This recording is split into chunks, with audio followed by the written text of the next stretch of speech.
Good morning, sunshines. It's Wednesday morning, and Sarah Boon trial is starting to start with Emily D. Baker. And this morning we have Josiah's trial.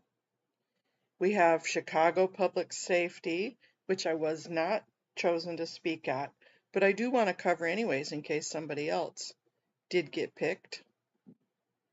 And that would be an awesome thing. So I thought let's have a streaming. Good morning, Scientology up north. Actually, good afternoon. Morning, Amy M. Amy, I was looking through some stuff and happened to find I was looking through that list of the publication for the Scientology stuff. And good morning, Holy Rogue. And Emily Baker's name was on there. Now, it's not saying this is the Emily Baker that was in there, but I thought it was kind of interesting. What say you? Because I know she was the LA DA, she was a DA attorney there. Kind of interesting. Good morning, Swedish. Good afternoon, Swedish. Good morning, Holy Rogue. So I thought we would start the day with Emily Baker on the Sarah Boon trial. Flip over to Chicago. Never in from PA. Good morning. Yep, all the good vibes to Josiah. I'm hoping he didn't freak out too much. I know we've seen in the past where Josiah just kind of freaks out the night before the trial. And I'm really hoping everything went great. Yeah, I know, right, Amy? I'm so curious about that though. She had covered the Leah Remini one, and growing up in Scientology, Aaron had one last year that he talked that Emily was saying that one of the jury tampering cases was yeah, I'm glad MD Media and DOA will be there, and I'm sure Lara, unless she's working, and I'm sure Danny. The cross was extremely weak. Definitely weak. Got my coffee this morning. Already had my breakfast. I am ready for the day.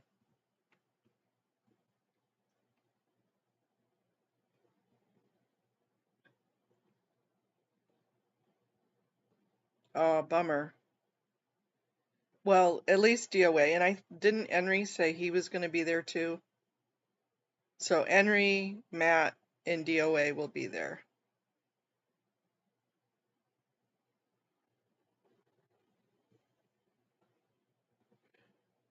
Yeah, and I mean, not to toss tea around or anything, but him and Leah are back together, it looks like, which that's a good thing. I'm glad.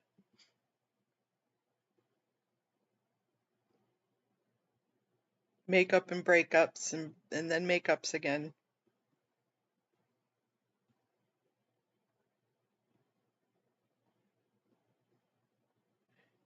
Hey, Irish Mart, how are you doing today?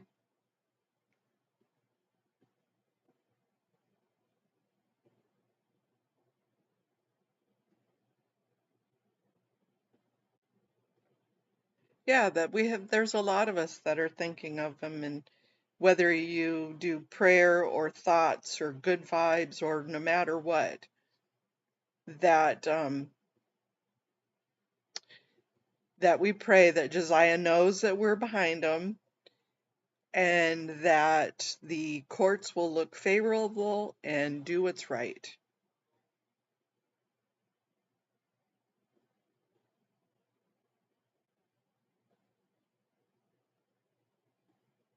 Ooh, Ashley and Sandra too. Ooh, all right. So there, he's going to have a little bit of a support team with them. I am so happy for that.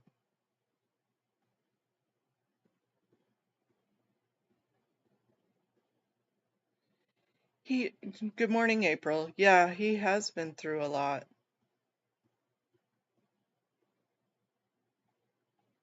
And unfortunately, I think um, what he thought was doing the right thing about jumping into the anti-Scientology movement, yeah, it kind of put him in a bad position, especially with his background in his mental state. Didn't help at all. I feel so bad for him. Okay, Emily, you are now late.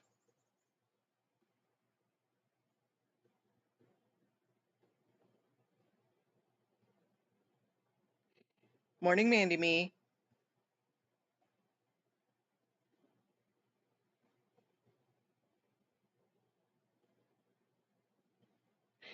I don't know. That's a good question. Does anybody else know who the judge was for Josiah's case?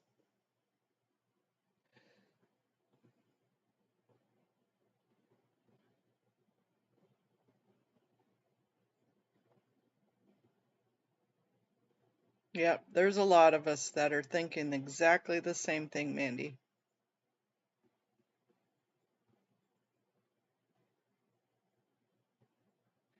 Hey, Corn Freak.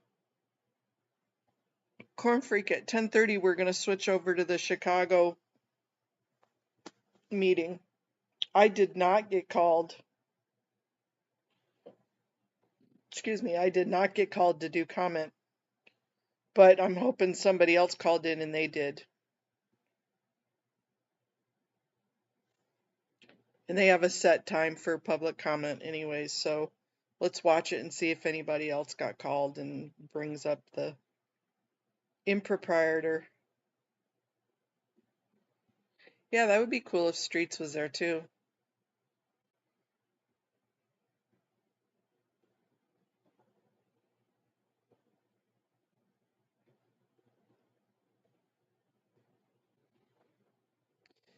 I know one thing I've learned from all of these, the court TV and all that, is they're on a half an hour delay. So if their court time's at 9, then they start doing. Morning, sis. How are you doing today, Lori?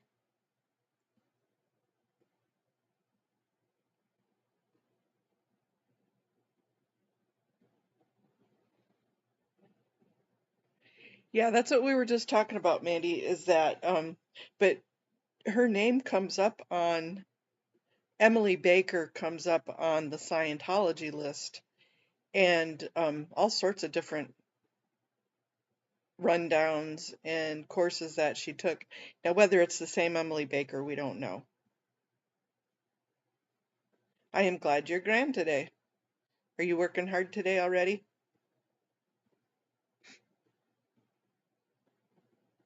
Or are you just getting in?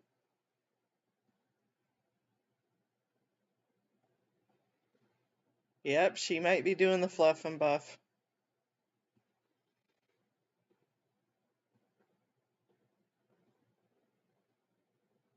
Oh, you think that's what the case was?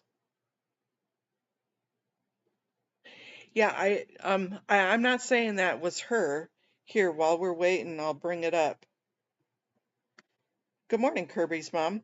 Y- Um, I don't know if that's her or not, but I did find Emily Baker in the service completions file. Grade 3, Science of Survivals, the New Life Rundown. And it doesn't say who the Emily Baker is. It doesn't say Emily D. Baker. That's all it says is the name. So I'm sure there are other Emily Bakers. So we'll give her a little bit of benefit of the doubt and say it's not this Emily Baker, but just makes you kind of question it.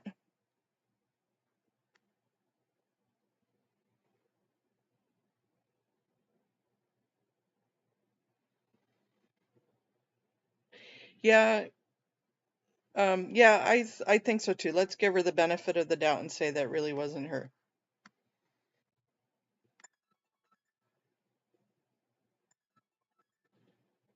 And my phone's deciding to ring.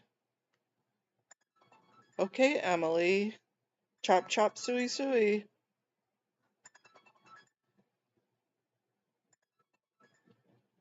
Yeah, and I like her commentary too.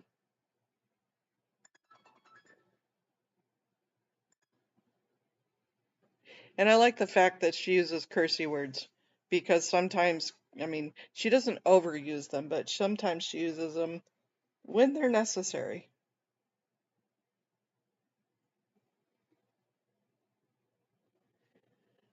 Yeah, that's kind of what I was thinking is that if she covered the Leah Remini and the shenanigans that had happened in the Danny Masterson trial, that she probably wasn't one.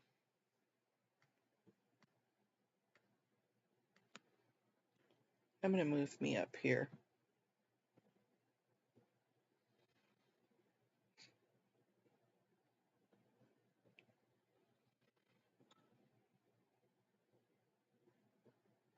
Oh, really? Oh, that's kind of cool, Mandy.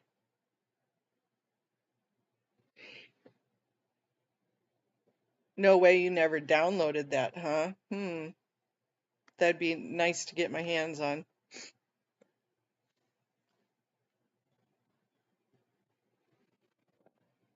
That would be interesting. Hey, sis, are you familiar with the Sarah Boone trial?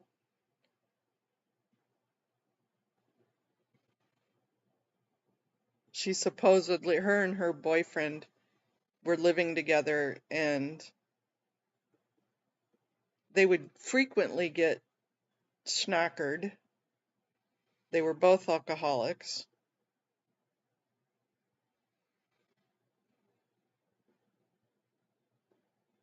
and they were playing. Oh, she saw a judge getting fair gamed. I'm sure that happens a lot there. Yeah, so anyways, he got into a suitcase because they were playing tag or find me or whatever you call it. And then she was drunk and didn't let him out of the suitcase, zipped him up, and then he died in the suitcase. And then went, well, I thought he was going to beat me if he got out.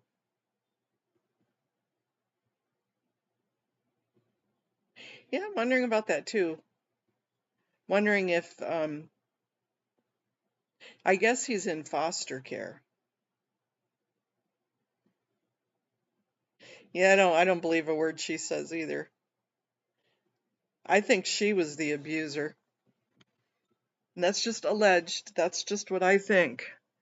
But I think she was abusing him.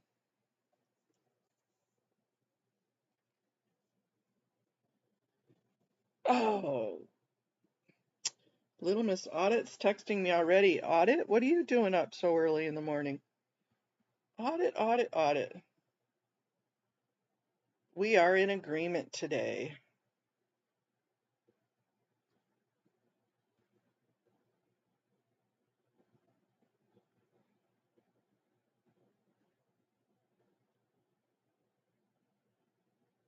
In agreement, dear sister.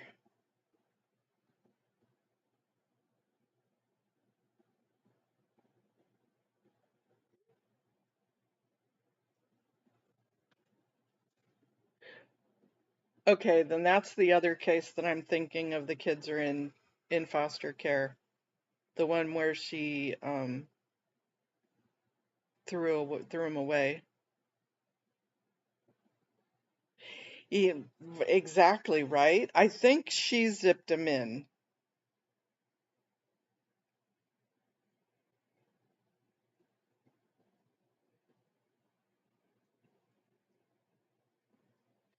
Kirby, no, Audit can't go to court for Josiah, but she has already got her bus scheduled because she uses the bus a lot and or the train, and she's already going over to the court for public works and for city council. The Lana Simon case, right?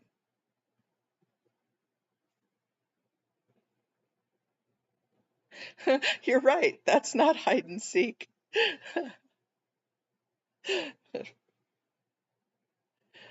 I I like the judge or the attorney said yesterday, well, were you guys using house rules?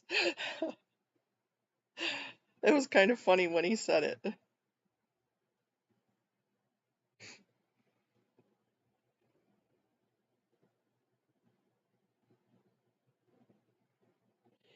It was. I saw that. That was really heartbreaking.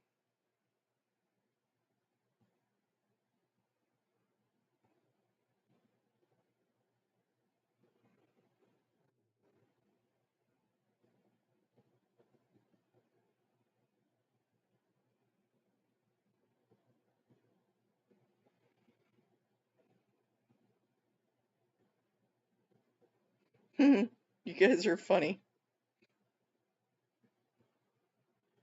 YRB, good morning. Welcome to the channel this morning.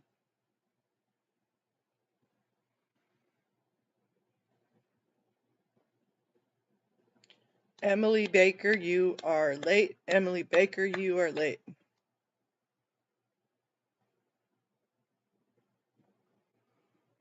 By the time you get in and start your yip yapping, we're gonna have to switch over to the other one because I definitely want to see who, if anybody got in on the Chicago one. And then you Pacific Coast time.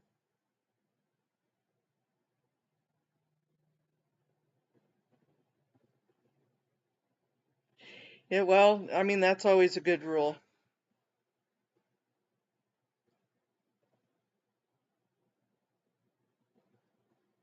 For a very important date, no time to say hello, goodbye, we're late, we're late, we're late. Yeah, I'm YRB, that's I know she's covered it. We were talking about it a little bit earlier, is that we found in Emily Baker in the Scientology regs. I anticipated. Oh, here she goes. And as always, if you're watching in the replay crew, there will be timestamps down below. Just as a reminder, the defense's main defense in this case is a self-defense claim based on battered spouse syndrome, battered person syndrome. The defense keeps calling it battered women syndrome, but it is a domestic violence related self-defense. So if there are subject matters that you need to zoom past, they are all going to be timestamped in the replay, so you can zoom past that. But that's most of what the defense's case is. I expect that will be most of the testimony today, though probably more sanitized, because it's going to be dealing with experts and law enforcement officers from past instances. So it's not going to be as detailed as Sarah Boon's own testimony yesterday. I am still surprised at how fast the cross-examination of Sarah Boon went. There were times last night when I was singing Yacht Rock with the Titans of Soft Rock Yacht Lake crew where I was going, I would have asked this. I would have asked this. Did yesterday's cross-examination of Sarah Boon live in my head? Yes. Is it still living in my head? Yes. Is there a lot I would have asked? In hindsight, yes. And we're going to talk about that throughout the day today, and probably in other content as I continue to think about the cross. Look, I've not had this case for 4 years like the prosecutors. We are watching it in trial together as the unofficial jury of the internet. So we are just here observing. But I am I'm curious how this will all unfold, and how much I think the prosecution in their cross just let go of things and did not narrow things down. We'll see what their rebuttal case is. I'm trying to keep an open mind, but I don't love the way they did their cross. I think there were a lot of missed opportunities. We'll see what happens going forward. So with all of that, we are going to get into the I think maybe the rest of the defense case. They were talking about travel issues with an expert. Maybe it'll be a short day. Who knows? So let me know where you're coming in from, what you're drinking. I have like water. I'm a cup gremlin today. Water, Lawnard cups. Yes, they are. Matte Black Lawnard cup. Oil Slick Lawnard cup. I have hot water with lemon because voice. And then I have a homemade cold brew. So yeah, we've fully cup gremlined this morning and I am living for it. So with all of that, I'm going to roll the intro. We're going to get to court. Hey there, I'm Emily D. Baker, the internet's go-to legal analyst, breaking down the legal side of the pop culture and entertainment stories we can't stop talking about. I'm a big fan of the cursey words. I've been a licensed attorney for over 17 years, but this is not legal advice. This is where the law nerds unite to talk about facts, not... Let's get into it. The court is doing my favorite thing. Bring the jury. And we're going to get right into it. We've left ourselves some Zoom room. And if the experts speak in a more measured and slow pace, I will set us to 1.25 speed. The reason I did not do that with Sarah Boon's testimony, even when it was slow, is because I think demeanor is important. And we lose a lot of that on 1.25 with experts and law enforcement. Unless something's really happening, they're pretty used to testifying. So demeanor is not as important to me. So it just isn't necessarily something that is going to give us as much information. So let's roll. Let's just... Jury. Yes, Your Honor. Defense, do you recognize our jury? Do you recognize our jury? Have they changed in the evening? Are they all here? Do we know who they are? Do we recognize them? Welcome back to 12 now? Alpha of the Orange County Courthouse. I hope you had a great evening. Yes. If you could, again, just by show of hands. Could we not work like break? an extra hour? All hands have been Yeah, raised. long court days, Your Members Honor. of the jury, at this point in time, the defense is going to continue with their evidence and testimony presentation. And I'm going to ask them to call their first witness at this time. Mr. Owens, you may proceed, sir. I mean, it's technically their second witness. They called the defendant yesterday. They called... So this, I'm counting this as the defense second witness because they did call Sarah Boone yesterday. She was their first witness, but, you know... And we're going to zoom as everybody's walking up to the stand. I'm going to try to condense today's court day. These have been such long freaking court days. Such long court days. As I said, we're going to go you can be a seated. little bit And can here, you but at please state and 10:30 spell your name for the record for me? my time, we're going to switch over to Chicago. Lona, My name is Jessica, first name Jessica. Sarah Boone testified, crossed, and was done yesterday. J-S-I-C-A. First last name is Ramirez, R-A-M-I-R-E-Z. Second last name is Delgado, D-E-L. No preliminary matters today other than a witness list from defense to the court that wasn't an email that they didn't tell us. I am a reserve deputy with the Orange County Sheriff's Office. And how long have you been employed with the sheriff's? 7 years. I'm going to see if I can gain this up a little bit. Give me 1 second. 25th of 2018, how were you employed at that time? I was a full-time deputy sheriff for the agency. That's better. On that date, ma'am, did you have the occasion, due to your duties, to report or to go to 4748 French Lane, apartment number 3? Yes, sir. Do you recall what you were going there for? The purpose? Yes, sir. I was a backup deputy for a call involving a male kicking a female in the face. So it Sarah came does out not as a like the word domestic kicked. call. So they are bringing in deputies from the prior instances. Yes, they are allowed to bring in deputies who responded to the prior instances. Yes, Sarah Boone is done testifying. These are deputies who would have been called out when police were called for the prior domestic violence instances or incidents between the victim and the defendant. So these are going to be the responding officers, and I think there are several of them that take the stand in quick succession this morning. So Was it another officer who also responded? Yes, sir. He was the primary. Ma'am, while you were there, did you have contact with Sarah Boone? Yes, sir. While having contact with Ms. Boone, were you able to observe any injuries Yes, in sir. the person? Yes, sir. She had swelling and bruising in her right eye. And ma'am, were you able to make contact with Mr. George Torres? Yes, sir. Were you able to notice any this is all leading. Yes, sir. He had red markings and some abrasions around his neck. Some of it's background, but the Ma'am, prosecution's at not a certain objecting point like in yesterday, time, so. It's not for me to Placed complain. Ms. Boone under arrest. I still Yes, sir. I detained her. I placed her in my vehicle. Ma'am, at that time, do you recall or remember Ms. Boone? I appreciate, and I think there are times when I criticize something, I'm going to criticize it on both sides. And when I appreciate something, I'm going to try to appreciate it on both sides as well. I appreciate that they're getting out ahead of the fact that Sarah Boone had been arrested. She talked about that in her testimony. She talked about it with the deputies when she was arrested. So I appreciate any time the attorneys are like, this is coming out either way. So let's go for it. Asking you, why am I in trouble? Yes, sir. And without saying what you said, but did you respond to her? Yes, sir. After that, ma'am, do you remember Ms. Boone asking you why? Because I fucking fought back. Yes, sir. That was her testimony.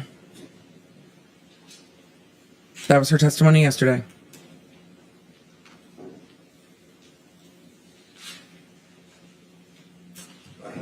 Yes, sir.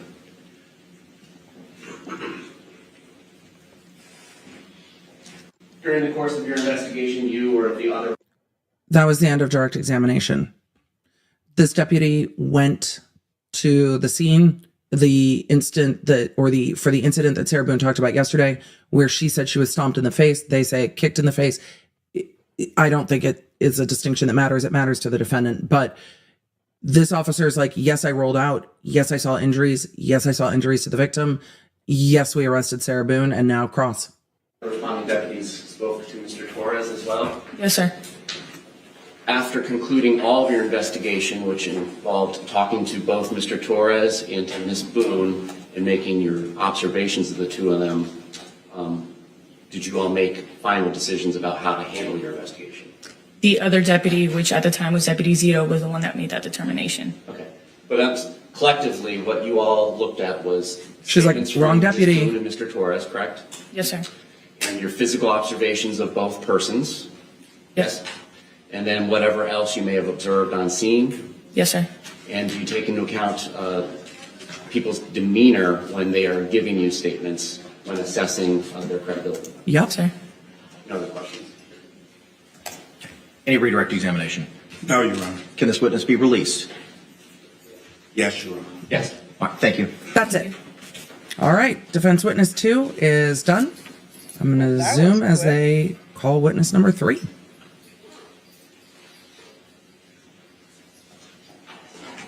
Defense, call your next witness. At this time, the defense calls Deputy John Alden. Another deputy coming up to take the stand.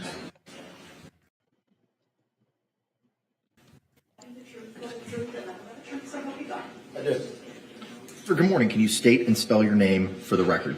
For John everybody's- Alden, John. For everybody's like, that was so fast. Yes. They need to ask them like 4 questions. That's the information that they need. That's it. Alden. All right, thank you, sir. You may be seated. Mr. Henderson, you may inquire.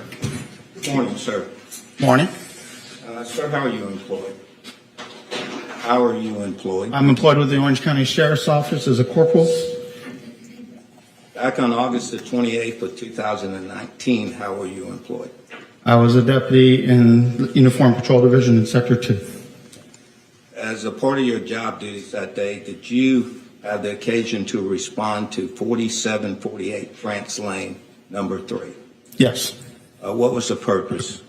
There ended up being a battery call. And, sir, were you the lead officer on this case? Yes. Were there any other backup officers there with you? I believe so. Sir, on that date, August the 28th of 2019, did you come in contact with Sarah Boone? Yes. Sir, on that date, did you observe any injuries on Sarah? Did you come in contact with Sarah Boone? Yes. Do you see her here in court?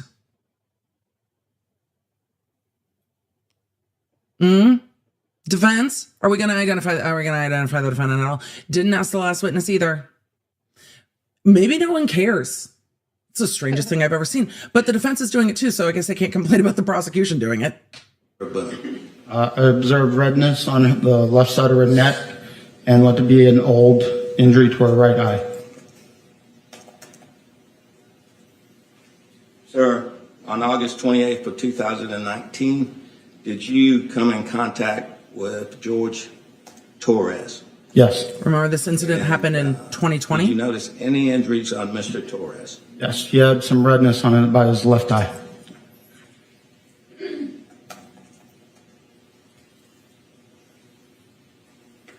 Sir, on that day, was Mr. Torres placed under arrest? Yes. Thank you. I have no further questions. Any cross-examination? Yes. Is it fair to say that Mr. Torres had quite a few marks on him? From my report, I remember marking the left redness by his left eye. And did you have a body-worn camera activated when you responded to this call? Oh, we're probably I going to see believe that. so. So that would be the best evidence of both video and audio as to what occurred while you were on scene. It would, especially since this Well, happened we 4 wanna years see it. or 5 years ago now. And did Mr. Torres refuse to say what happened that day? He did. Based on the conclusion of your investigation, which involved talking to Ms. Boon and attempting to talk to Mr. Torres, as well as your visual observations of both them and the scene, is that how you all reach your conclusions? Yes. No other questions? Any right. redirect? No, Your Honor. Can this witness be released? Yes, Your Honor. That was Okay. witness 3. Thank you, sir. Thank you. These are the prior instances of violence. Some are asking if both parties are Yes. injured, Go ahead, why Ms. is the injured party also arrested? That is not uncommon, that until they can determine what happened, both parties can be arrested, sometimes are arrested. So it really just depends on the circumstance and what happens. I imagine we will see some of those body cams because the prosecution asked about it, especially with that last instant in October 2019. Remember this? This death happened in February 2020, so close in time then, not as close in time now. I'm gonna zoom. And they're approaching. We're going to zoom faster. So we can see those body cam coming in, and we may. Judge, at this time, the defense calls Deputy Constable, or Detective, excuse me.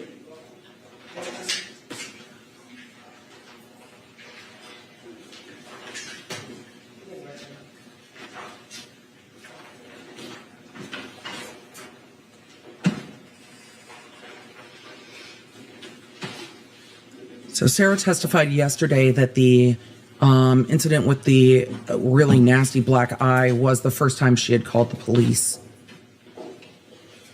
regarding this.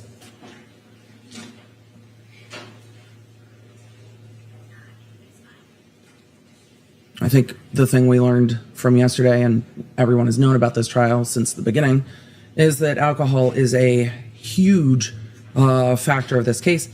Courtney asked in the chat, is he texting? Yeah, the defense attorney is probably getting the rest of their witnesses ready today. Wouldn't they have to recall that deputy while playing the footage? No, not necessarily. They can call the, whoever keeps the records, the proper word for that is escaping me, but they can call the record keeper to be like, is this the body cam from this day?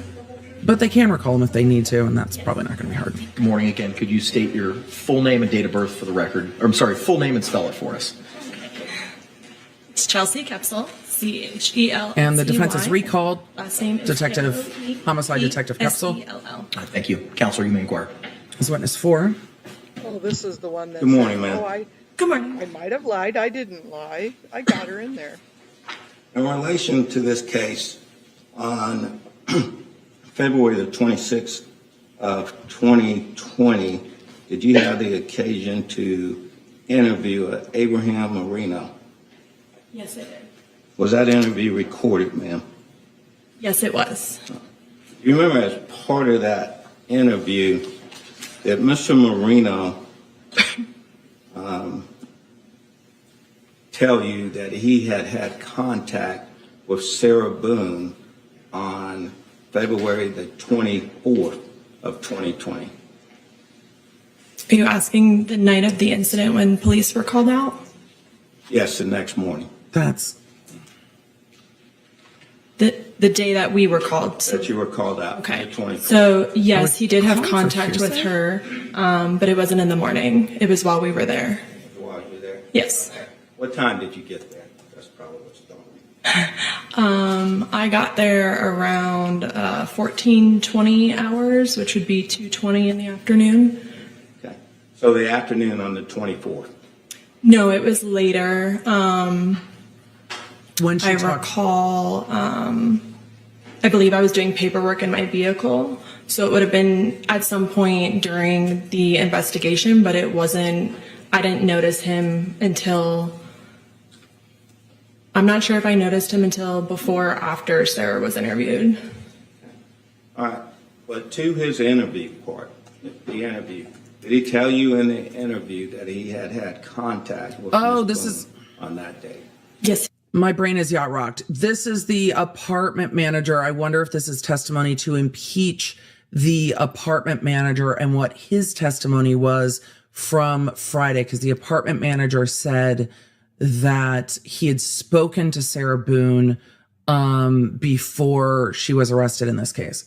Okay, sorry, took me a minute. Yes, he did. Did he tell you at that Cheers, time chat. that Ms. Boone had made a statement to him? Yes, So yes, this he is did. for Do impeachment. you remember Maintenance, what sorry. that statement was? Maintenance manager? I don't wish to quote what he stated. So I don't know the Yeah, exact I'm not verbiage, gonna state but he that. basically replayed what, I'm not sure if he replayed what exactly occurred that day, but I do know he mentioned something about, she mentioned being dragged down the stairs a couple days prior.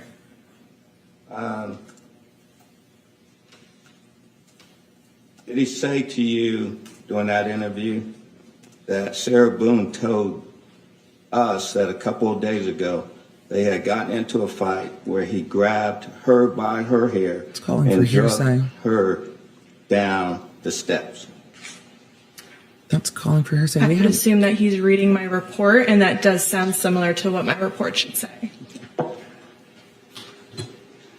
So this statement was given It's here. on the 27th. It's hearsay, but I think he's trying to use it to impeach.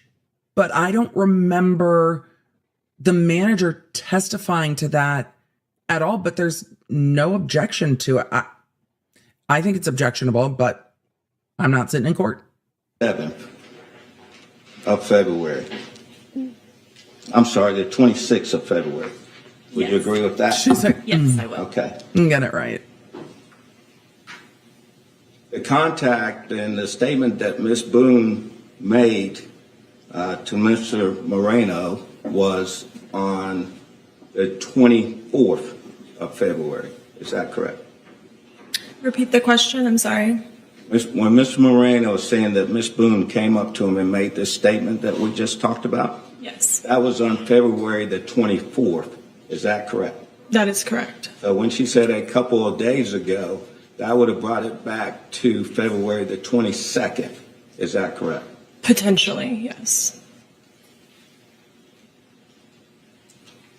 Moreno said Boone told him, hearsay, but the defendant's statement can come in, but through Moreno, but okay.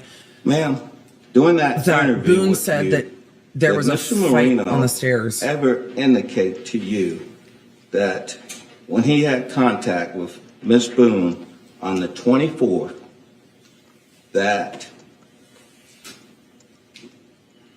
Sarah Boone told him what happened was an accident? What? Did he say that Sarah Boone stated that she was teaching him a lesson and things got out of hand? Her face said and that what she out fell loud? asleep. I don't recall the entirety of that being accurate. Yeah, I don't recall the entirety of what he just said being accurate. Do you remember him saying that at all? He did say that she had, I believe he said on the recording, passed out So that's why, like, part of the statements might be accurate, but Ma'am, would it refresh your memory if you were to see the recorded statement? his recorded statement, Yes. the transcription? Yes. Sure, yeah, great. May I approach the witness? You may. She's like, it's on body cam. He said what he said on body cam. Like, whatever he said on body cam is what he said to me. Okay. Okay.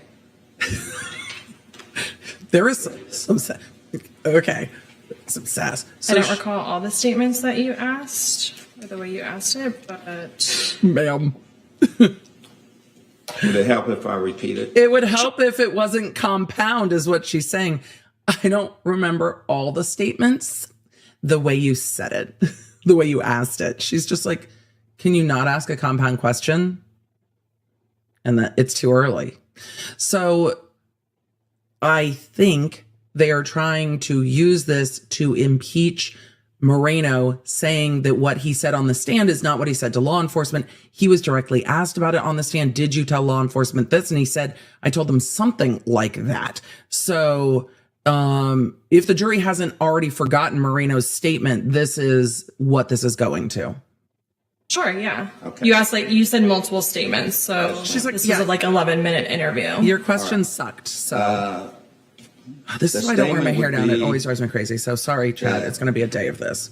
I'm working on it. Sarah Boon stated to Mr. Moreno that she was teaching him a lesson and things got out of hand and that she fell asleep.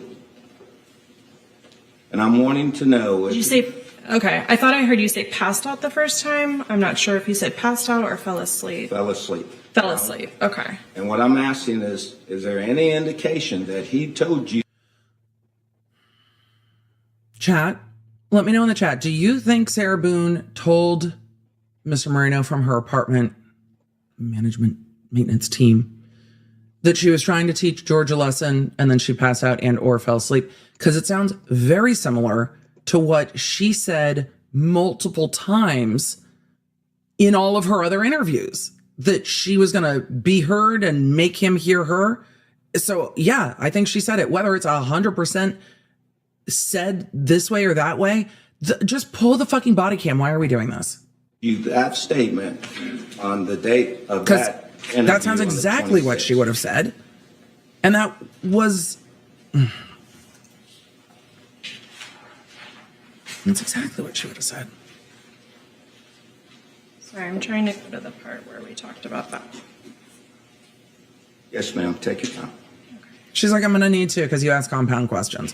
Compound question means there's multiple parts to it that can't be answered neatly. It's like, Emily, last night, did you go see the Titans of Yachtly Crew in Nashville, dance in new shoes, which is ill-advised, and drink White Claw? I can't say yes to that question. So there are too many parts, and not all of it's true. There was definitely no White Claw involved. So that's compound. But I did wear new shoes. Ill-advised, but they're so cute. Okay, And so I did go to like the I show. had stated, there were certain things that I thought was accurate from your statement. He stated, I don't really, do I just read exactly what it says? No, Do need, you like, never do the number that. next to it or anything? Yes, I have no problem if you read it. I do. Okay, then she, Approach. Oh, finally. The prosecutor found an objection. So I got new docs. And I very much like them, but they're going to Thank you. Broken You in. may continue, Mr. Henderson. he described, Hang on. No. Just wait for a question, so okay? sorry. It's okay. yes, Yeah, sorry. you can't just read it. Ma'am, The chat knows that. The chat's like, you can't just read it. anywhere in that I'll show you guys the interview, docs. I'll get a picture of the you docs. see reference to this statement that Sarah stated that she was Her face. teaching him a lesson and things got out of hand and that she fell asleep. Compound. No to the two parts, the first two parts of your question.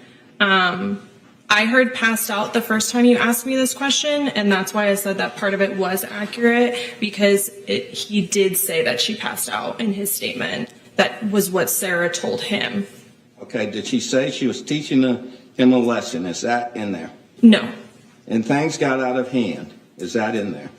No. I don't recall that. May I approach the witness?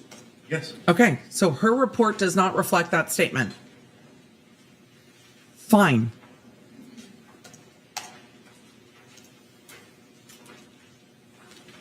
And again, ma'am, this interview was on February the 26th of 2020, is that correct? Yes, it was. Thank you, I have no further questions. Any cross-examination? Okay, 2-minute Is there? warning, you guys. No other questions, Your Honor? All right, thank you. Can I this guess witness it's be not on released? the body cam. Yes, So, Your Honor. State? Yes, Your Honor. All right, thank you. or there's no recording of the interview because it's a witness interview later. Okay, I'm gonna put this on, Right. Goldie pause. asked mods, is there a Discord? And we're going to go to see if Chicago is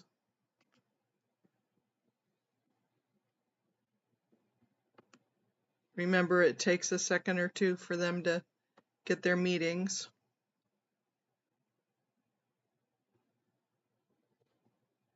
We'll go back to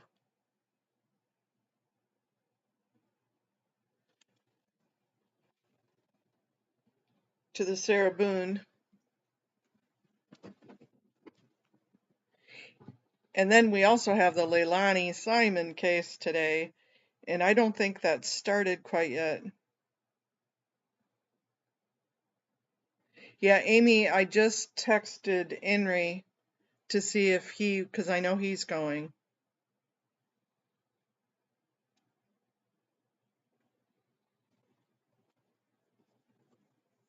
But he hasn't texted me back yet.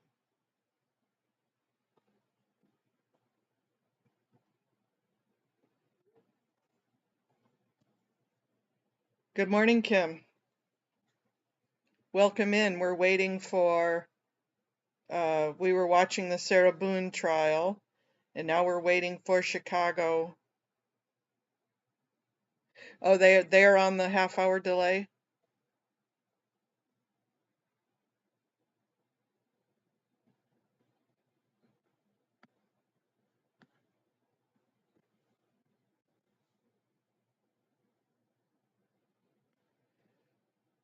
Good morning, Starshine. Committee on Public Safety, watch now.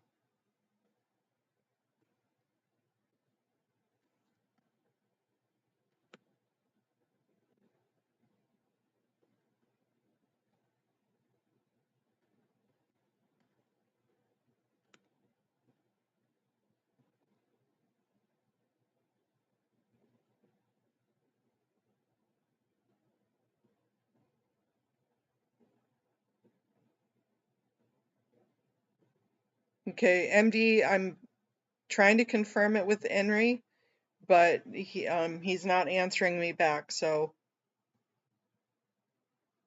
Morning, Rika. How's Miss Rika doing this morning?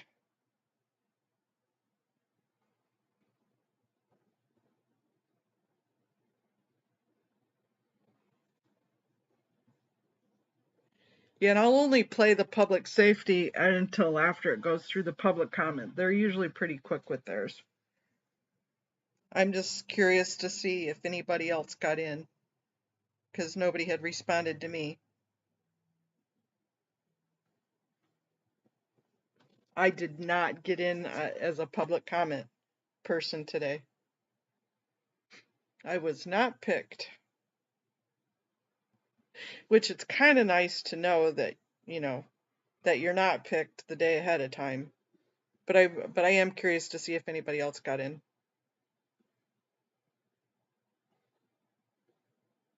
How far away are the two courthouses, Matt?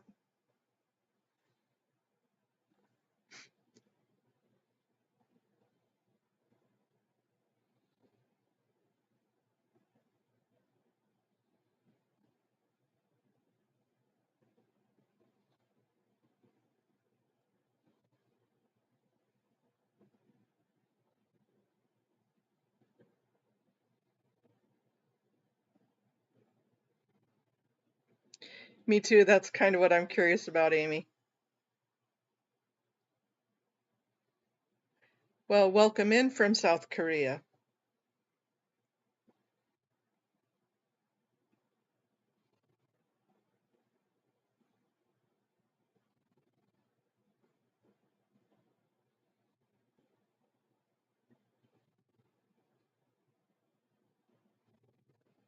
Yeah, Henry's being elusive. Usually he's pretty good to text back, so shoot, maybe he's in the shower or something like that. Let me look to see if he...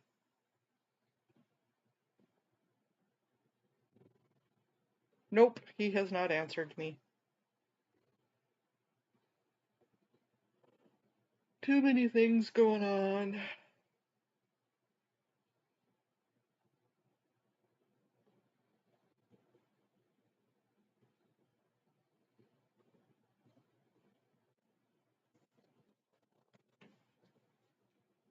Regardless, thank you, Matt, for going. Thank you for showing up for Josiah. I bet you he's like freaked out today.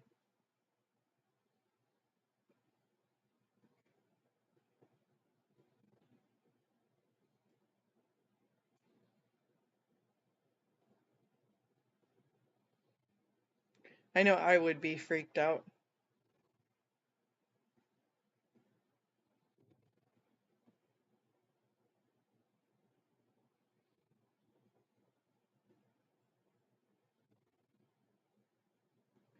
We have to wait and see, but they only take 10 total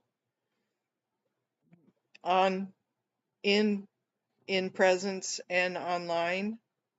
So at the most, we're going to have a half an hour at the most.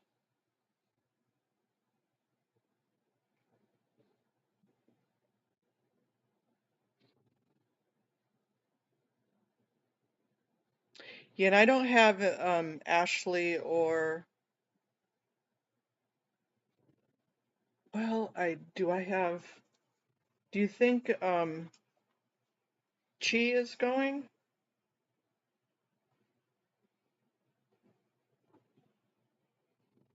I don't think I have her text. I might.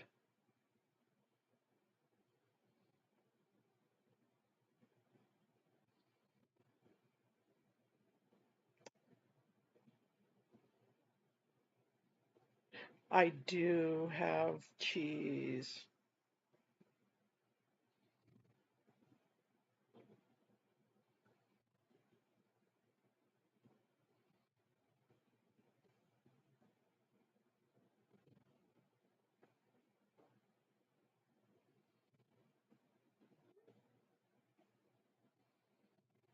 Yeah, she had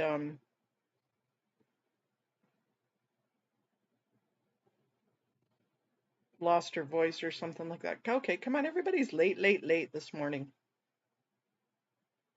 I am not a late person. If I'm 10 minutes early, I'm still late. I just texted Chi to see if she's going.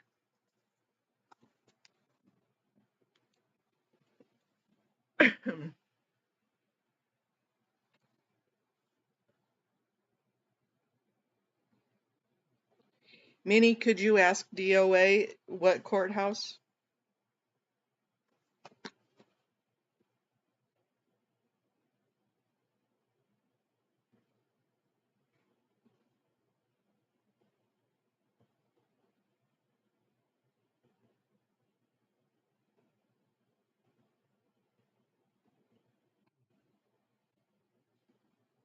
Yeah, try and chat them. Great idea. Great minds think alike.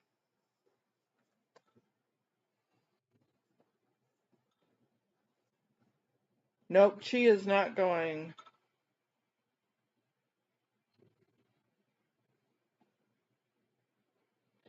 Clara Shortridge Criminal Court, MD.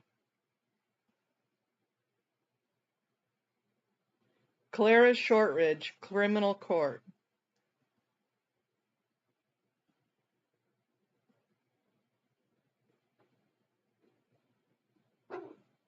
That's what Henry just said.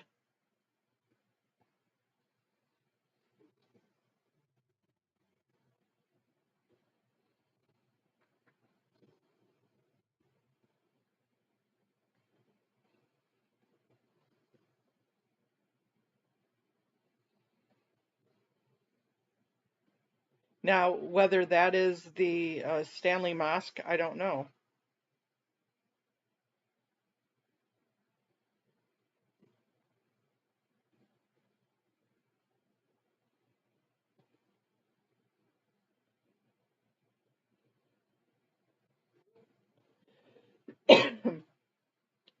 I'm so glad I'm not from such a big city. Oh my gosh.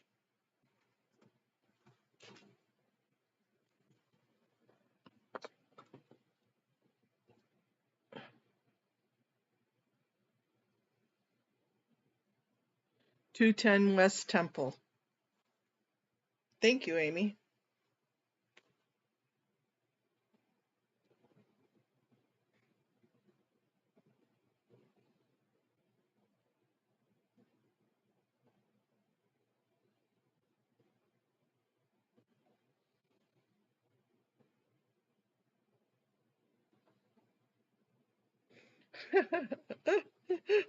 That's a sight for sore eyes. I'm sorry. You're gonna make me look at it just on my phone.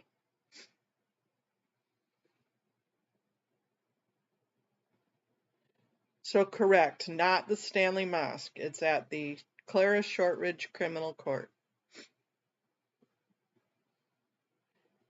And if Henry is wrong, Henry is wrong, and I gave you bad information, but that's what Henry says.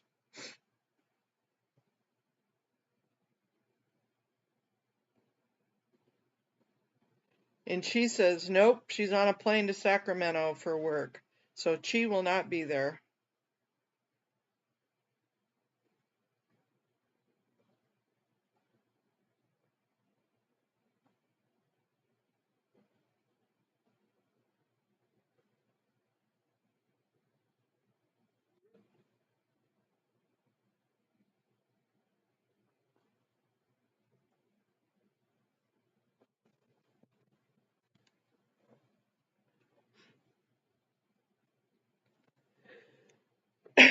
Okay.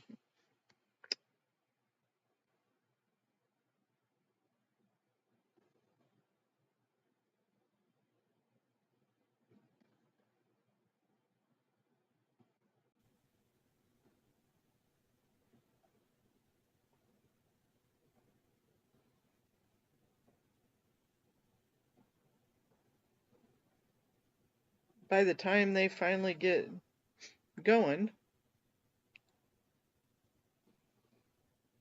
what's with people being so late today?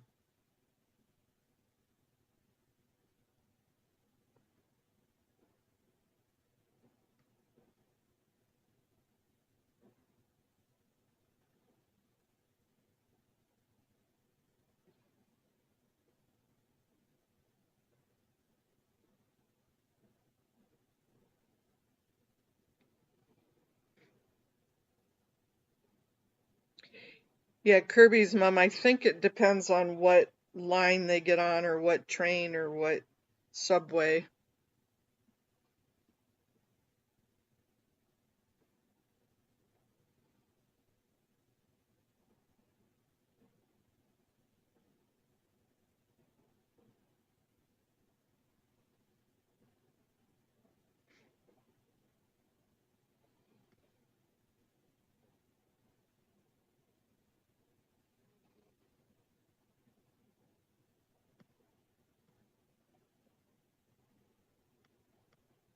Well, For EDB, no, we have a Lawnard Lounge in the app at lawnardlounge.com. So that is what we use in the app. Call next witness. Because we have control of it and it's easy for us to use and we can modify it so it's not confusing. Next witness. while we're waiting, we might as well watch the next witness. All right, sounds like their next witness is their doctor. He said, I'm going to check. Guess what I'm going to do? I'm going to zoom. Zoom, zoom. And a zoom, zoom. And they're going to approach, so I'm going to zoom, zoom some more.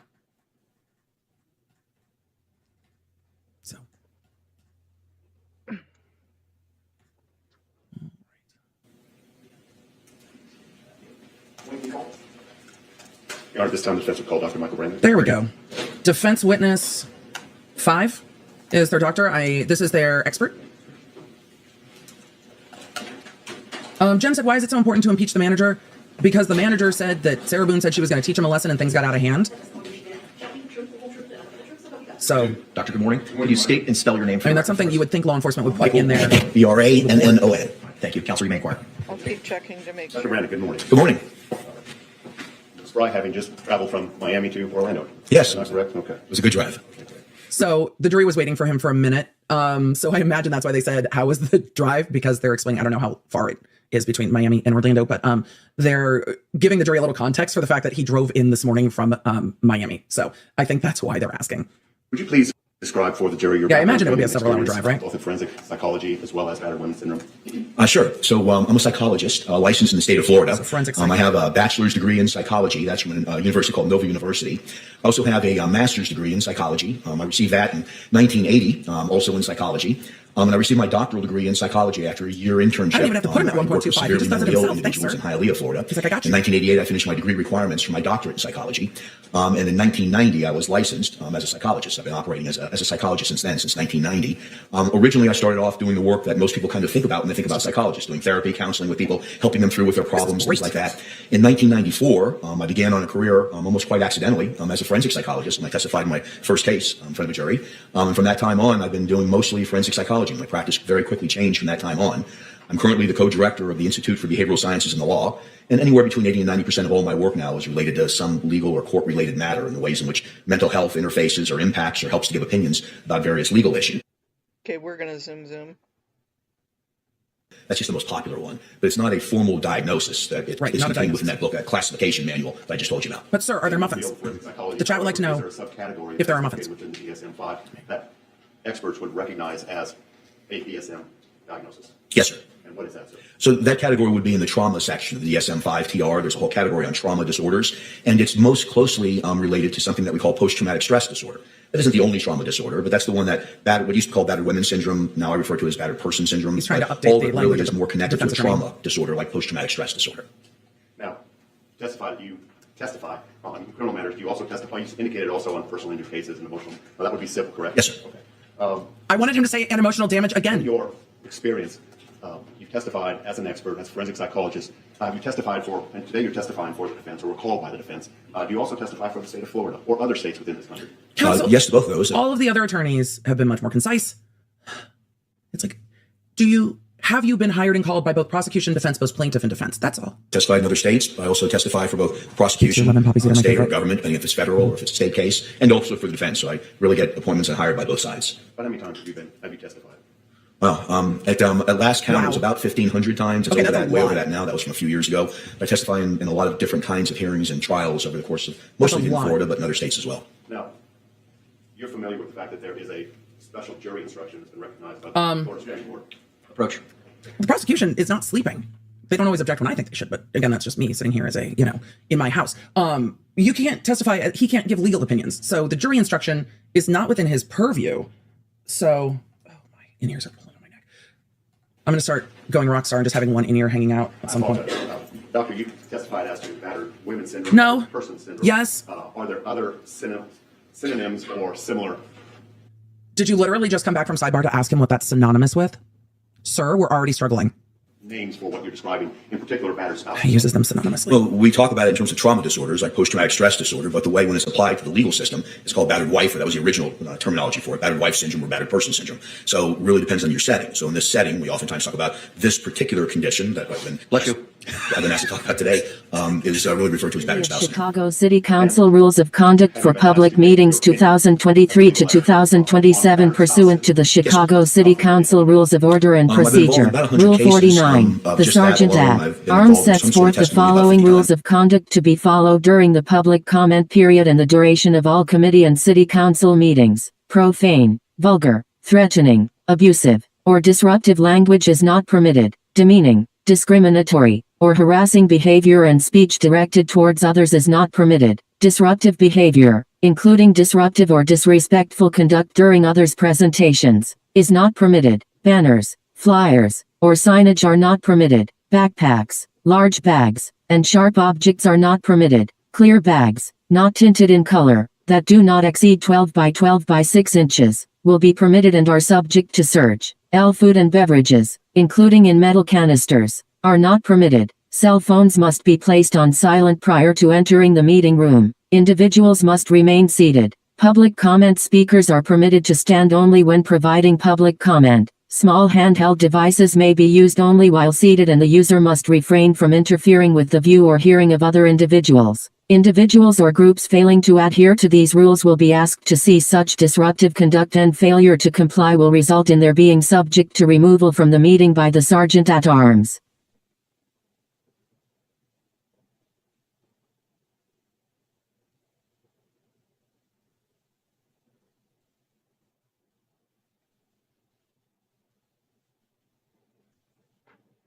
It looks like.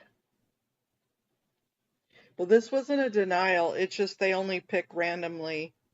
They pick 5 people there and 5 people online, unless there's more people there.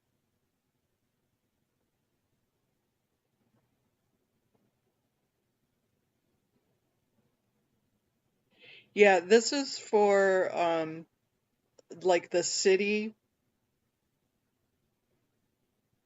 It's not, I don't think this is a courthouse. This is just the city building. So now, denied speaking, it's only been twice that they screwed up. But today I just didn't get picked. I'm just curious to see if anybody else got picked. If anybody else had applied.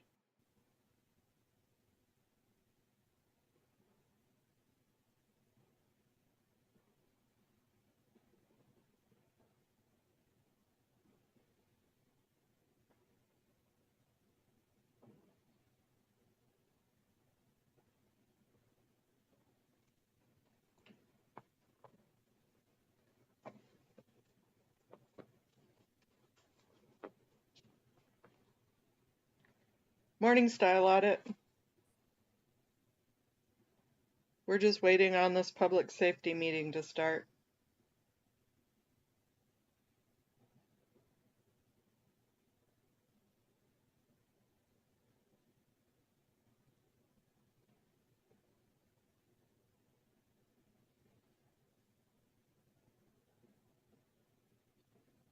Oh, that's good to know.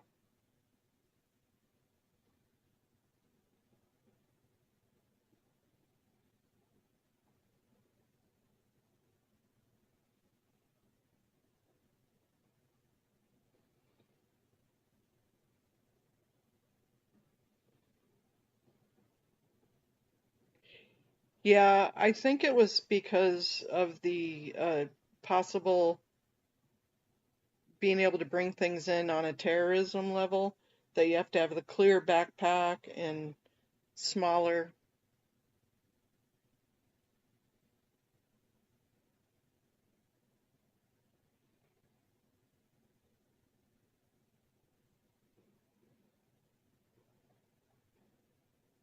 I'm going to give you grace, Swedish, because I know Debbie wasn't really what you meant. Deny. I understand what you meant.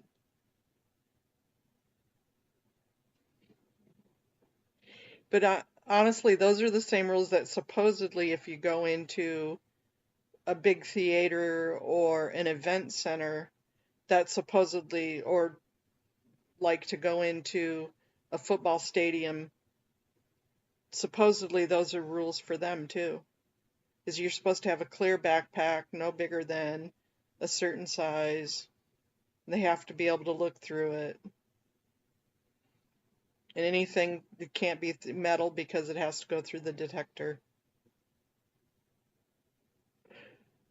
Kind of like TSA rules. Except for TSA, you can take a colored backpack through.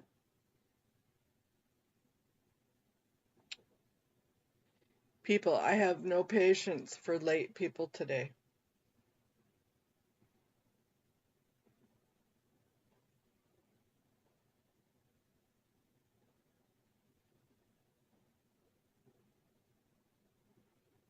While we're waiting, you guys want to know a secret? Yes, you want to know a secret?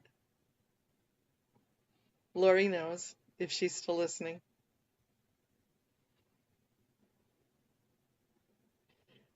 Okay, I'm going to tell you, tomorrow is my birthday. It's my birthday month.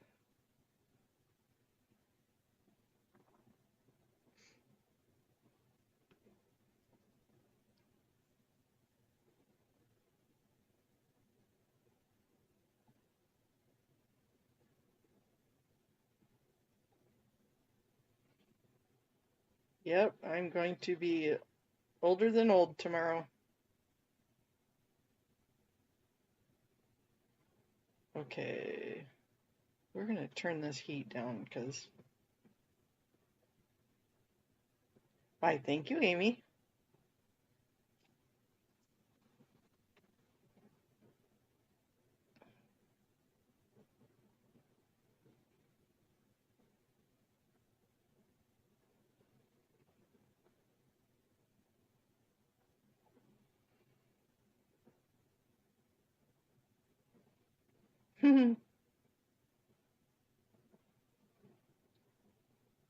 Thank you, you guys. That makes me feel better. It'll be a quiet one for sure.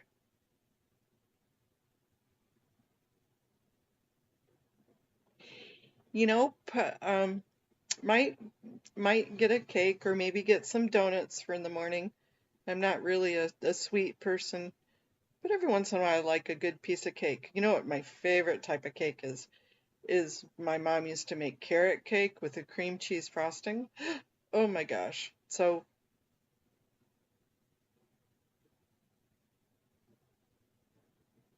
oh no. I hope they get your heat fixed, Amy. Yep, carrot cake with cream cheese frosting. Thanks, Swedish. I may go live in the morning just for a minute or two. I think there's some meetings tomorrow that Audit wants me to get on with her. There's a really important one tomorrow for LA but I think it's in the evening. I can't remember what time it is. It's their, yeah, carrot cake is the best. Yeah, I like some extra walnuts too. Not everybody likes walnuts, but I do. Yikes.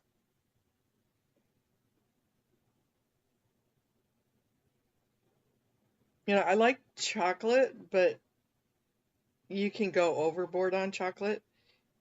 Don't throw anything at me. I know some people are like, no way, you can't go overboard on chocolate, but yeah, you can.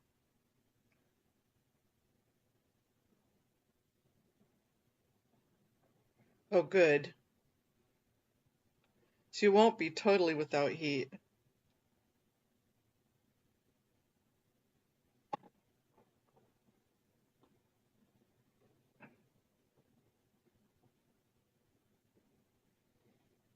Turtle cake? Is that kind of like turtle ice cream?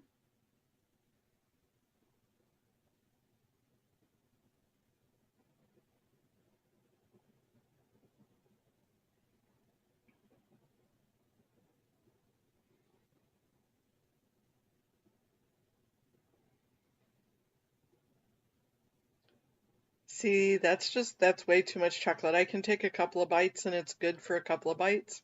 And then I'm like, no more.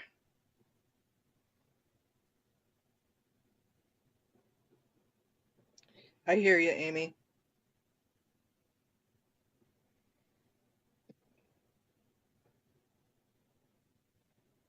That's why I don't eat them very often because it doesn't do well on my stomach.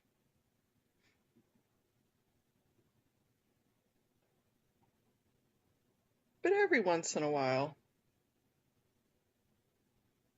Today is a friend of mine's birthday. How did I almost forget that? I need to text him and tell him happy birthday.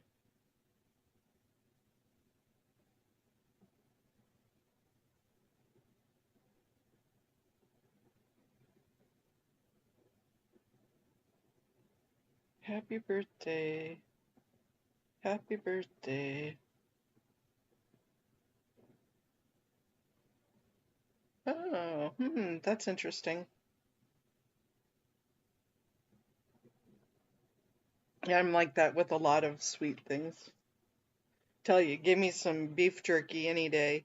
And I am just so over them being late today. Yeah, I have the patience of a gnat. Because we're missing out on our Zoom with Emily.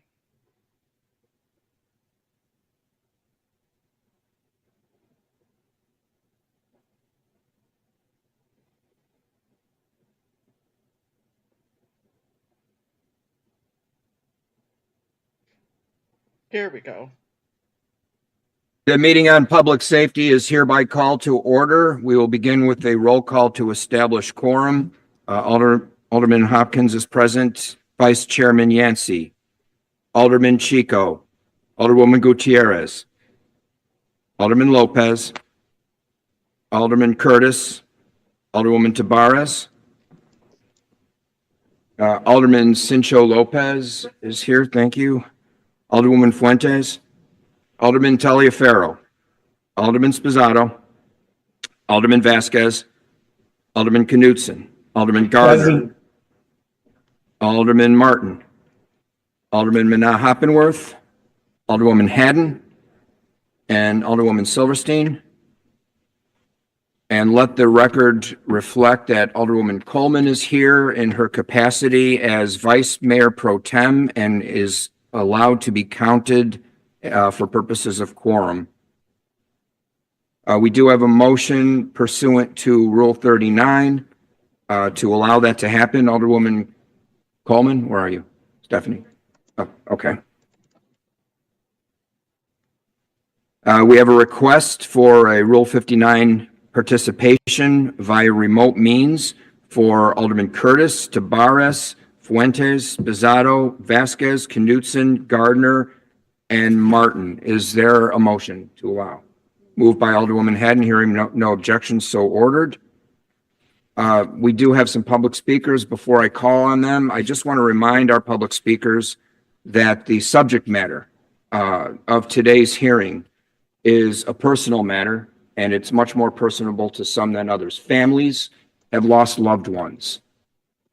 Families have seen loved ones fall as a victim of violence.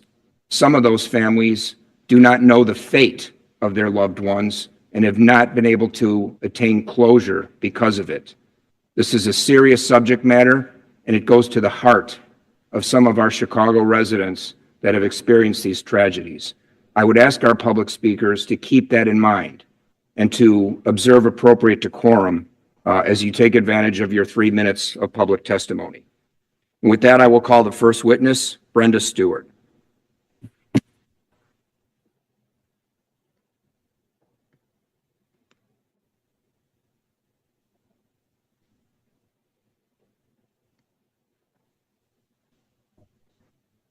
Good morning.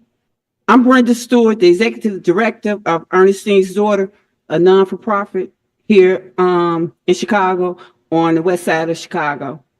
For the past 10 years plus, we have been working to get some assistance and help in the missing and murdered women in our community. I live in the community. I grew up in Chicago.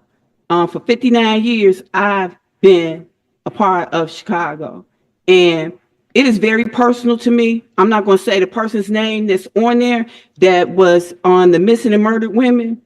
We have been fighting for years, and I would like to see a lot of change. I would like to see you come into the community and sit and talk. I would like to see some of these abandoned buildings turned into something that is profitable to the community.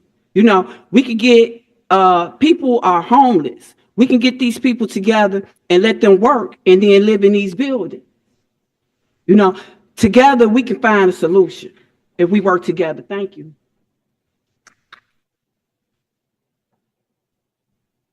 Also, please let the attendance roll call reflect the participation of Alderwoman Lee, Vice Mayor Burnett, and of course, Alderwoman Taylor, who was, her leadership was instrumental in providing the initiative for this meeting.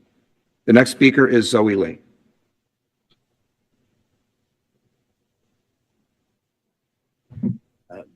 Good morning. Yes, you're correct. It's a lot of abandoned buildings. Domestic violence is very serious, and I'm also dealing with domestic violence when it comes to the city of Chicago violating me when it comes to my family's property. Now, Dorothy Tucker, I see you over there. Last year, I came to you and I told you about the city of Chicago stealing Black people's property and land.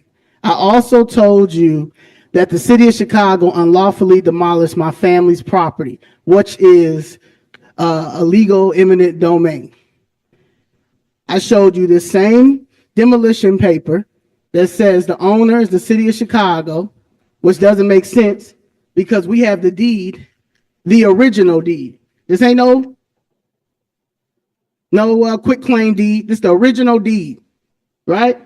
I also let you know my mom paid $40,000 for blueprints for what she was going to do over there, right? But you brought me donuts. I get triggered every time I go to Stan's Donuts because you brought me some donuts. You sat, you listened to me, you listened to my mother, you listened to the voicemail from the city of Chicago Law Department that gave the 3 options. But your producer, your young producer, told you not to take the case. But she was so happy to take that case about breaking into that lady's house, the police breaking into that lady's house, and she was naked. You know why? Because they make money off of our oppression. Anything that we do that embarrass us or kill us or anything like that when it comes to domestic violence, it's going to never stop because they keep making money off that. That's what the Democratic Party does. Okay? We make our bodies, Black people's oppressions, problems when it comes to our death or anything that's traumatic like domestic violence, the Democratic Party is never going to fix because that's how the Democratic Party keeps making money. I came to you because the city of Chicago and Cook County is stealing Black people's property. You are an investigative reporter and you will not take this story because you know that it will open up the floodgates. Your father owns property with a white developer. Is that why? Is he stealing property too? Because I mean, this is what happened. This is a money laundering scheme, and this is what they continue to do. So I would like you to circle back around because I just sent you a text. I just sent you an email on Friday, letting you know about my press conference on my land at Sandpiper Lounge, and you didn't respond. So why don't you be a journalist, award-winning, and take my story? The next speaker is Patricia Puente. Patricia Puente.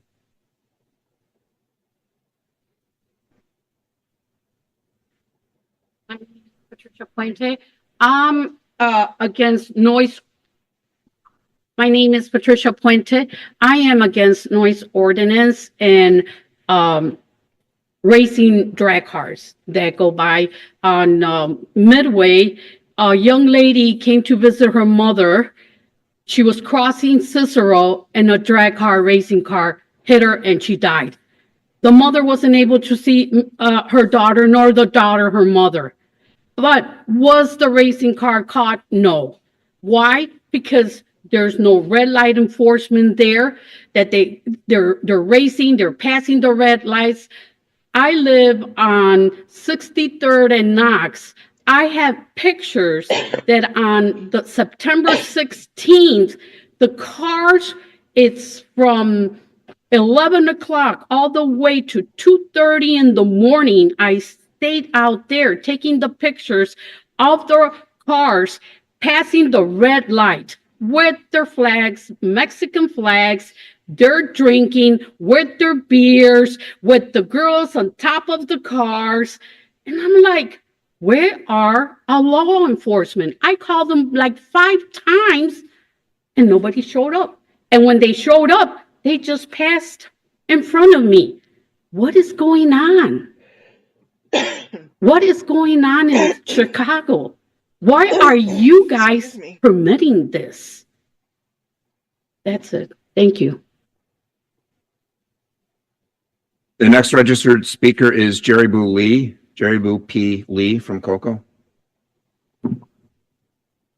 Good afternoon, good morning, City Council members and everyone here. My name is Jaribu Princella Lee, and I represent the Girls League Coalition, which is a campaign of the Kenwood Oakland Community Organization, Mothers Opposed to Violence Everywhere, Southsiders Together Organizing for Power, and Good Kids Mad City. And we're all committed to raising awareness about the issue of missing Black girls and women and getting policies in the city of Chicago that make Black girls and women safer. Amen. I'm here today because there is a crisis that we can no longer afford to ignore.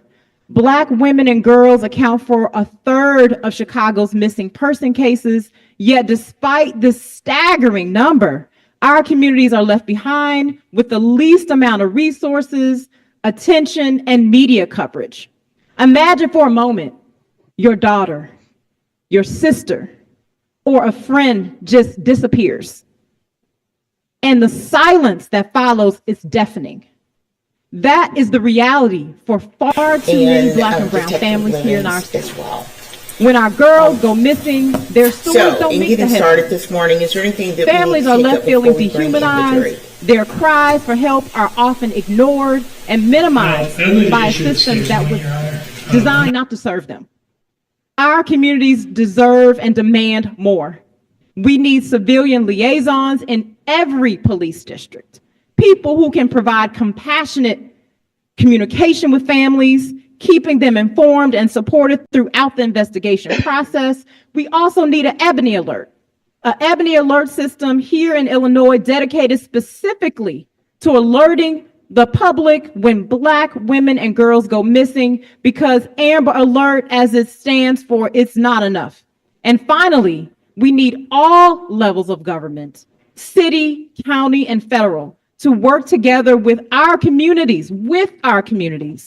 This issue is not a law enforcement problem alone. It is a societal one, and our solutions must be community driven.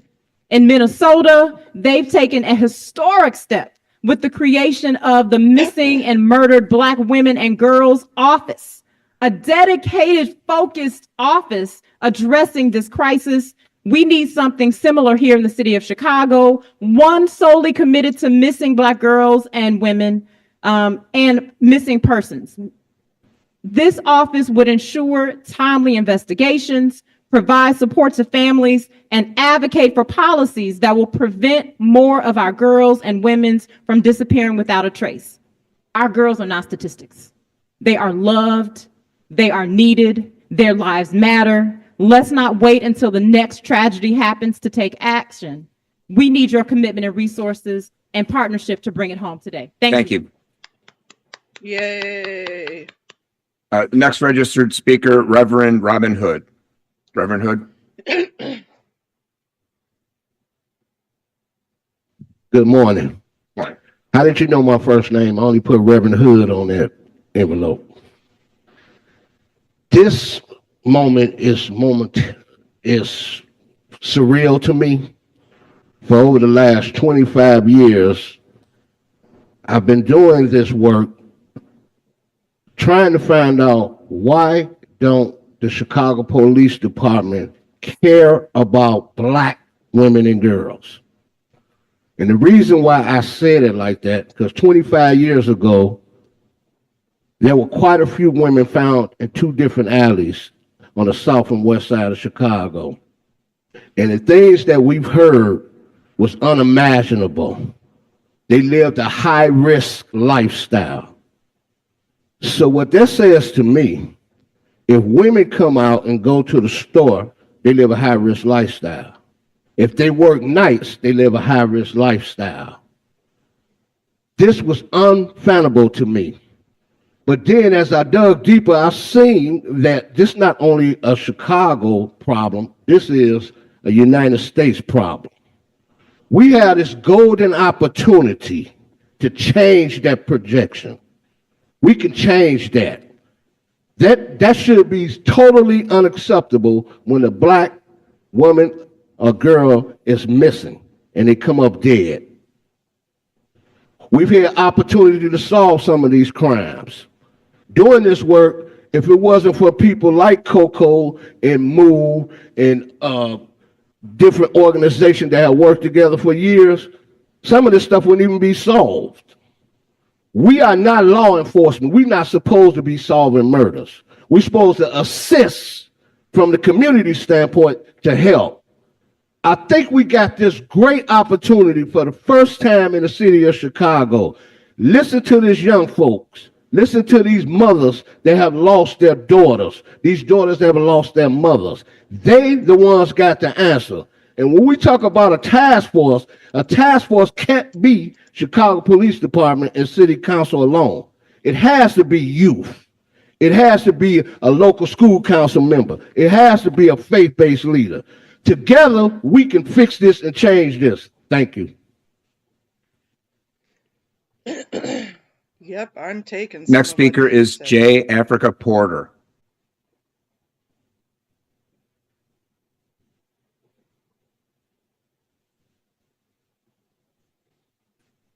Good morning, everyone. My name is Africa Porter. I'm a resident of the 5th Ward, Hyde Park, since 1973. I want to thank my Alderman Yancey, for bringing this to my attention that this meeting was happening today, and for sharing the topic of today by being Domestic Violence Month. I find it very interesting. I come from a long line of organizers, activists, servants of the people and humanity. My father, the late great Reverend Dr. Kwame John Porter, was the first SCLC chapter president for Dr. King for Chicago. My mother, at 90 years old, is the vice president of the oldest civic organization created, the Alfreda Wells Duster Club, which organizes and recognizes the Ida B. Wells. Last week, on Thursday, I was pushed down at the Sophie Hotel in Hyde Park by a man I don't know. To this day, I still don't know his name. I've asked for his name. I've made a post about it to put it on notice that it happened. See, I advocate for a lot of people. I've been an activist and an organizer for 40 years. Started at 10 years old in Inglewood. I find it appalling that somebody knows his name. But now that I'm on this side, I have to advocate for myself. Fell down, fell into another person who fell into somebody else who was eating dinner. This person has apologized on my social media, only because I made a post about it. I've been threatened. I've been told to take my post down. Or else I'm going to jail. Or I'm going to have to feel the wrath of something. I've been serving in my community a very long time. I need help. I've been following Dorothy Tucker and the violence against women. I was at Trinity. Amazing job. It has to stop. I'm advocating today, not just for me, but for all of the women who, as the speaker before me said, get off work late at night, and the risk is higher. Those of us who are single parents, who are doing the best we can with what we got. That happened in my neighborhood. I helped Sophie when they first opened. I helped with hiring practices. I have 3 of 7 days a week. I'm at Sophie bringing business there. When my artist clients are in town, they stay at the Sophie because that is my community hotel that I represent. If that happens to me, excuse me, in a hotel full of over 100 people, what is happening? I'm asking for support. I'm asking for help. I'm asking for advocacy. Thank you so much.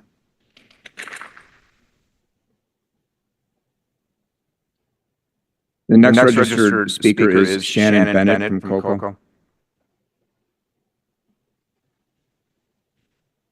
Yes, my name is Shannon Bennett, the Executive Director of the Kenwood Oakland Community Organization, otherwise known as COCO. So first of all, I want to thank the alderpersons and all the folk that put this hearing together. This issue is very important to our community. We worked on this issue for over 8 years because a young girl at the age of 13 came to our office and said, what's going on when black girls go missing? Where's the Amber Alert? What happens when black girls go missing? This young girl, Isaiah, came to our office and said she wanted to do something about it 7 years ago. And I just turned back to her and asked her what you want to do. She knows how we roll. She knows who Coco is. She said, she thought for a minute, she said, I'm going to do a march. I'll never forget that day. We organized the march within 2 weeks. We organized the march between young people, some of whom are here today. Young girls and young boys and women and men worked together. And that march happened in 2 weeks on the last day of CPS. That march is still going on today. It's called the We Walk for Her March. You Google it right there, you'll know about it. This march has drawn a lot of attention locally and also nationally for young people leading the way and dragging our old asses with us, with them. So this work is important. I just have a few points that I want to reiterate that my sister Taribu Lee mentioned earlier. We have some recommendations because we feel and we know that the experts have spoken.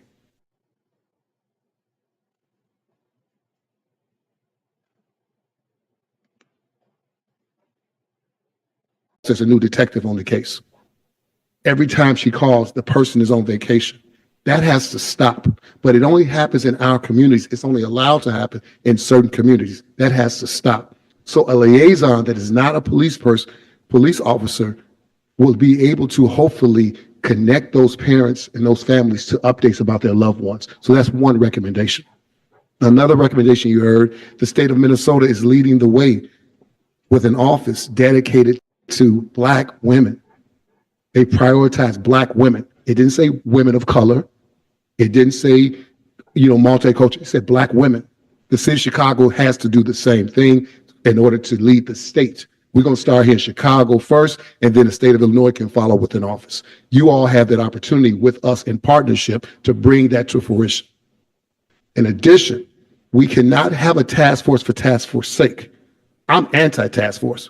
I'm not with that. I'm going to be clear because sometimes it wastes too much time. A lot of work has been done. So if we do a task force quickly and we get to the action of making sure the city puts some things in place, whatever ordinances that we come from the community, they have to emanate from the people who are closest to the pain. Y'all understand that? People closest to the pain should be close to the solution. I got you, brother. I'll stop here. Last thing.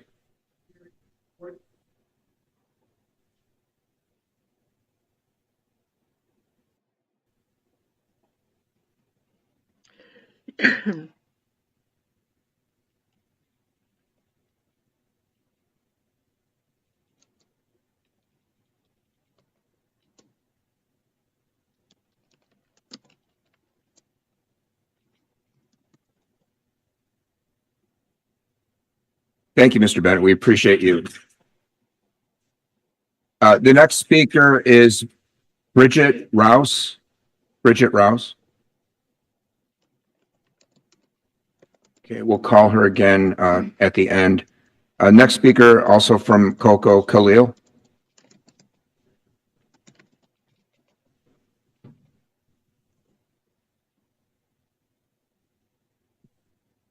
Good morning, everybody. Good morning. How y'all doing? My name is Khalil. I'm sorry that I sound like this. I'm still finna say my speech because I know my voice still matter. You know, I'm sorry, I have to pull it up. My name is Khalil. I am a youth organizer at the Kenwood Oak Community Organization, also known as COCO. For the past 7 years, I've been a part of the Girls League Coalition. Since 2017, we have done a march from 35th King Drive to 51st King Drive to bring awareness to the missing and murdered women on the southwest side of Chicago. We do that every year because we know that this is something that needs to be brought to everybody's attention. For 7 years, we have planned and organized, demanding change in a system that has ignored our mothers, our sisters, and our daughters. For too long, it should not have taken 7 years to act on the safety and well-being of these women that mean so much to us. This march is not just about honoring those lost. It is a call for justice. We refuse to let these women's stories be silenced, forgotten, thrown away, or just poof, it's gone, just letting it disappear. I have sisters, I have a mother. Their lives matter, and we must continue to fight until their voices are heard, until our community is safe, until this system changes for good. As a young man in the Girls League Coalition, I see my role as a supporting and standing in solidarity with women. It is crucial for men to be a part of this movement, recognizing that the safety and well-being of women is everyone's responsibility. Thank you. Have a great day. I hope this goes through.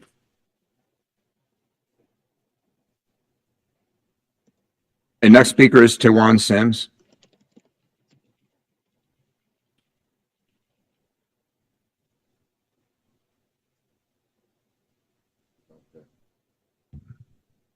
So there was 64,000 Black American women missing 2 years ago. I just read that there are 97,000 cases since 2022. However, Alderman Hopkins, I find it curious that right now, at the end of the year, though we have a full year, this would be the thing that come up. But Ms. Coleman, I find it curious that you know nothing about $1 billion on Black American children, on the heads of Black American children. These are Black American children. Though they be little girls who aren't protected, because you know why? They have no representation. It comes in the form of individuals like you and Ms. Harris next to you, who are lukewarm. So as you all are lukewarm, our children are spewed out into the streets, into the jails, into a host of different things. Right on. And though you might laugh and make your side comments, this is the reality of us. Everything that was said in the mic. And you might say, oh, I'm a Black woman too, I should be protected. Yeah, but you're a Black woman with power right now. A Black woman that's able to enact change in us. But y'all too busy being vindictive and doing whatever it is that y'all do down here in the city council. As y'all destroy everything, public safety. I found out last night that the city of Chicago would go so far as to cheat cops, the people that serve and protect us, $200 and some million to the tune of overtime. But then I don't find that to be, because the mayor who said during the hiring freeze that no, public safety workers won't get hit, cut 2 classes from the cadet trainers with the CPD. So we understand that there's no moral value here. And so as we look out and hope that we can find champions for this issue right here that should have been brought up first day, because every day a Black American woman, child, man is found either dead or they come up missing. And to what effect? Because the CPD is owned by whatever this corruption is that allows for it to happen. I have a case 23D 79597 that you all have not addressed it with the corrupt judge over there. What's his name? Trowbridge, and forget it. Because I think I'm losing my mind. I know I'm losing my mind dealing in this, because there's nothing that's going to happen. I'm just going to speak in this mic. You're going to be the president of the Black Caucus. This lady's supposed to speak for us, advocate for us. There's a group of them. They like the Avengers. Y'all know the Hulk, Iron Man in them, but we don't got that in them because they've abandoned us. The NAACP, we got nothing. So Black American children will continue to come up missing. Women will continue to come up missing at the age of 10 and 20. And imagine the horrors they face. The next speaker is Jessica Jackson.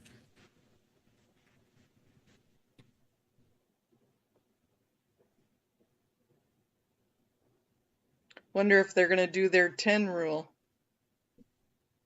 Good morning. I'm more than aware of the sensitivity of domestic violence. Okay. I think most people are. But with that being said, my name is Jessica Jackson, and I know you recognize that name, Dorothy Tucker, because I too reached out to you to do an investigative report on the fact that Cook County and the city of Chicago was stealing black people's property. I said, don't you roll your ass like you don't know. I'll pull up these emails. Don't you do that. Now, I told you that they were stealing black people's property. I sent you the documentation in an envelope. Me and you spoke on the phone several times. I sent you several emails. That's the violence against black women. The fact that this city will steal property from black women. And you had the audacity to do an investigative report on TV talking about this time, these women, the violence against women, these women look like me. They look like me. Yeah, I look like you. And what did you do about it? Nothing. What did you tell me? Did they take your property already? No, I'm trying to keep it. I'm fighting them not to do it. You told me that I had to get in touch with you once they took my property. Don't you nod your head like I'm lying?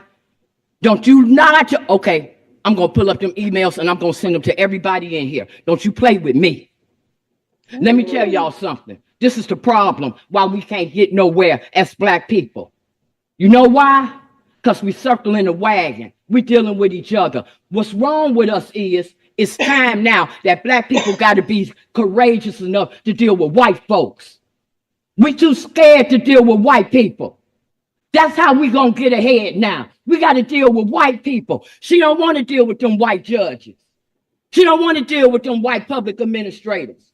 Just like a whole lot of them in here. They been knew about my issue with my property. Jeanette Taylor, Stephanie Coleman, who did me, I give her that.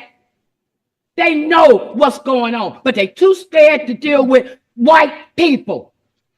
So they keep on with these task force organizations talking to each other when they know they ain't gonna do nothing. It take us to deal with white folks to make a change. You know it. You're the same age I am. You know what it's gonna take to make change. You gotta have enough courage to deal with white people.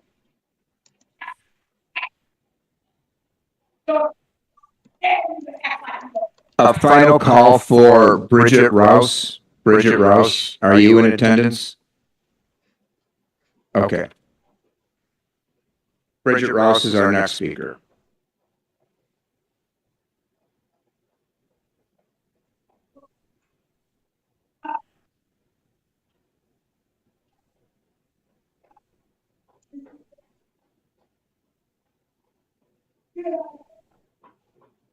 Bridget Rouse is our next speaker, followed by George Blakemore.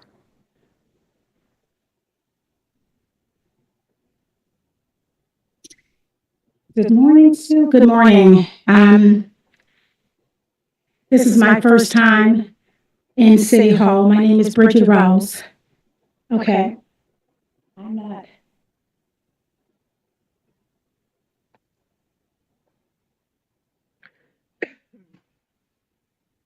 Okay.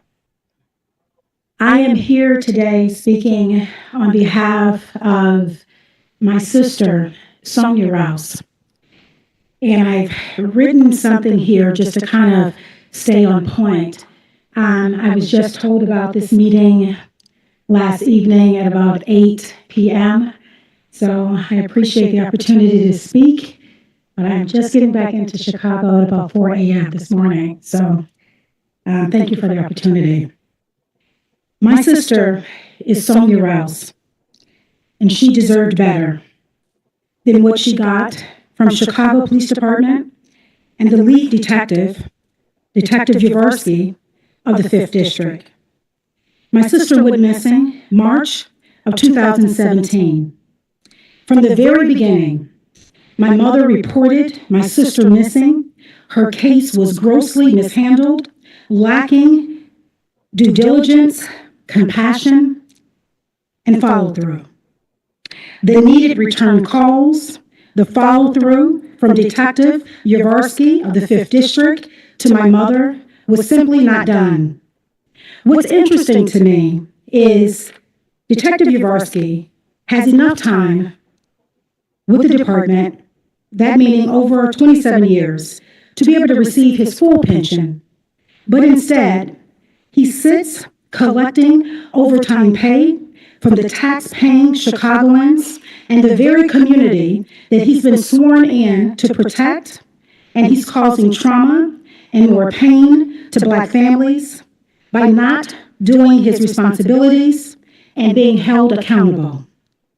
As the days rolled into years, and as I stand here before you today, I stand with trauma and pain that is unmeasurable. There is not an hour, a day,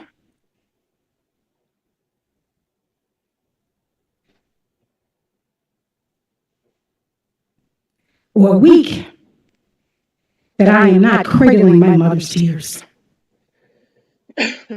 My sister was the oldest of three.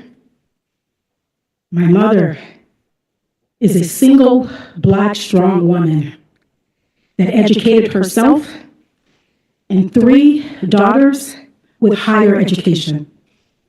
And to that, we're left with an incompetent Chicago Police Department. It seems my sister's missing report has a last. Yeah, let her conclude. It seems my sister's missing report has not only her last name and a report number, it seems it also has two letters, CW, colored woman. It's clear to my family and to many Black families that have a non-trusting relationship with Chicago Police Department over many years, missing many Black cries, Black voices, and purposely ignoring Black women in this city. I'm left with my sister's screams. In Chicago, more than a third of missing cases are Black women. I was married to a Chicago police officer, and he was not Black. For over 20 years, I've come to understand that missing Black women cases, predominantly in Black districts, are handled without the same due diligence as white women in predominantly white areas. I understand the cruelty of racism carried out for decades by the city as well as the department. I understand my sister Sonia's missing report, having those two letters, CW, will not be worth the same. Historically, we have all learned in order for change to truly come about, we must call out injustices. That includes with the police departments and governmental seating. Change and accountability is desperately needed in the city and within the department to ensure there will not be any further Black missing women, myself included, with the letter CW. Thank you for your time.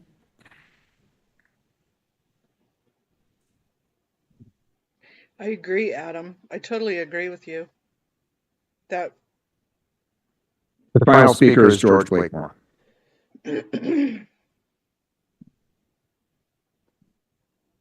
Talking loud, everything. But Mr. Blakemore said something that everyone realized this last speaker. Racism. What? Racism. And I made a point. You don't see white women in here. You don't see Hispanic women in here. You don't see Asian women in here on this particular issue. Mr. Blakemore said racism. Oh, he was loud. Oh, he was all painted up. What did Mr. Blakemore say? Racism. But you have Black people in high place and the face, Black faces. What is the problem here? Racism. Racism. So on the plantation, the Black woman was raped, the Black man was raped, the Black children was raped. When will our people realize what have happened to us? It's still happening to us. We're still on the white man plantation. even though we have black faces in high places, they control this. This last speaker said they have a code called something. That means a black woman. You don't have to investigate that case like you do a white woman, or Asian woman, or Hispanic woman. And the egregious act that what happened, the black men watch how mean the master was to the black woman. And some black men became mean to black women too. This is a mess here. The men saw how the white men treated the black woman, and some of the black men treated the same way. So, black life doesn't matter to these people. And I'm urging each one of you, say, black lives matter to me. I'm black, you see. That's your problem. Fall in love with you. From your nappy hair, to your big nose, to your thick lip, to your black butthole. All in love with you. Focus on you. Self-preservation is the first law of nature. I didn't bring this here. Self-preservation. Stay focused on you, not color. No. And I'm going to try to, my minutes go so quickly, quicker than this other. Now, say that. Black lives matter. Black lives matter. To me, you don't have to love nobody but yourself. God has given you everything you need, and you. This concludes our public testimony. We do have one item on the agenda before we get to the presentation. Alderman Hoppenworth moves approval of the Rule 45 report. Hearing no objection, approved by the attendance roll call. I will now turn the meeting.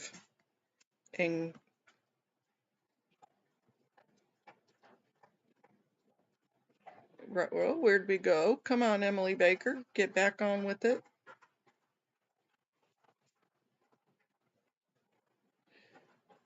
And we're on the white screen. So let's talk before we turn Emily back on.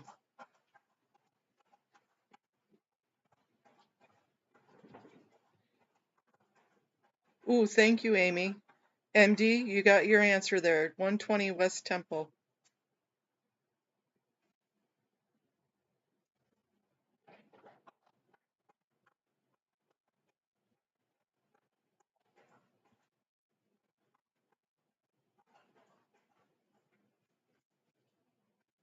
Woohoo! Good job, chat. Great job, Amy. Thank you so much.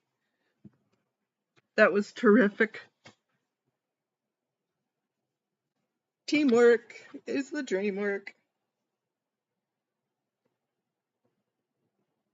Amy, you're the best.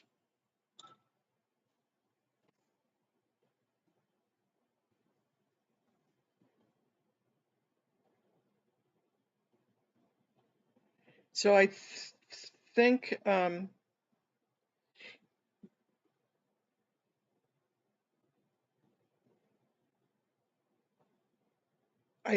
so. Let me go to the site here. Yeah, I never did switch.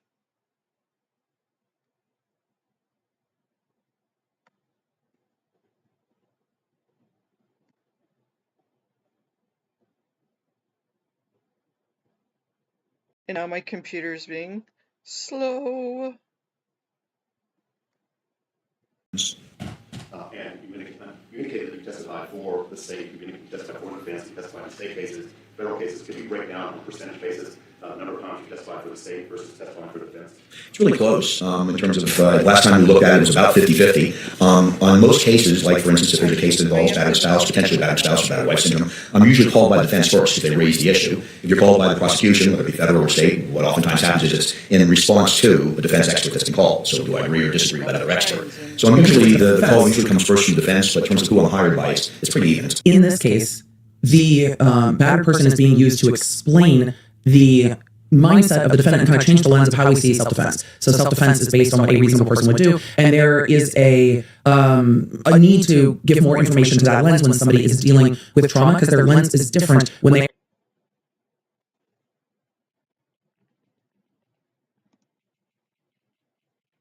is in fact a syndrome, what it is, because he's clearly an expert. I think this is going to him not defining, because they offered him as an expert in battered person, menaced battered spouse.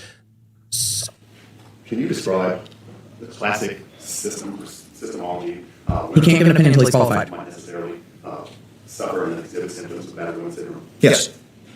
So battered spouse syndrome is a woman, usually a woman's response, doesn't have to be, but that's a classic historical research into how women respond in situations in which there's intimate partner violence, when they've been the victim of violence. Now we know, of course, in other kinds of relationships, men can be a victim of it as well, as whether it's a heterosexual or homosexual relationship, that both men and women can be victims. We still know the majority of those individuals that are diagnosed with that condition or given that condition, classified with that condition, are women.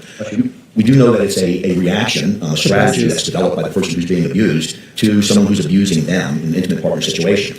And essentially what they're doing is they've made a determination that they can't effectively escape from the abuse. They can't just leave for some reason. They feel in danger or they've been threatened if they leave that something bad will happen to them. So it's a cognitive or thinking strategy on the part of the person being abused that I have to develop some coping skills or ways of protecting myself and protecting myself or maybe even loved ones as well from some form of imminent violence or danger or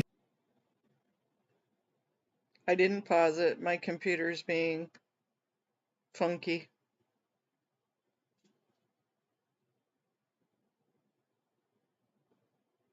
Come on, computer, catch up.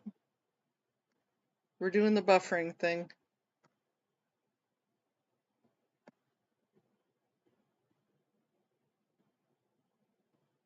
lethality. Something bad will happen to me if I don't develop a way of handling this abuse, this constant abuse that's coming towards me. So the battered wife syndrome is really a way of thinking. It's a psychological change that happens with a victim in terms of the way they cope and strategize to stay safe for themselves and other loved ones as well, oftentimes. I'm going to ask a really silly question, if I may, Doctor. So I see a number of you in the chat saying he didn't interview Sarah. I don't know if he did or didn't. I guess we'll find out. But you can have an expert come in to explain what a thing is, even if he did not interview the defendant to be an expert in the thing and explain the thing. Like you have tech experts come in. I mean, generally they also look at the tech, but we will see. I don't know if you noticed the bruise across the bridge of my nose this morning. I did see that. Come in, yes, sir. Okay. This weekend, hypothetically, if an individual was digging around the garbage down and cut his nose, the bridge of his nose wide open, would you, as a forensic psychologist, anticipate, or psychologist in general, anticipate that there might be a physical or psychological reaction in response to that degree of trauma? So I don't know if it would be trauma or not. It could be, depending on the degree of the injury and the pain and things like that. But certainly you would view that garbage can differently as you approached it. So it changes your psychology, the way that you look at that particular situation or that particular object. And so by viewing it differently, you may engage in different behaviors. You may approach it differently. You may have somebody else approach it. You may approach it with both hands up. So it changes your behavior and your thinking about that garbage can. Does that also apply to you? Sir? So it certainly can. Did the garbage can hurt you? Two people always react the same way to every situation. Trauma, one person's trauma is not a trauma to another person. But for people who do develop battered spouse syndrome, they do begin to change the way they view the person who's abusing them and what they have to do in order to maintain either their life or their safety, their physical safety in terms of their behavior and interactions with that person.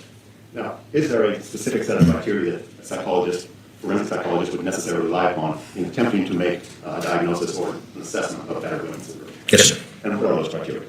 Well, you want to see one if some type of abuse has occurred. That abuse can be physical, it can be sexual, it can be emotional, or it can just be the threat of abuse or bad things that's going to happen to you. So there has to be something bad that's happened or that's threatened to be happening over a period of time. So abuse has to be present in order for this.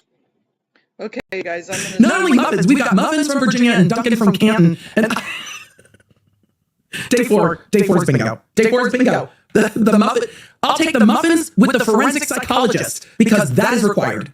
It's not just muffins. Muffins plus forensic psych. Are you? And then I want muffins. A detective or a homicide prosecutor may go out to the scene and see a freshly dead body, and their perception of that environmental stimulus may be very different from somebody who works at Dunkin' Donuts and just gives us muffins in the morning coming across a dead body. Is that fair? Also, when you think of Dunkin' Donuts, is muffins the first thing you think of? This is such an oddly specific reference. Yes, sir. That homicide tech may be able to go eat lunch right after it, and the other person who works at the donut restaurant may not be able to eat for a couple of days as a result. So, yes, perception is a big part of how trauma occurs. And I understand your answers today, and I'm not saying that they were different. I'm kind of. I understand you to say that it's very important to do a comprehensive evaluation. Does Dunkin' Donut have to make sure muffins? what is going on in It's so specific. battered spouse mind. You all right? Yes. Oh my goodness. All right, they do have muffins at Dunkin' Donuts. See, I go to Dunkin' Donuts not often. I grew up in Southern California. We are not as Dunkin'-y as other places. We have a lot of local, like family-run donut shops, which is what I grew up with. Love, love, love. There aren't as many of those elsewhere in the country. Southern California, plenty of family-run local donut shops. But this is the one time of year I do Dunkin' because they have the pumpkin spice donuts. I also like cake donuts. So now is the time of year that I Dunkin'. I didn't even know they had muffins because I literally go once a year. I'm like, we have a pumpkin spice yet? No? Good, I'm in. But when pumpkin spice is gone, I'm out. So this trial has just been... But muffins with the forensic psych on the stand is wild to me. They're back at sidebar trying to narrow down what this witness can and cannot testify about. So, we've been talking about the importance of doing a comprehensive evaluation with as many collaterals.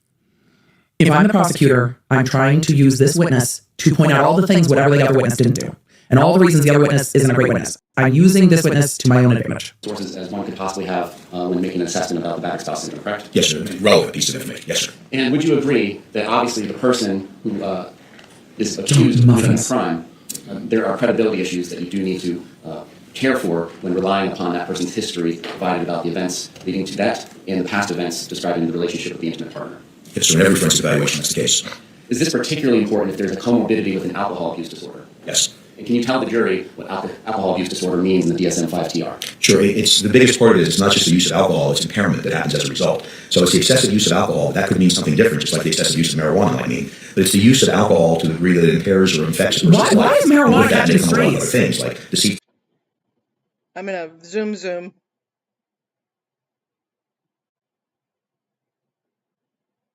Maybe I'm gonna zoom.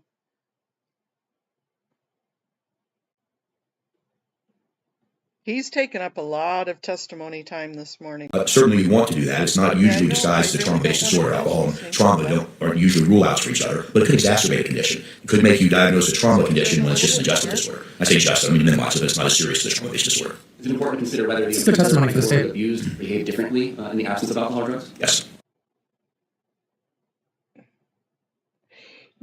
I have a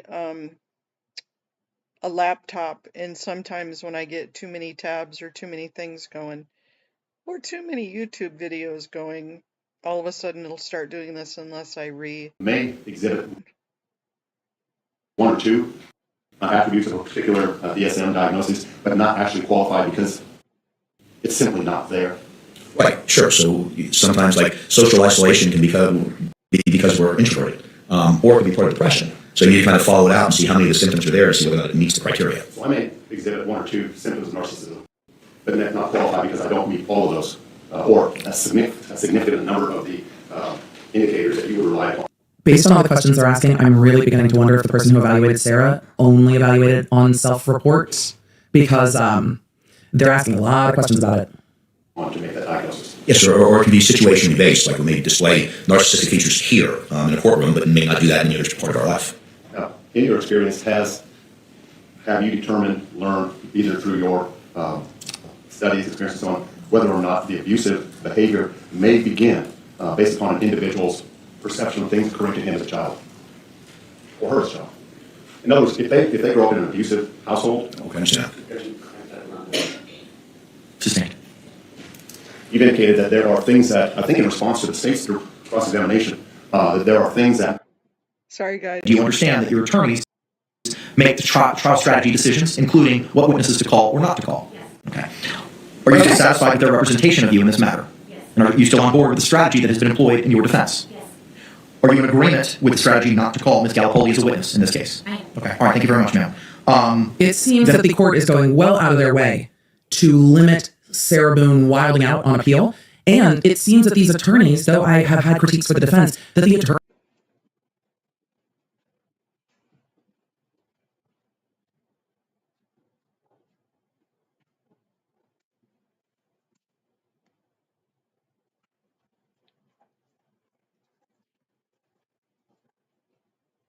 Okay, you guys, my computer is being a butt. attorneys have done They're a good job of client managing Sarah Boon, which cannot be an easy task. It might be why there's four attorneys, but it seems that they are doing a good job of making sure she feels heard and making sure that they well explain to her what decisions they're making and why. So I think that's why they are really honing in. But Valerie Frank in the chat said, Emily, have you ever seen anything like this? I've never seen a judge colloquy a defendant like this, ever. Just ever. And I think because the judge has dealt with her for 4 years and dealt with her as a pro per, he knows, and this is his strategy to make sure that she can't come back and say, I didn't want these attorneys, I don't agree with what they're doing, I wanted to stay self-represented.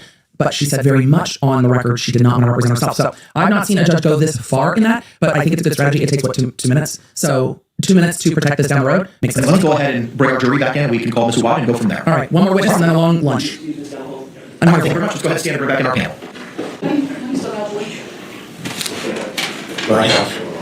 G-A-L-I-P-O-L-I. The court reporter asked how do we spell her name.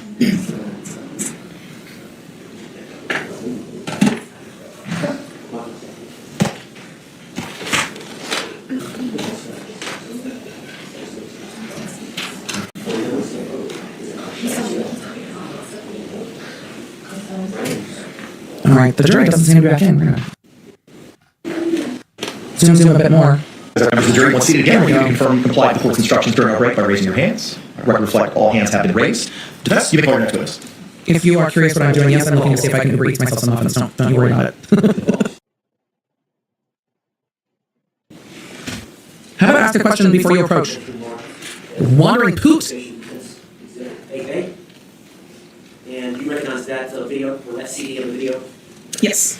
Well, I think we kind of cut you on the head. That was extracted from the Sarah Boon phone that you were asked to extract. Search Uber Eats. Yes, one of the media files, yes. Okay, and is that video a fair and accurate depiction of one of the videos that was extracted from Sarah Boon's phone? Yes. Search Uber Eats for muffins. You know what comes out first. See, because it is. Don't get in. Second question, you got a chance to review that video. Is that one of the videos that was extracted from the Sarah Boon phone? Yes. Judge, this time I'd like to have these introduced in evidence. Morning, Rachel. Any objections? All right, what was pre-marked as AA will be received into evidence without objection as defendant 17. What was pre-marked as Z will be received into evidence without objection as defendant 18. 100% what I'm ordering. It needs to happen at this point. It's for the research. We're doing it for the trial.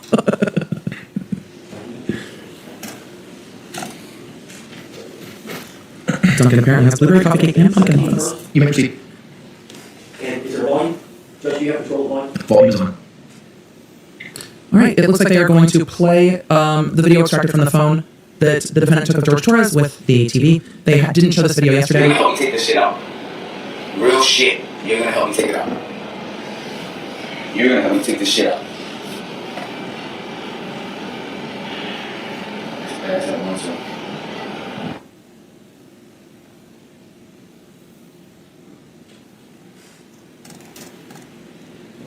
That was interesting. Okay.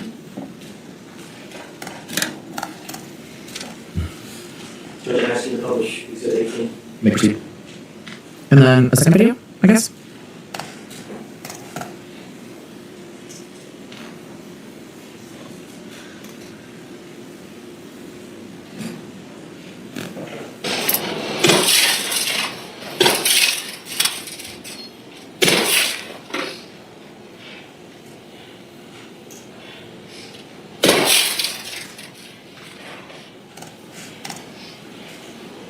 It seems highly ill-advised with dogs.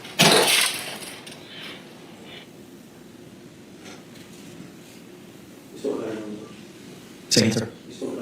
Yes, understood. Thank you very much. This witness can be released, correct? Dave? Yes, sir. Thank you. Can the parties approach momentarily, please? Okay.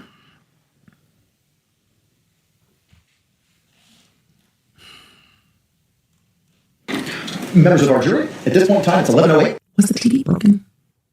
Because he's talking about taking it out and then just beats it with a bat, but seems exhausted doing so. That was odd. I know it's a little bit early, but due to the pacing and how quickly we've been moving through the evidence this morning, and how the defense has teed up their witnesses for this afternoon, we do not have anyone until 1 o'clock. So at this time, we're going to go ahead and take our lunch break at this time. And because we planned for Zoom room, we only have about an hour of break. Alrighty then, let's put that on pause. We've got, yeah, they'd better do a good cross-examination. The prosecution I know it's a flippy flip today, so it's 2 minutes to noon here.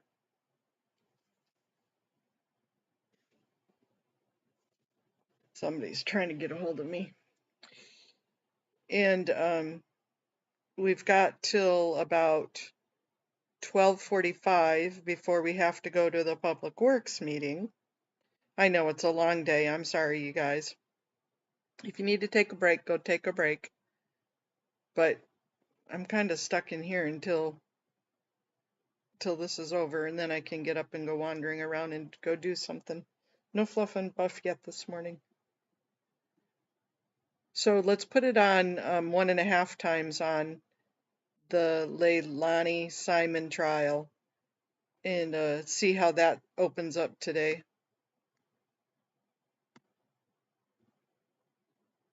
Not sure we talked about how things have shaken out for today yet.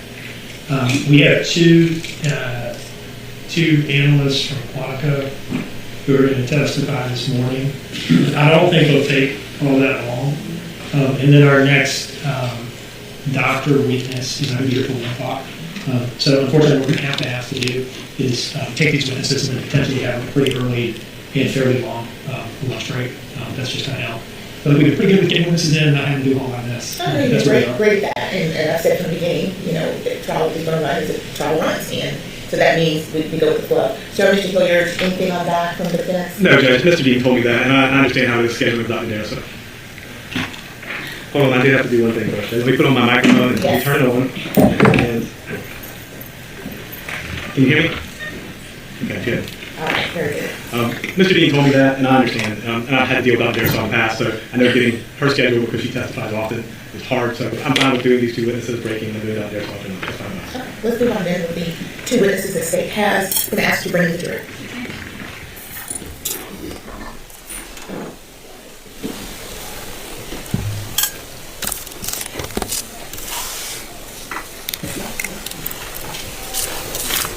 Sarah Henry.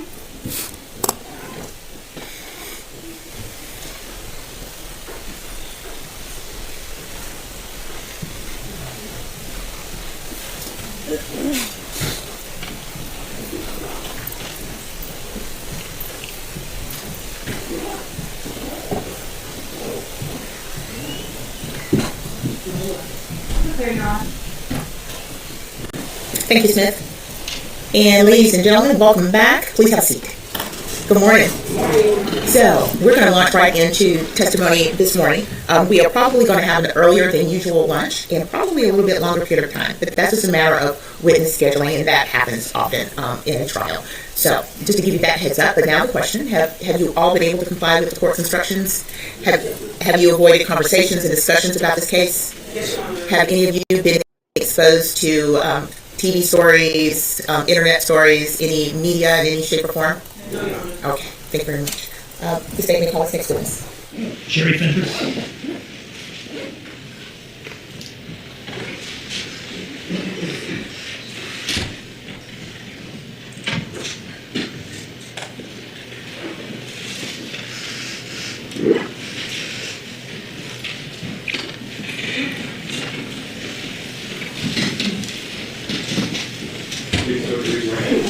The evidence to report and jury trial decisions to the truth of what we can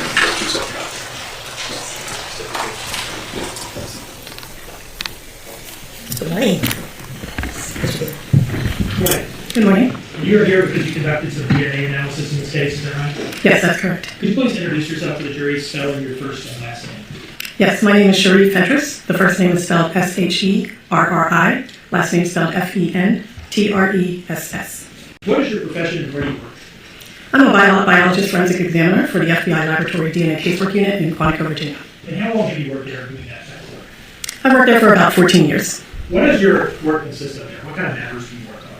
As a biologist forensic examiner, I perform primarily work on missing persons and unidentified remains cases, in addition to some other criminal casework. As an examiner, I will receive case information and determine what pieces of evidence need to be tested based on that information. I'll determine what the best course of testing is for those items, and then I'm the one who will coordinate the movement of the evidence through the laboratory, directing the work of biologists along the way, and making key decisions at certain points in the testing. I'd like to ask you some questions about your education, training, and experience that allows you to perform this type of work, okay? Can you tell us a little bit about your education first? Yes, I received a Bachelor of Science in Animal Science with a concentration in Agriculture Biotechnology and minors in Biology and Chemistry from the University of Delaware. And then I went on to receive my Master of Science in Criminal Justice, specializing in Forensic Science from Michigan State University. What about training? In order to be an examiner, I go through a training that's about 2.5 years. It consists of practical laboratory exercises and oral boards, as well as moot courts, in order to make sure that not only do I understand the fundamentals behind what I'm testing, but also that I can express it in a clear manner for you in court. And experience? My experience, in addition to working for the FBI laboratory, spans about 10 years prior to that. I worked for the Armed Forces DNA Identification Laboratory as a graduate intern. I worked for a private laboratory also, and then for the 5.5 years prior to working for the FBI laboratory, I worked for the state of Delaware. Have you testified as an expert witness on matters concerning DNA in courts before? Yes, I have. I've testified in both federal and state courts. And have you been admitted as an expert in each of those instances? Yes, I have. How do you phrase your ultimate results or conclusions? What does it sound like? So when I conduct that kinship comparison, like I said, I'm comparing the profiles against each other. So what I would say is that based on the comparison of the DNA profiles, the results are however many times more likely if the individuals are related as stated than if they are not related. And I'd like to draw your attention specifically to two items that you tested in this case. Do you see in front of you a document entitled States Exhibits? -1, and it is a small bone right there in the center. Because of the size of the bone, we had to use the entire bone for this sample. So there's no specific cut area that you will see. There's not an additional photo showing like a piece of it cut off because you had to use the whole thing. That's correct. Okay. You were able to take these two bones and develop a DNA profile of the person from whom they originated? That is correct, yes. And you were able to compare that to DNA samples from Henry Bowman-Moss Jr. and from the defendant, Lonnie Simon? Yes, that is correct. And you were able to come up with a conclusion as to how likely it is, or the likelihood ratio of whether your person from whom these bones came is those two people's child, right?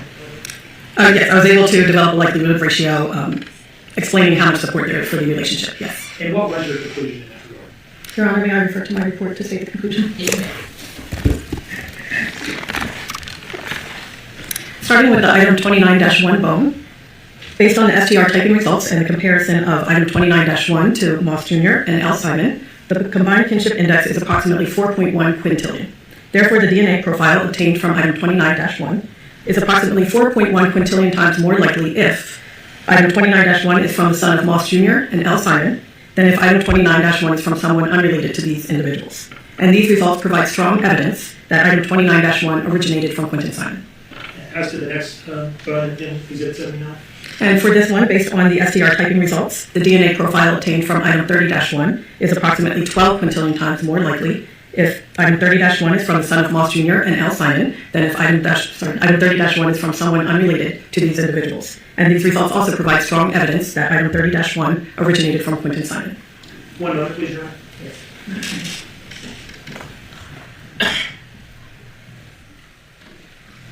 No further questions. Thank you. Any cross? Hi, Judge. Good morning, Ms. Ventures. How are you? Good morning, I'm fine, thank you. Okay, I don't get people like you on cross-examination very often, so I'm going to have a bunch of questions for you that I don't want to get asked, okay? So let's start. Kinship analysis is, are you looking at alleles or genes or DNA? I mean, I don't understand the difference between the two. Sure. So alleles, genes, and DNA are all related to DNA. When I say that I'm looking at different locations and I'm looking at the profile at those different locations, that would be where I'm referring to alleles. So to take a quick step back, when we look at the nuclear DNA, we're looking at what are called short tandem repeats. And those are short patterns of DNA that are repeated back to back to back. And that number of repeats may differ between individuals at any given location. And it can also 3 locations. So you narrowed your analysis down to basically 24 separate locations, right? This is correct, yes. Okay. And I'm curious because, again, it's kind of a weird thing to me. The bones you tested, one was 4 quintillion times more likely to be related, and the same bone tested differently was 12 quintillion times more likely to be related. What accounts for that statistical discrepancy? So those were 2 different bones that were tested. When we obtain a DNA profile, I would say a common misconception is that if you obtain a DNA profile, you just got DNA and that's all that matters. But really that profile can range anywhere from one of those locations all the way up to the entire profile that we're targeting. The fewer locations you have, the lower that number is going to be. Now, prior to that, I was a biologist. And how long were you a biologist? I was a biologist for about 4 years. And to remind you of the difference.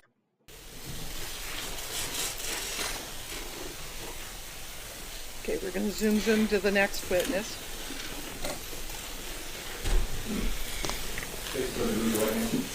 The evidence you shall be the court and jury in the trial of this issue shall be the truth, the whole truth, and nothing but the truth, so help you God? Yes.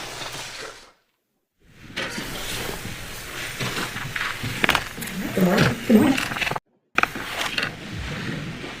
Morning, could you please introduce yourself to the jury, spelling your first and last name? Sure. My name is Dr. Cynthia Lynn Morris Kukowski. That's Cynthia. Last name is Morris-Kukoski. And you're here today because you conducted some forensic toxicology analysis in this case? Yes, I did. Where do you work? I work at the FBI laboratory in the chemistry unit. And what was your official title or position? I'm a forensic examiner toxicologist for the chemistry unit.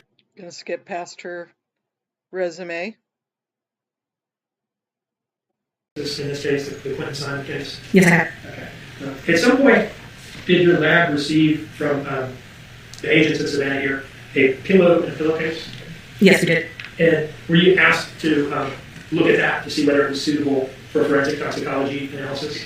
Yes, I was asked to look at it. And can you tell me what the results of your review of the pillowcase was?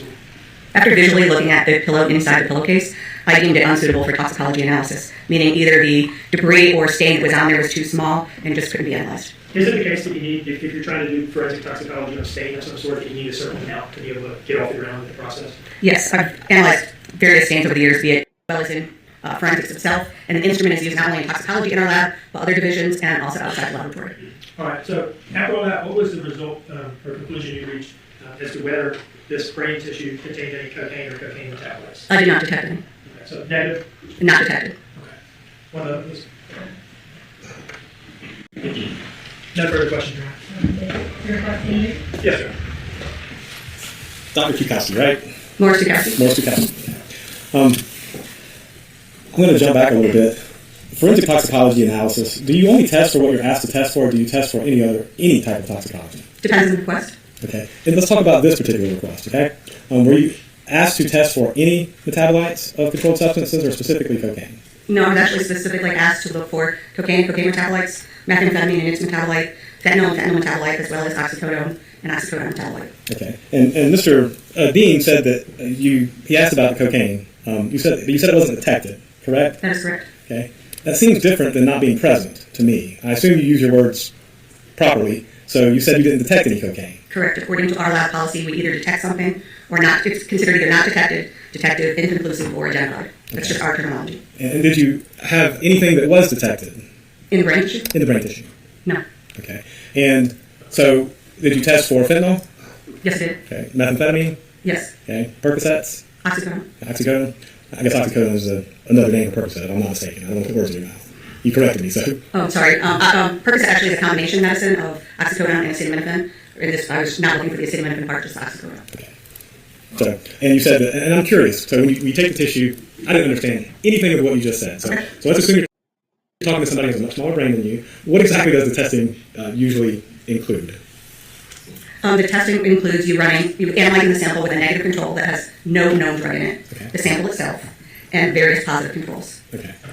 All right. And with regards to, you will tell us the biological tissue, you'll take it and you will Process it. Process it. What's involved in processing it? That's that solid phase extraction where you're removing and filtering out all the stuff you're not interested in, and then concentrating the stuff that's left in that cartridge filter to put on the instrument. Okay. And how big of a sample are we talking when you do this? It's a 1 gram, 1-to-1 homogenate. So You showed me I guess this was the item. Was that the item or was this the item? Okay. And so that was the item. So they know. Yeah, is that the item? It's States Exhibit 78, item number 3. Thank you. So that was the piece that you tested, and the portion of it. That portion of it, at least. And with regards to that, I think that's all the questions I have, because I think you've explained everything to me, so I understand it, but I'm trying to make sure. You were able to test the pillow or pillowcase, correct? You were able to get enough testing material for this, correct? For what, sorry? For the item 78 that I just showed you? Yeah. The brain tissue? That's item 29? I don't know what your item number would be. Oh. Yes, I think it's yes, item 29. Yes, sir. Okay. And were you given any other samples to test, or were those only samples you were given? No, I was also given a pink washcloth, a shirt, the pillow that we talked about, pants, and a towel. Okay. Did you perform any testing on those or no? The pink washcloth was considered unsuitable for analysis. The towel was considered unsuitable for analysis, and I did test stains from the shirt and the pants. And I'm just curious, when you said not detected, it means it just wasn't detected in that sample, correct? Correct, in that tested portion. That's all the question I got. Thank you so much, Doctor. Any reason? No, you're All right, you need this witness, please. Yes. Thank you.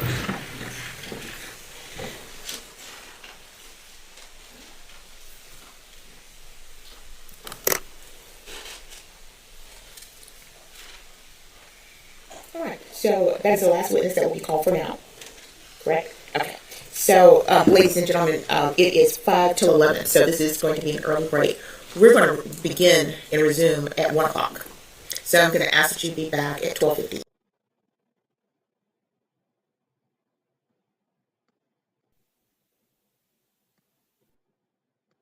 Okay, we're gonna put that on pause. Huh. Yeah, she is. She's just sitting there like they're trying to set me up. They're trying to do something. Whatever, let's just get this over with. I just couldn't sit there knowing that my baby, and they're bringing up bones of my baby boy out of the trash, and they keep bringing up pictures without any facial expressions. That is just like total disconnection.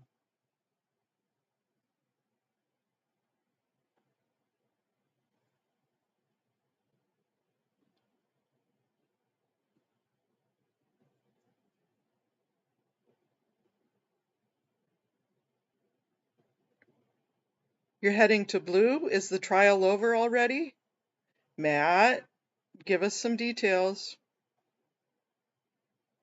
Scoop us a little bit of tea. No!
Oops, wrong one.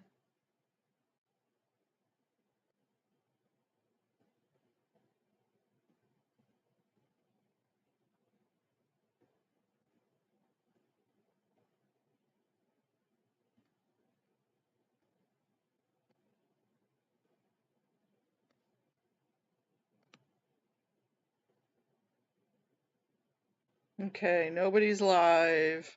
Nobody's live.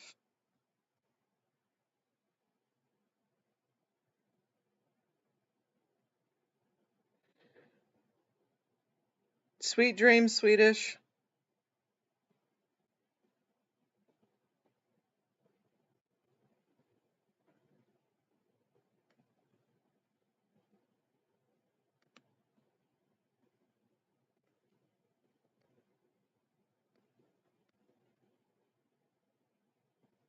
That was quick.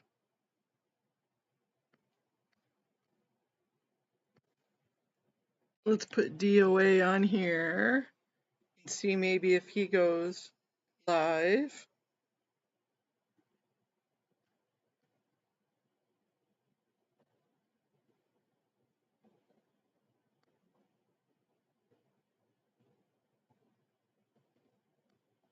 That's his pre one.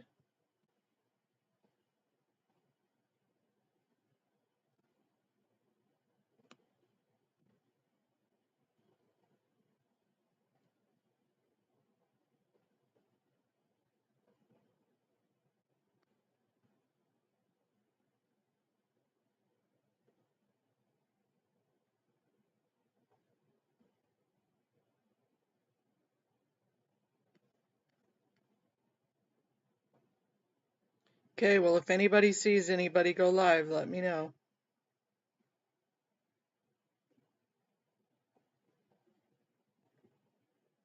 Oh, they got it continued. Okay.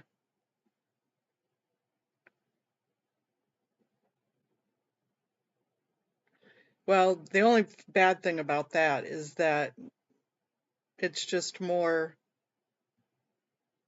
anxiety waiting for it to be over for Josiah. But thank you, Matt. Thank you for letting us know.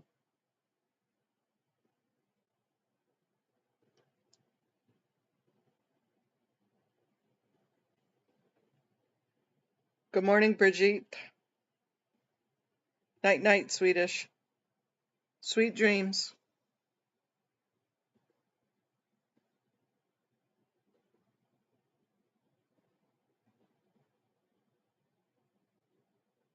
Nice. Good showing. I'm glad so many people were there for him. How did Josiah look? Did he look completely stressed out, or was he good? Okay. That's good that they have a strategy. That's excellent.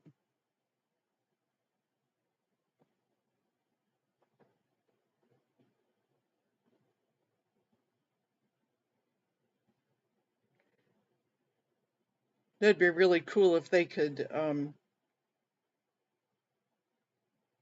good, I'm glad.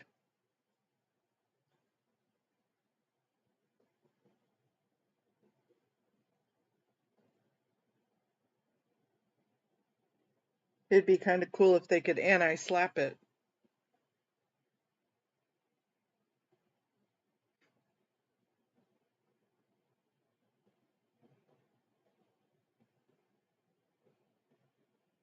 Amy is asking, what did you think of his lawyer, Matt?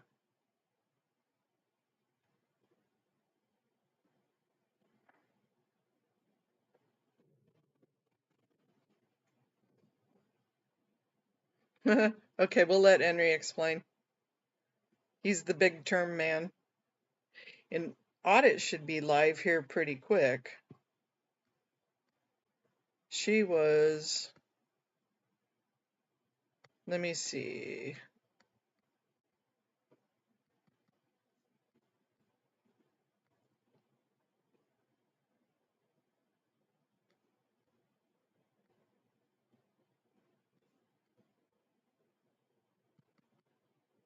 Nope, he's not. Nobody's live yet.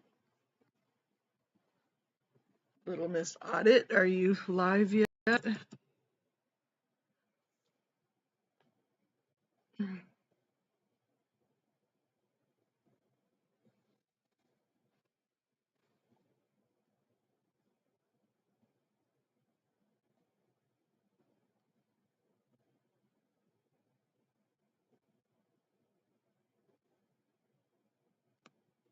Nope, she's not live yet either.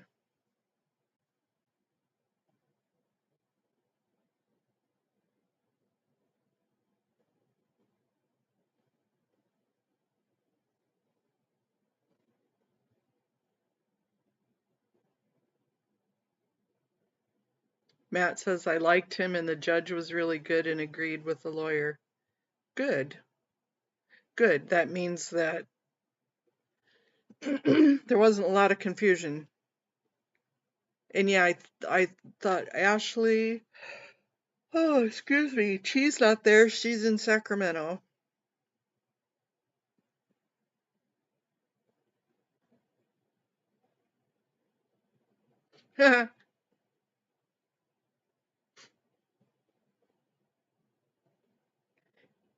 Speaking of the little goblin, there's the chi.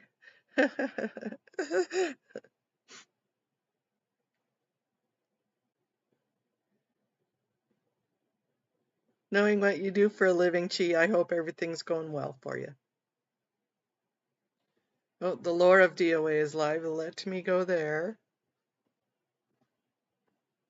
The lore of DOA.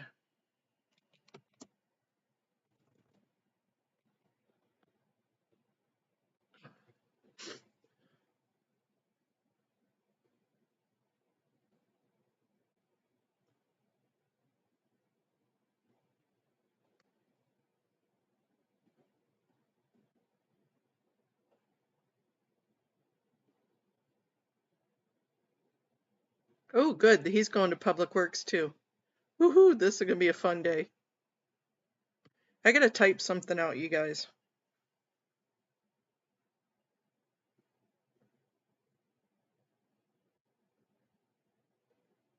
You're separating Cassandra and Ashley too? Yeah. As long as they come from the right way. Yeah.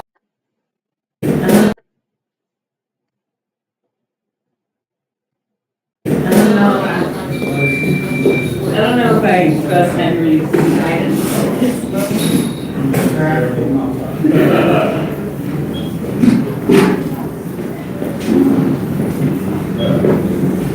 All right, yeah, so we have court.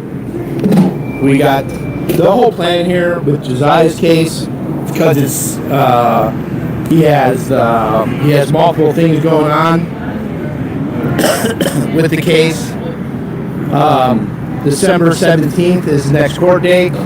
That's going to be at 8:30 in James Arthur L. McCarn Criminal Justice. The criminal court's 210.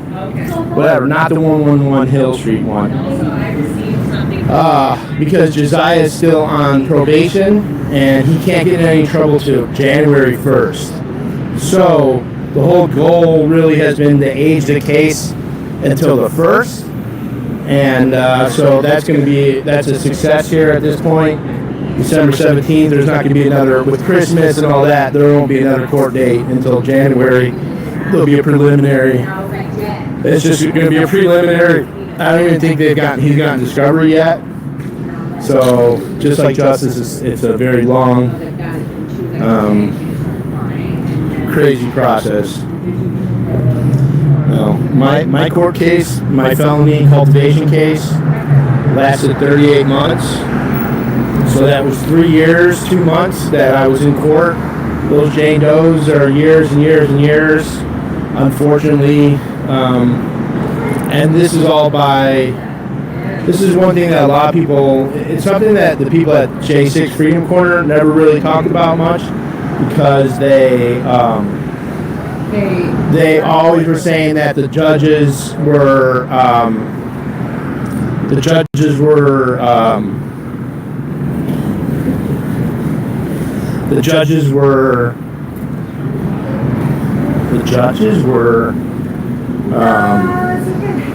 they were saying that the J6ers weren't getting quick trials.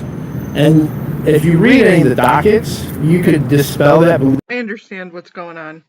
That's excellent. So we're still waiting for audit. Let's pop into Eric. Let's see what Eric's doing.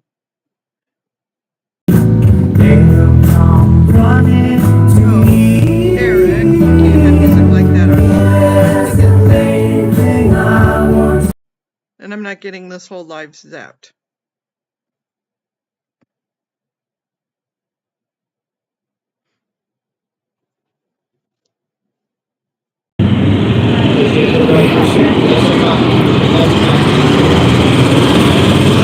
Head down straight. Head down straight. Head down straight.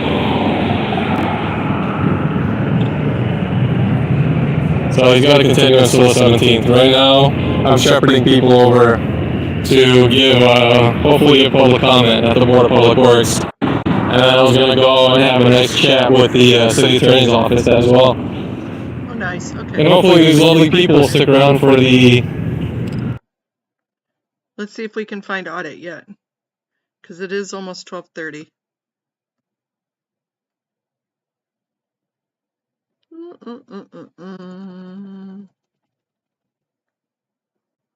Back audit LA.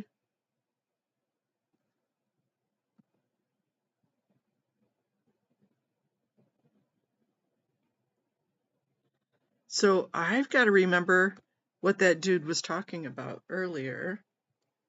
Oops, sorry about that. Nope, she's not live yet. So when that guy was talking earlier in his speech, in his public comment. He was basically saying, look, it's our job to let you know what we see. It's our job to inform you. It's your job to do your job. It's not our job to do your job.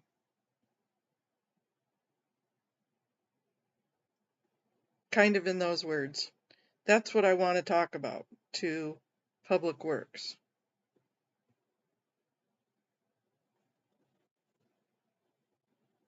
Minnie, are you still in here?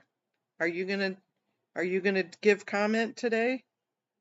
Chi, I know you're on the road. Amy, are you thinking of it?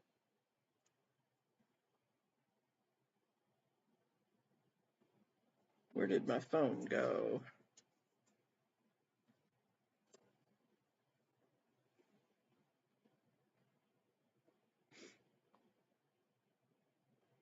Did I lose everybody? Nope, we still have a few people in here. So, let's go to, I'm going to open up my Public Works comment the other day because I believe in writing it down. I'm not a off-the-cuff speaker anymore. I used to a long time ago. Documents.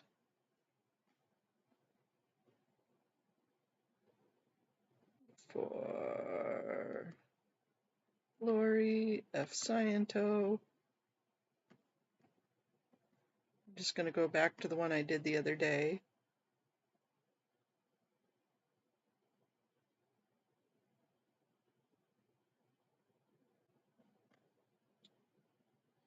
Hello, Board of Public Works. I'm going to continue on with It's Me Again, Mona.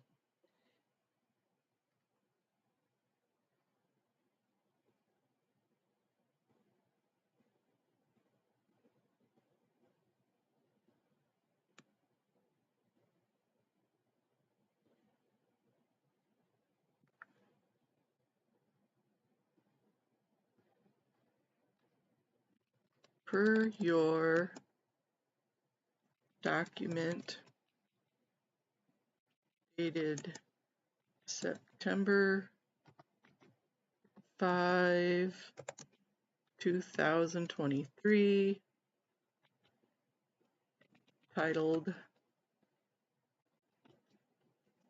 Parkway Landscaping Guidelines.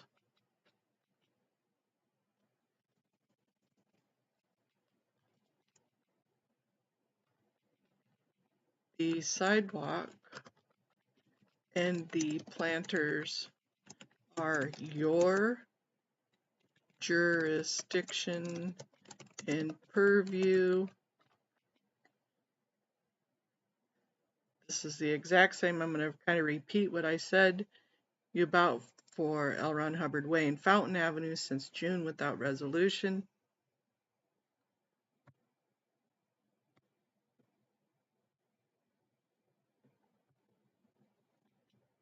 I remind you that as a community member, it is my job to bring these issues to you. However, it is your job to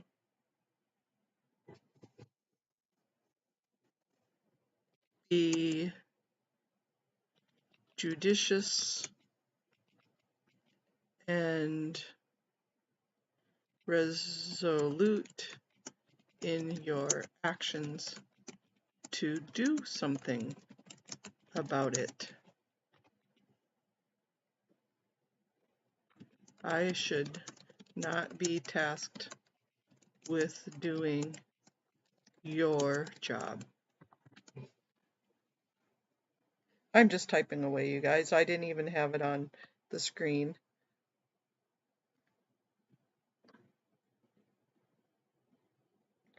Let's see. Audit, are you live yet?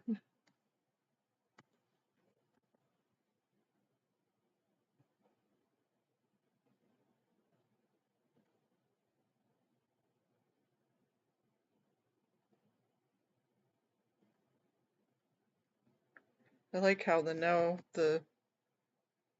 nope, she's not live yet.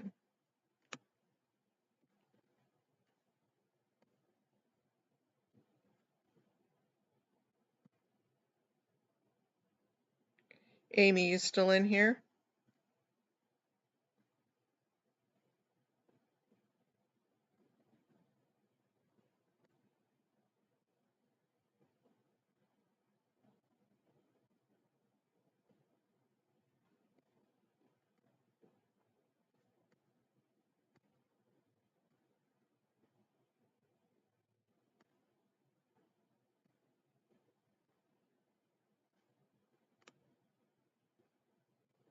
You guys can see all my typos and everything that I have in there.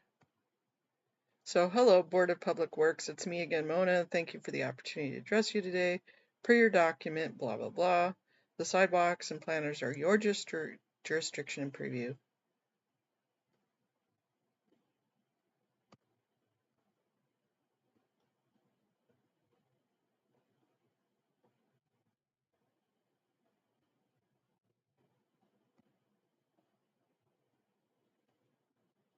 Let's try spelling it correctly.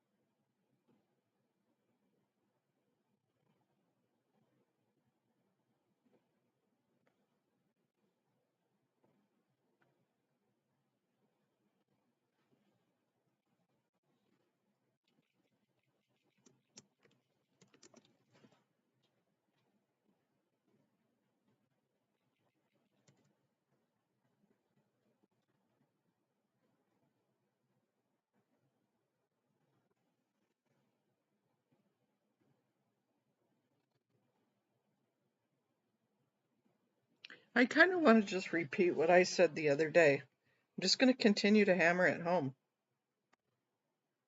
Let me save as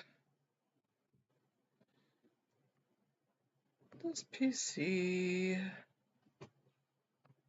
documents Lori F Sciento 1023 E APW save.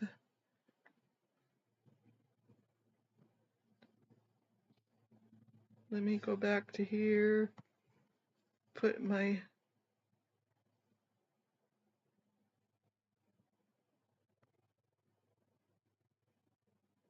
put her back in.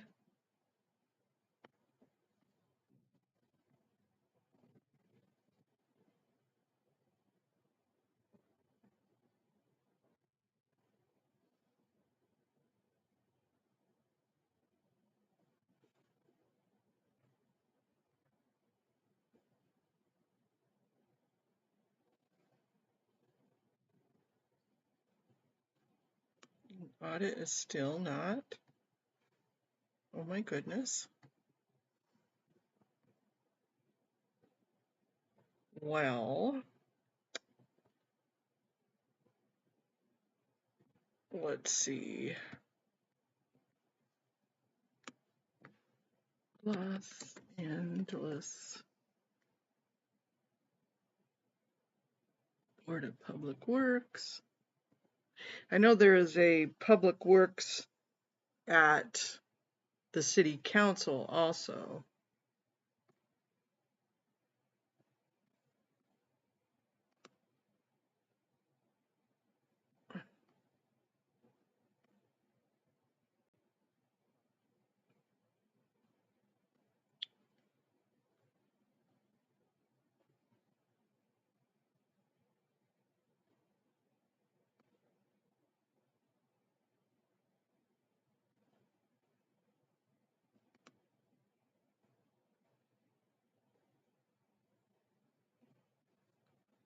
And here is the link for Zoom in case anybody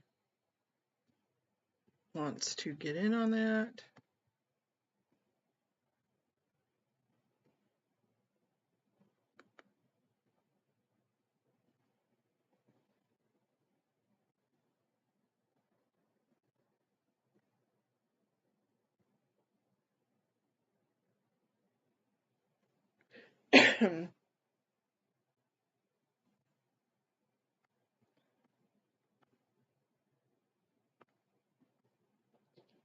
I'm going to look at what is, let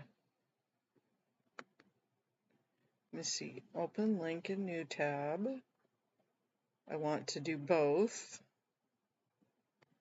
Launch meeting. Download now. Join from my browser.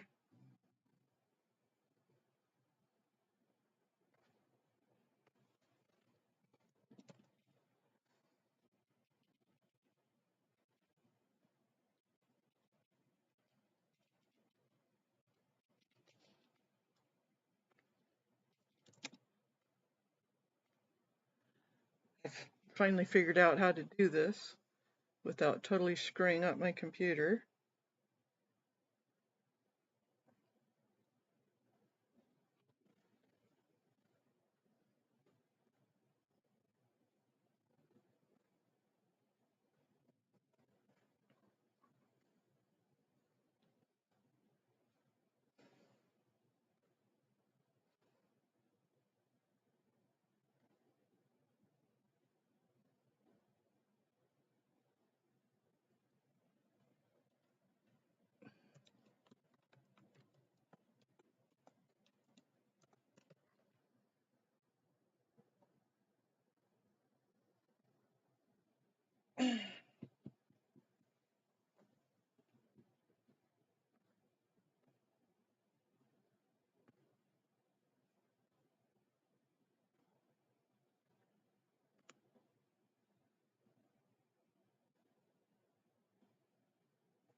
Uh-oh, new microphone. No, that's not a microphone.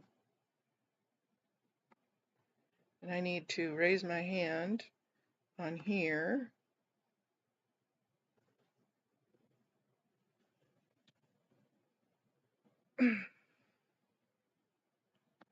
And I need to go back to here and audio setting. Leave computer audio. There we go. That way we don't get double. I'm learning, you guys. You can teach an old dog new tricks.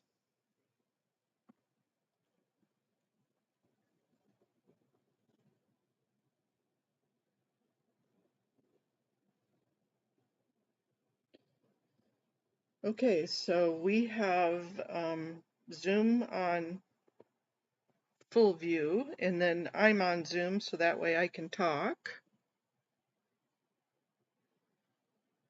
That way it doesn't mess up.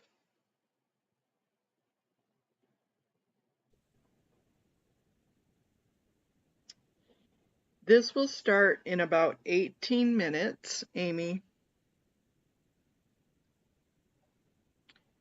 And then hopefully they won't make us go last again. Hopefully they'll let us go first like they did the last time. But let me look at that agenda real quick.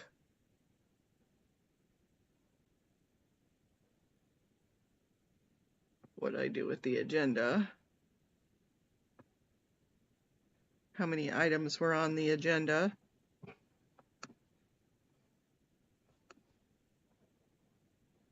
Presentation, Filipino American Heritage Month.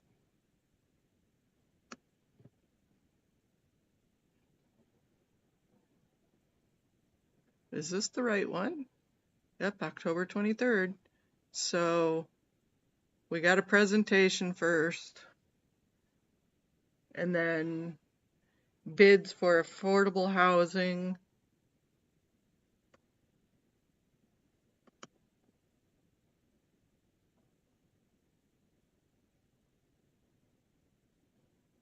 Another bid, change order, Bureau of Sanitation, Southern California Gas Company, and then administrative items. Good morning to our attendees who are joining us here in the board's hearing room, and happy Wednesday. And good morning to our attendees who are joining us on the virtual platform on Zoom. And if there are any members of the audience who wish to offer public comment or comment on any of our agendized items who are joining us on Zoom, please raise your hand at this time. I'll ask you to unmute, identify yourself for the record and which item you'd like to speak on, and I'll record your information for the record. I'm going to go first to Mona M.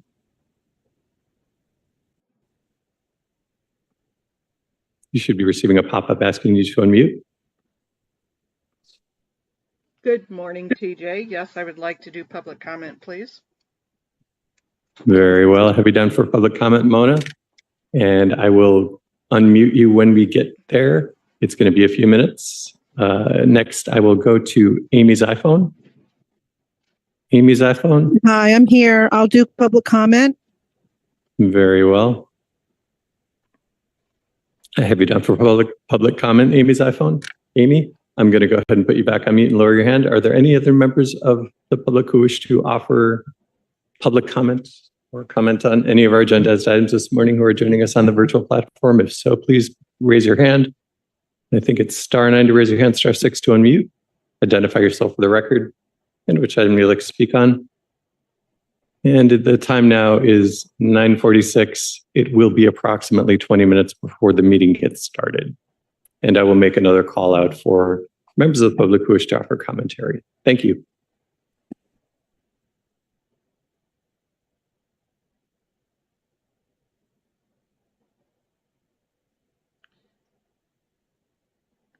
Here, I'll give you the agenda. Hold on, let me find it.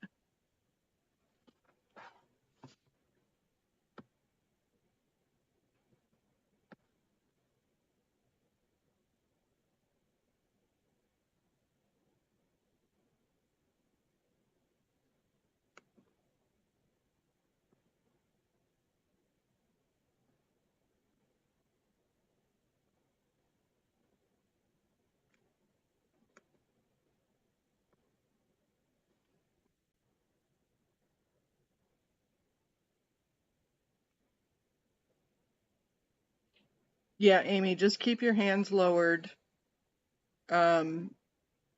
He takes your hand down, put your hand down, and then he'll ask, he usually goes in order. And so if he goes by me and doesn't call you and calls the next person, re-raise your hand. It looks like, I think there are 9 items, but they're not all agenda items.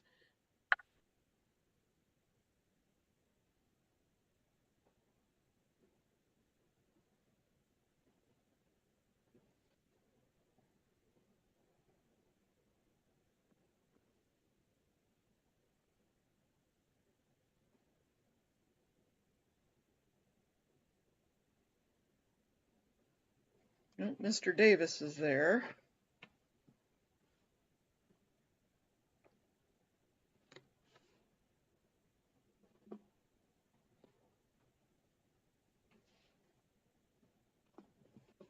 I hope he leads it today. I like it when he leads it.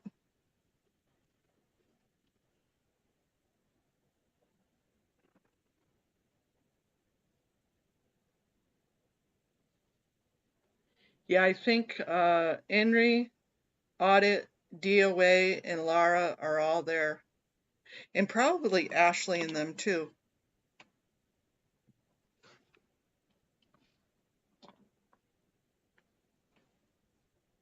I think they're going to finally figure out they're not getting rid of us until they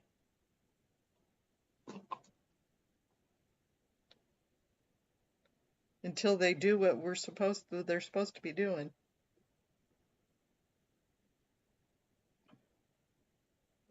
Yeah, that's TJ with the man bun.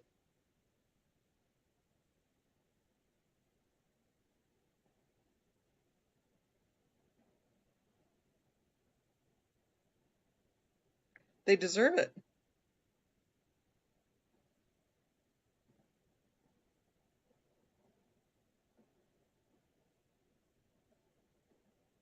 They know they could get rid of us in a twinkle of the nose by just doing what they're supposed to do under law. If they would obey their own rules, we would go away. Actually, I probably wouldn't for a couple of meetings just to really show them what's what, but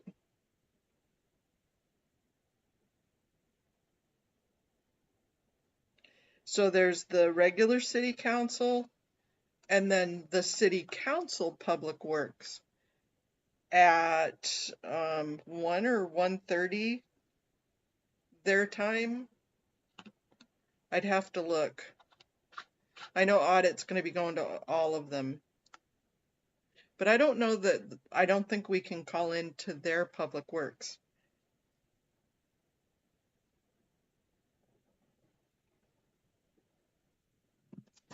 I think it's in person only.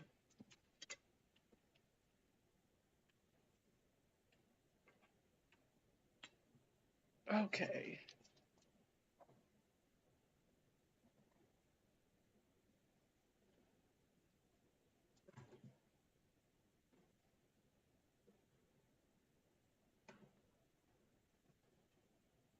Good thing for reachers. Exactly right. Yep.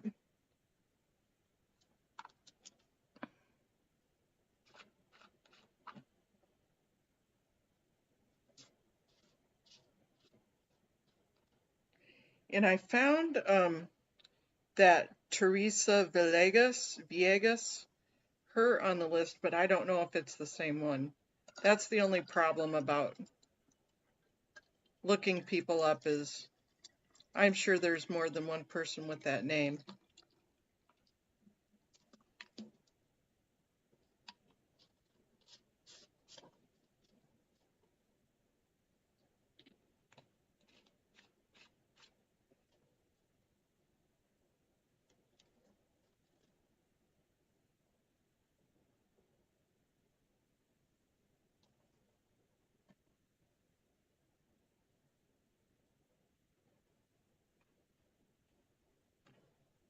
I may have to bail after this meeting and go do some fluff and buff.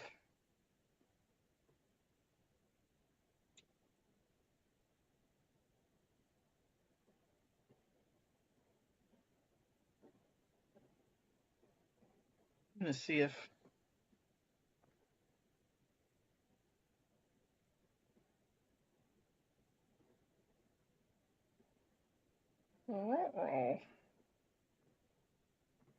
audit.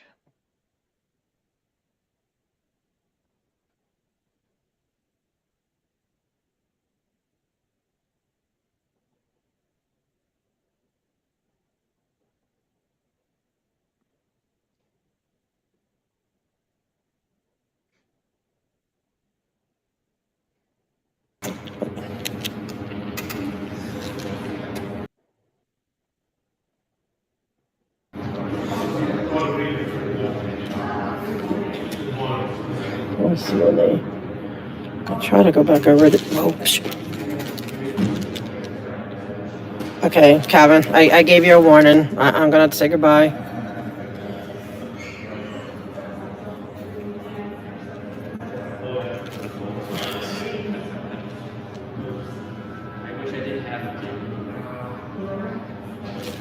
All right, guys. Hey, Tundra.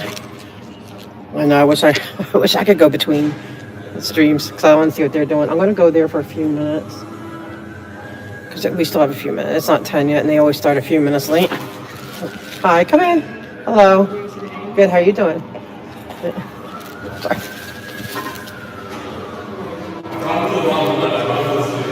Huh? Well, there's two. There is the board, and then there's the city council meeting also happening today. Well, oh yeah, the city council's at 10, and then there's the public works for them, and there's 2 meetings in the afternoon. Plus, this is public works. Yeah, public works happening at 10. And so Yeah. the city Yeah, they both had, I know, it's really hard to, so I focus on this one, and then when I'm able to go back. Huh? Wait, this one you have to sign a card right there.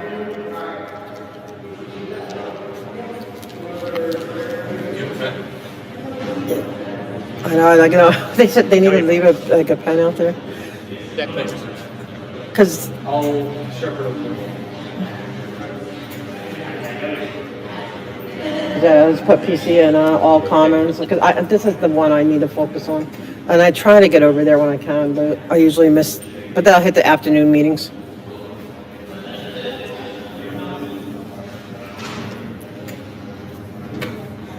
Oh, this one's going to go a little late. Oh, that's right. They have, I want to see if they're doing, I think they're going to do they have some presentation first.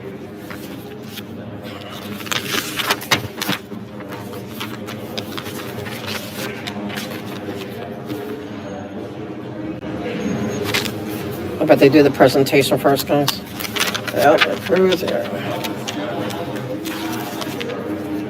Yeah, but they have a presentation. Yeah, it says first, but you know how she always does. So she's switching it. Yeah. So let's see where on the agenda item it is. For she's going to put it in the end. I guarantee it. Unless what, the public comment? It is. It's up front. It's on the first. So it should be first, unless it's listed. Yeah, I mean, they're allowed. They have discretion to move it if they want to. They do. Like Brown Act gives them that discretion. You know, but I guarantee you, she's going to. I mean, they're allowed to, but now if they're allowed to move it, but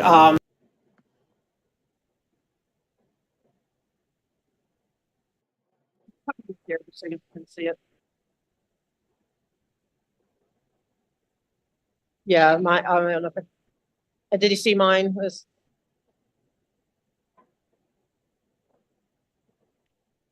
Morning, Commissioner. Okay, where am I getting the?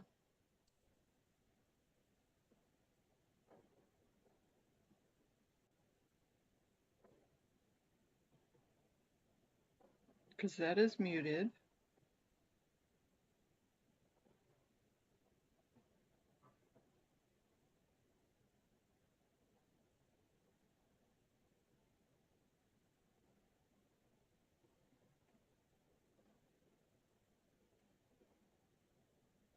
And there we get to see Audit's pink wheelchair.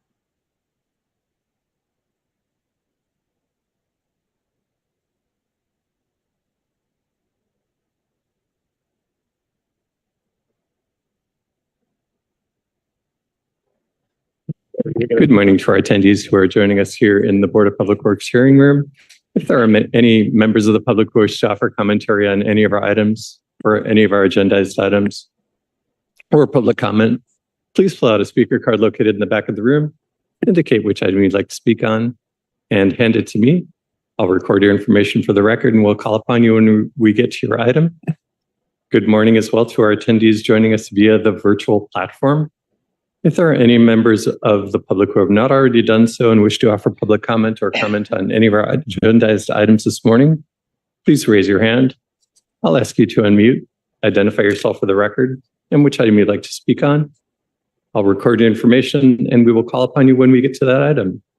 And I do see a hand raised on the virtual platform, Gigi's phone. Gigi's phone, you should be receiving a pop-up asking you to unmute. Which item would you like to speak on this morning? General public comment. Thank you so much, Gigi. I'm going to go ahead and be back on mute and lower your hand. And are there any other members of the public on the virtual platform who wish to offer commentary on any of our items this morning or public comment? If so, please raise your hand at this time.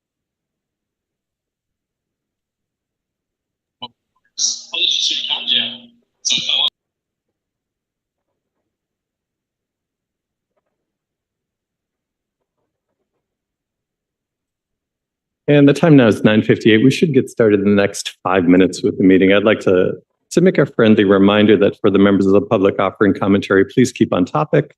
If you do not speak on an agenda item or on an item that is within the board's jurisdiction for general public comment, you will get 2 warnings and then you will be removed from the meeting. Thank you.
Wow, busy audience today. Lots of people there. Wow.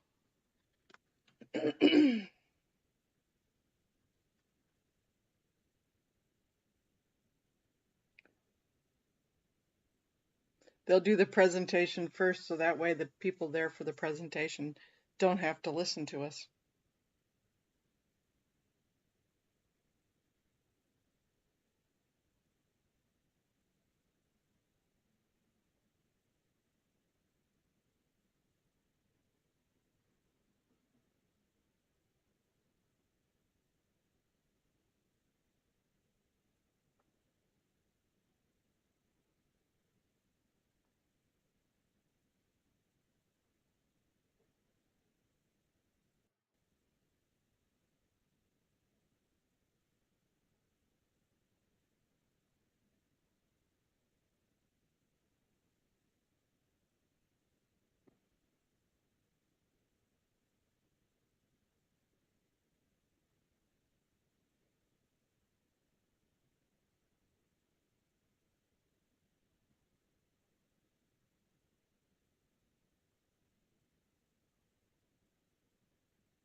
And good morning once again to everyone who's attending the Board of Public Works hearing room. And good morning, Vice President Villegas. I'm going to go ahead and put us into record mode.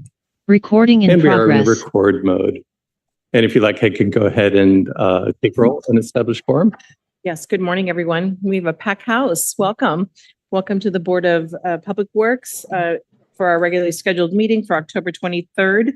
Mr. Knight, if you could please take roll. Very well, thank you, Madam Vice President. This is TJ Knight, Acting Executive Officer, taking roll and establishing quorum. Vice President Villegas, President Pro Tem Davis, Commissioner Grant, Commissioner Corsand, and Commissioner Reyes are present. We do have a quorum. We're joined this morning by City Attorney Representative Ms. Virginia Choi. Once again, I'm Acting Executive Officer TJ Knight. Vice President Villegas, we have speaker cards under public comments in the hearing room and public comment on all items in the hearing room. We have speaker cards under public comment on the virtual platform. We have no neighborhood council commentary. And I would like to note for the record that item 9 is going to be continued to November 13th. Thank you. All right, so then we will move item 9 to next month. I appreciate that. All right, thank you for that. And welcome everyone to our meeting today. We have a beautiful celebration for Filipino American Month. We are going to take things just a little out of order. I understand we have general public comment and neighborhood. Do we have neighborhood council comments? We do not have neighborhood council commentary this morning. All right, then let's take general public comments at the end so that we can do our presentation. But before we get to our presentation, let's do the approval of the minutes. If we can have a second to my motion to approve the meeting minutes for October 2nd, 2024. Second. Mr. Knight, we have a motion by myself and a second by Commissioner Grant. Very well. We'll take a roll call vote on approval of minutes, starting with you, Madam Vice President. Aye. President Pro Tem Davis. Aye. Commissioner Grant. Aye. Commissioner Forsyth. Aye. And Commissioner Reyes. Aye. All ayes, and the minutes are approved unanimous. Wonderful. All right. Then I will, at this time, why don't we do the presentation for the Filipino American Heritage Month. It's going by so fast. I can't believe we're already celebrating this. What a delight it is to be able to do this and honor those from our different bureaus. I will turn the floor over to Commissioner Reyes to commence us off with this beautiful celebration. Good morning, everyone. Magandang umaga sa inyong lahat. Happy Filipino American History Month. It's an honor to lead today's presentation celebrating our Filipino American brothers and sisters throughout public works. This is a unique opportunity each year to recognize the accomplishments and hard work of just a few of the many Filipino American employees who are serving this department and the entire city of Los Angeles. For over 30 years, October has been designated as Filipino American History Month in commemoration of the first Filipinos to arrive in Morro Bay in 1587. This month was also chosen in celebration of famed Filipino American labor leader Larry Itliong's birthday. It's an important time to honor and recognize the contributions of Filipino Americans, both past and present, who have exemplified extraordinary bayanihan or community spirit to make a positive impact on society and enrich our nation. More than half a million Filipino Americans call Los Angeles County home, the largest population of Filipinos outside of the Philippines. We are the third largest ethnic group in California after Latinos and African Americans. Filipinos have played a significant role in LA's history. According to city historians, a Filipino man named Antonio Miranda Rodriguez was one of the 12 pobladores or settlers who founded Los Angeles in 1781. Since the very beginning, LA's large and vibrant Filipino American community have continued to make major contributions to the city's history, culture, economy, and much more. For these reasons, it is so important to spend time this month sharing stories and reflecting on the Filipino American history that is often forgotten or goes untold. Now more than ever, we must come together in celebration of the many diverse communities that make Los Angeles a better place. This is also an opportunity for us, as you guys are here, our outstanding Filipino employees, to recognize your meaningful contributions in our communities today. This morning, you will learn and hear about the stories of our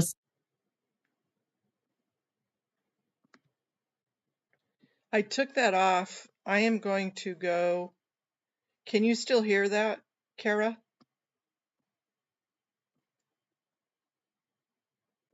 Was that muted for you? Is that muted?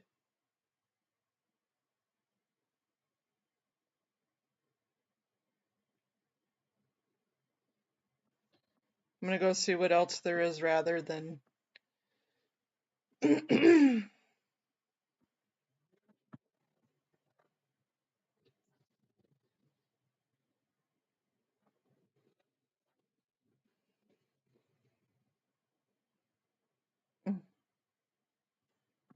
I mean, it's going to be lively once we get there, but I don't want to listen to.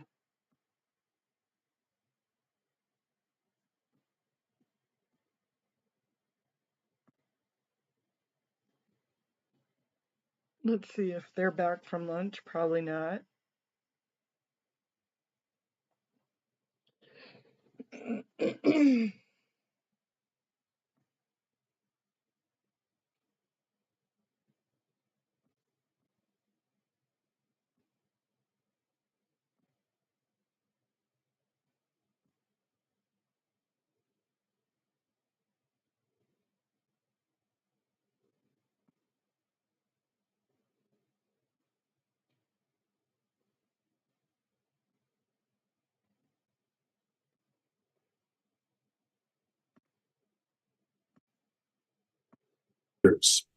She joined the team as a management assistant in 2019 and was promoted to management analyst in 2022.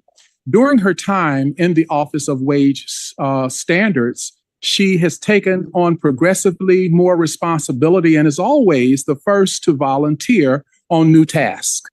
She is currently excelling as an Office of Wage Standards budget liaison and has consistently met deadlines ahead of schedule.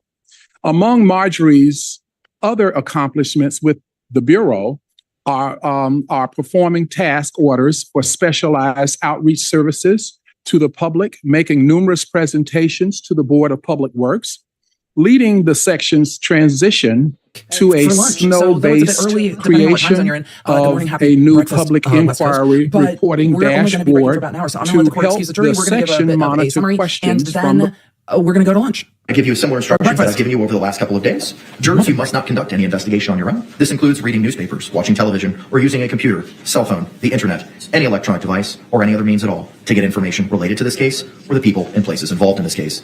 This applies whether you are in the courthouse, at home, or anywhere else. And they know this case very well. They've interacted with Sarah Boon in court. They've interacted with all of her letters to the court. Like, they have a much broader picture of Sarah Boon as a person than they do, or than the jury does, right? So overconfidence can be a problem. And also knowing your case so well, you're like, of course everyone will see it the way I do. No, they won't. No, they won't. A jury won't always see it the way you do. You have to show them the puzzle in the box well. And if you don't do it well, they might not see it that way. Patera in the chat asked how long till deliberations starts. I don't know. It depends on when they're done. So I think the defense will be done today.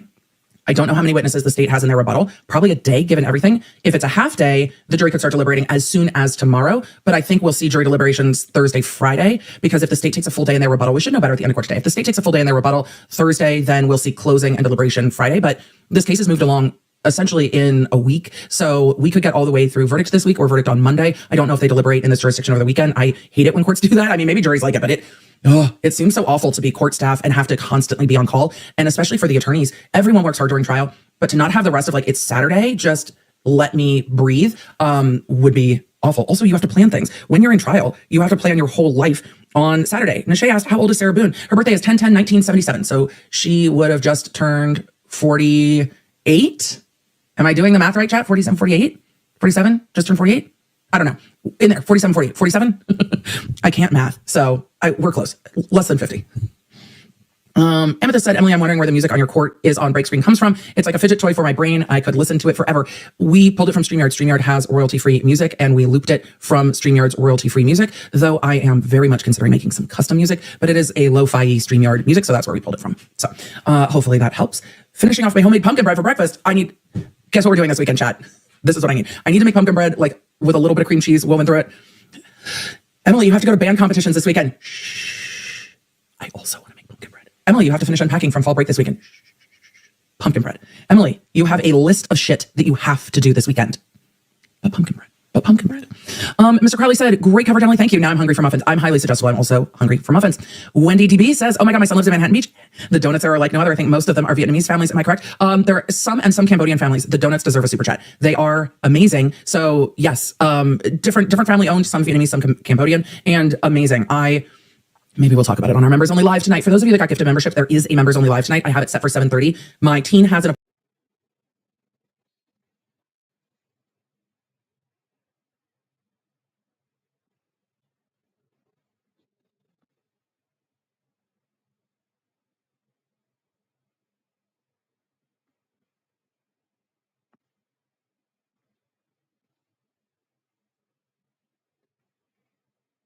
Okay, now we're doing issues with the computer again.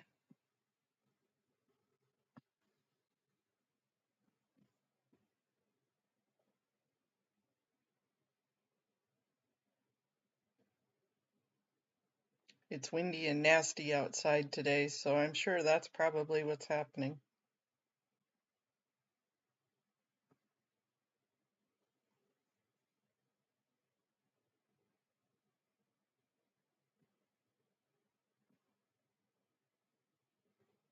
Okay, YouTube.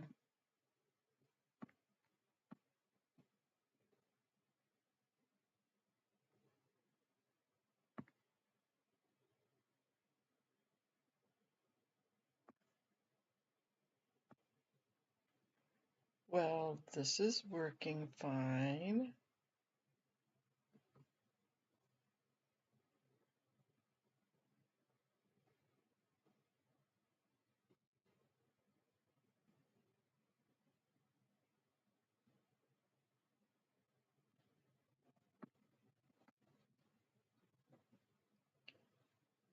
Dagnabbit.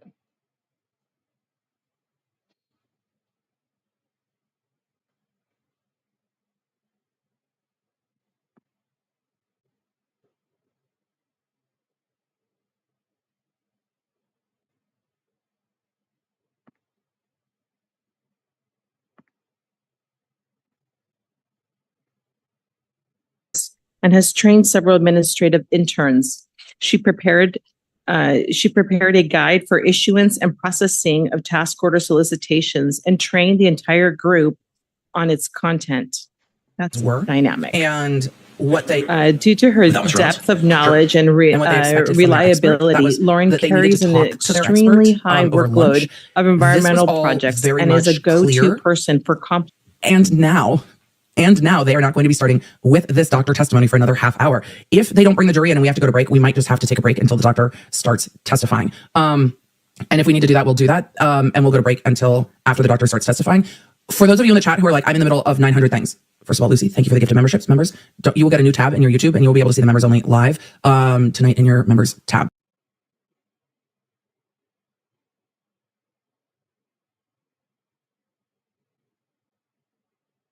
You? Yes. And how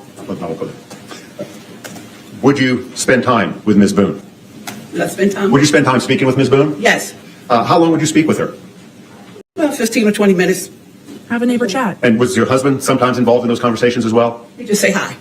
So you and Ms. Boon were the two primary communicators? Yes, sir. Okay. In the time that you knew Ms. Boon,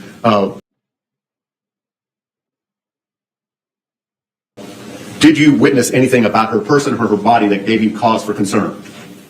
Sometimes I would see it like she had been choking around her neck or her arm be hurt. Have a mark on her arm. And I just asked her. And would she describe how that happened? She just say, I had a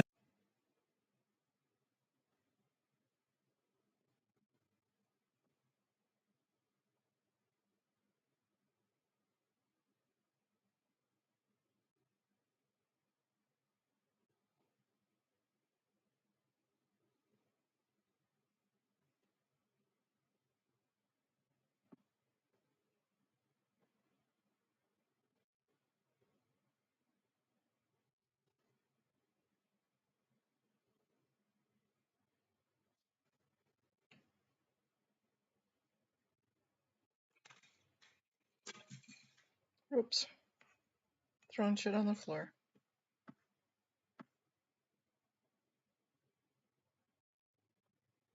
I gotta wait for this to figure out what it's gonna do. And then I'm going to just pause this because it's being a butt.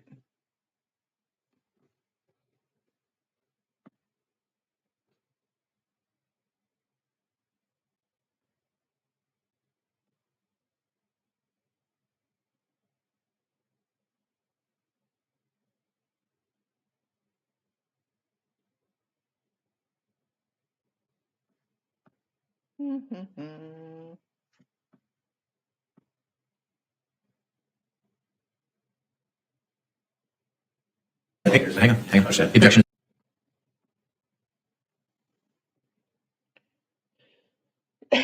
We're seriously.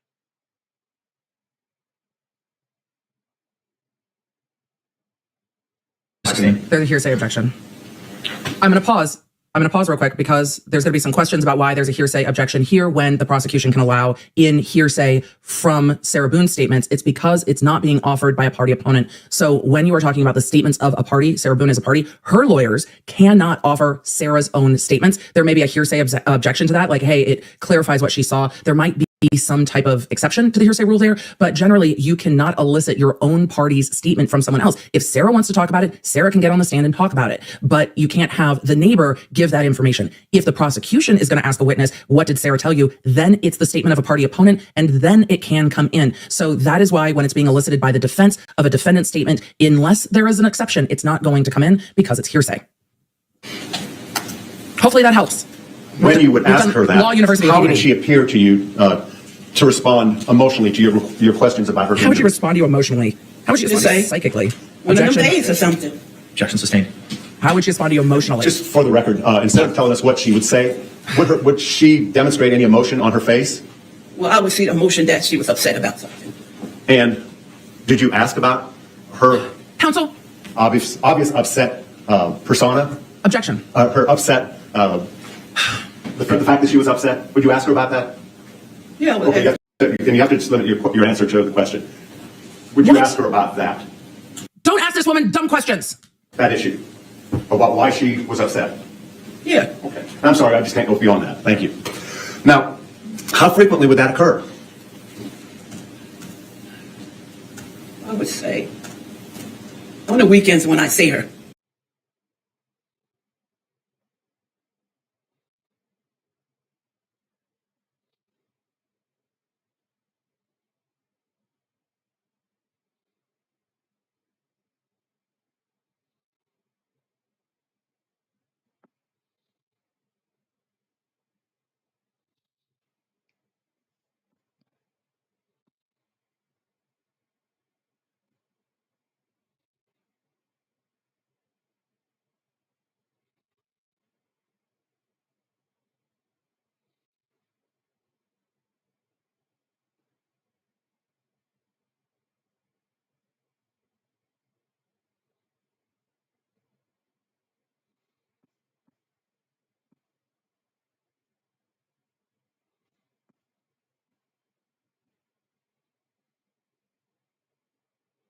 Was that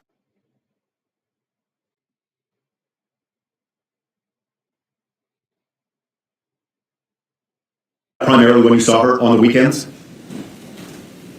Mostly I would see her walking through, going to her place, and when I'm sitting on the porch and I see her then. Now, start that. While you were there in that apartment complex, and excuse me for getting ahead of myself, do you still live in that apartment complex? No. How long have you been gone from that apartment complex? Relevance? It's only relevant if she moved out before Sarah Boon was arrested. If you don't know, that's fine. Thank you. During the occasions that you had to interact with Ms. Boon, how did she treat you? Objection, character. Cutting that off because it keeps going in and out. Let's go back to the Zoom here. Join audio. It's my privilege to do this next one. And I know James Rosca is not with us today because he has a planned vacation, but he's on the virtual Zoom. So James, show up. Your colleagues, your whole team is here. Good morning, everyone. Hello. So we're going to give you accolades first, and then we'll allow you to speak. So James, here you go. LA Sanitation and Environment's James Rosca is the acting environmental engineer for LA Sanitation Support Services Division for Solid Resources. James started his career with LA San in 2016 after being recruited through LA San's on-campus recruiting program. He manages refuse, organics, and special waste collection, operations, planning, and contracting for material collected from the city's curbside collection program, servicing 750,000 single-family households. James oversaw the implementation of Organics LA, the curbside organics waste recycling program for LA San serviced households, and is an implementation lead for the city's team on Senate Bill 1383. He graduated from Cal Poly Pomona with a Bachelor of Science degree in Chemical Engineering with a minor in Material Sciences Engineering. James is also a licensed professional engineer in chemical engineering. He has been dedicated in playing an instrumental role since he has been with LA Sanitation in helping move the city towards zero waste. And I've worked with James and his team on a lot of these programs. What a delight to have James and his team work on these exciting programs that really impact the waste reduction programs for our city. Thank you very much, James, and congratulations on this much deserved recognition. So I'm going to have some the LA Sanitation folks here to say a few words. Alex.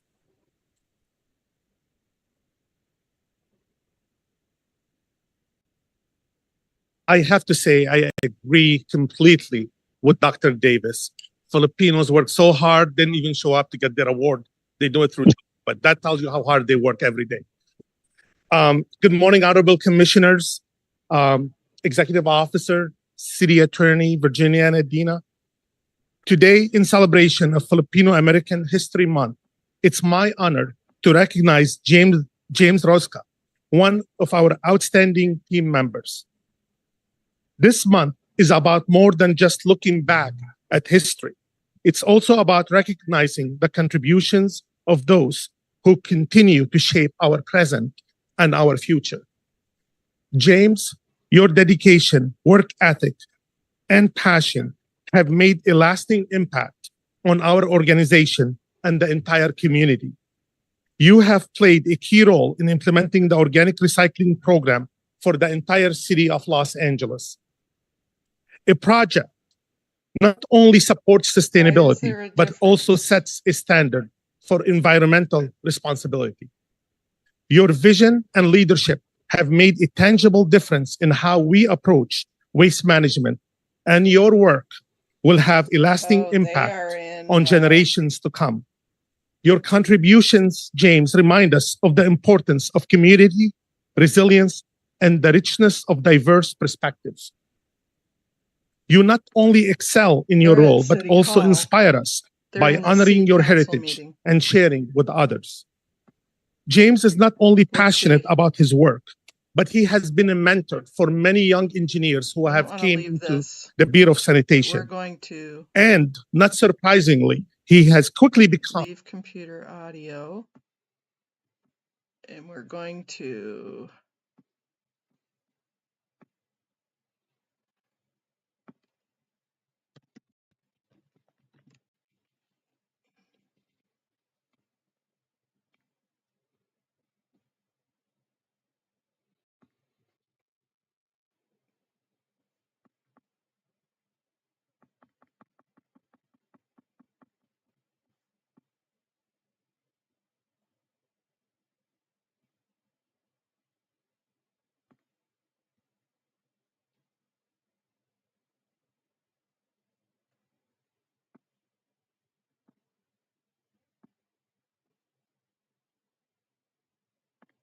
being landed and Tom LaFranche forced me into homelessness while I was at home having a mental breakdown and lost my life of living in Boyle Heights. You are the cause of it.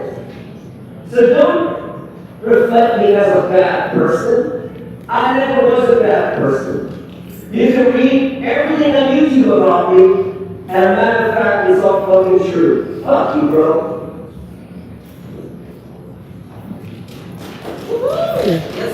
So while we're waiting for that speaker to come up, I would just remind anybody who is experiencing homelessness or would like services, including the last speaker, just let the sergeant know and we can see if there's somebody to talk to. Yeah, give me my fucking medication from Kaiser, asshole! Do not interrupt this meeting, Mr. Herman, but if you if you would like assistance, please let the sergeant know. Good morning. Could you please remind us of the names on that letter and the items you'd like to speak to? Yeah, it's Eric Brady, and this will be for items 15 to 20, and as well as general comment, please. Read up to the items of all that for general. Please speak those guys. Go ahead. So I'm looking at all of these housing department motions, and strangely enough, none of them have any fiscal or community impact statements submitted. I find it bizarre that for something so important as determining whether somebody's on the street or can have shelter over their head, it's disgusting that no such comments to the public have been stated. Yet all of these interactions with all these motions, and if you go behind the scenes and make determinations on whether your citizens have a roof over their head or not. I wonder if any of this, and I'm making an analogy here, so please, city council representatives, stay with me, okay? I'm going to guide you through this step by step. I'm going to guide you through this analogy. It's going to be a very political one too, but it is on topic, I promise you. So I'm going to guide you through this analogy of how no oversight is being done with Ken Bass's Inside Safe program, just like there's been no public submissions like this bill or community impact statements. On none of these motions that specifically are coming from LA Housing, LAHD, how is it that two items related to housing and Angelinos have zero such reports in the public's eyes? Inside Safe has no such reports, neither does the pending motion for LAHD. And we know $17,000 per month per person is where Inside Safe is hemorrhaging to line the pockets of all the nonprofit organizations that are doing business and sheltering these individuals in virtual towns. We've seen the street sweeps where people have been wading through the delay and basically started off all over the matter. It's actually analogy. So if you can understand that, unfortunately, your livelihood is still waste of time. And for that, I'll definitely move to my government comments. You have so many people here today all protesting the fact that Tommy Soros is a corrupt piece of shit with a group of Scientology to protect journalists. She's under investigation based on me. You have people there for that. Look me in the fucking eyes, I tell you that the chief top counsel of California State Park is investigating that the search for city ethics commission, and that's what you're the press knocking on their door. We haven't seen some evidence, especially you, Dave. Look at me in the eyes when I'm talking to you right now. This isn't a fucking joke, right? You have people in this council chamber that are protecting shareholders, and we know all about it. We see you. The world sees you. You do not forgive. Do not forget. You have me to thank for that. I also want to name how you so I don't really make a joke here, man. Do not ever fucking forget me. I think about this outside for something. And you know, you piece of shit. You have one fucking spine in the next door resident of the top of the emotions, particularly the Campbell district. You're next on the list. You're on the shit list. Turn the microphone back up. Jordan Peterson.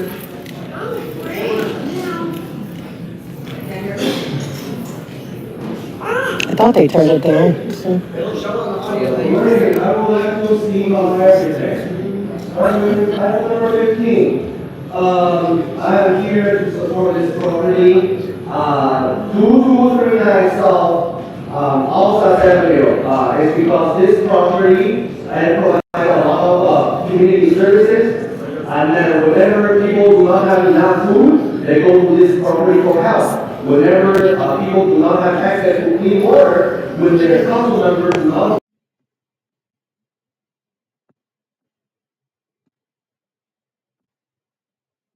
Since I am the liaison to streetlights, I want to shed light on Commissioner Susana Reyes and our general manager for Bureau of Streetlight, Miguel Sangalong, who tomorrow will be putting on great festivities and a great event outside on the forecourt for Filipino American Heritage Month.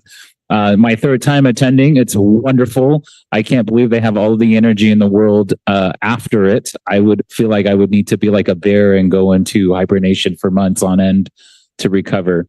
So congratulations to everyone. Our next honoree is from the Bureau of Streetlights, Mr. Steve Dime-Sip, who is a street lighting engineering associate 2. Steve joined the Bureau of Street Lighting in 2009 as a civil engineering drafting technician in the transit lighting and design section. He worked on the 405 freeway widening project and all MTA projects. He also worked on plan reviews for Caltrans projects. In 2012, he was promoted to his current position and job duties, including design of next generation LED systems and development of conceptual early stage design of the Super Bloom street lighting pole.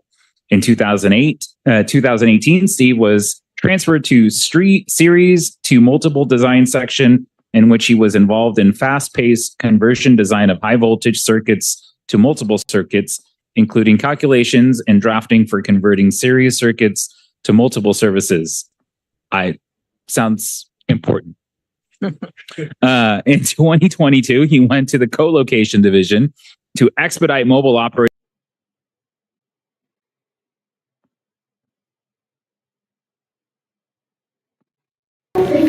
So whenever people who are experiencing domestic violence, people who are experiencing people are victims of the sexual trafficking of people, they were able to come to this company for help. Because the government doesn't help, the groups that help our community who are victimized by the criminals on the street. No. Our council members? No. Mayor? No. But this property? Yes. I'm glad, I'm so proud to call this property my home. It's because I received so many years of work after being living in your law for numerous times. Now, continue my general public comment. I don't know about las personas transgénero en Los Angeles. I love transgender people in Los Angeles. Yes. I don't know las actividades transgénero en Los Angeles. I support transgender activity in Los Angeles. Hablo a todos los miembros transgéneros del Consejo. I love all the transgender members on the council. Porque no tenemos ningún miembro transgénero del Consejo. Why don't we have any transgender members on the council? Esto es discriminación de género. This is gender discrimination. Necesitamos más representación transgénero en el Consejo de la Ciudad. We need more transgender representation on the city council. Todos deberían ser transgéneros en Los Angeles. Everyone should be transgender in Los Angeles. Mi padre es una persona transgénero. My father is a transgender person. Hace que mi padre es mi madre. Which makes my father my mother. Mi madre es una persona transgénero. My mother is a transgender person. Así que mi madre es mi padre. So that makes my mother my father. Todos en mi familia son transgéneros. Everyone in my family is transgender. Amo a mi familia transgénero. I love my transgender family. Necesitamos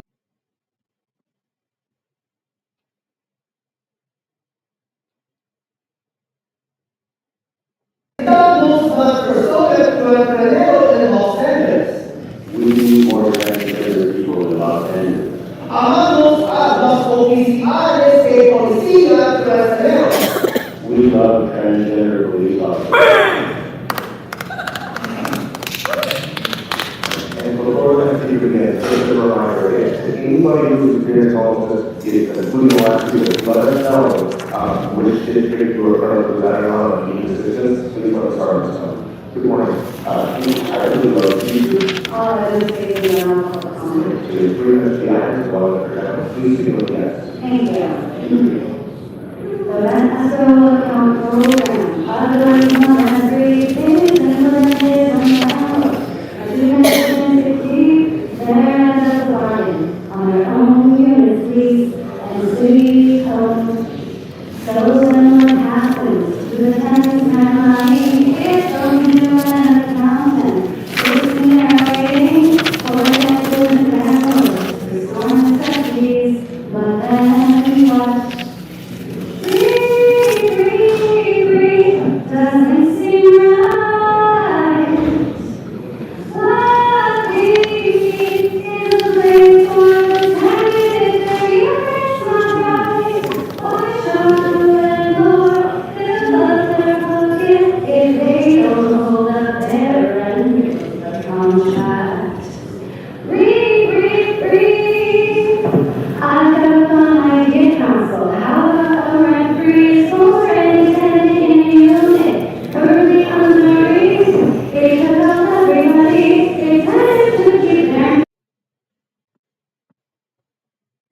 Okay, you guys.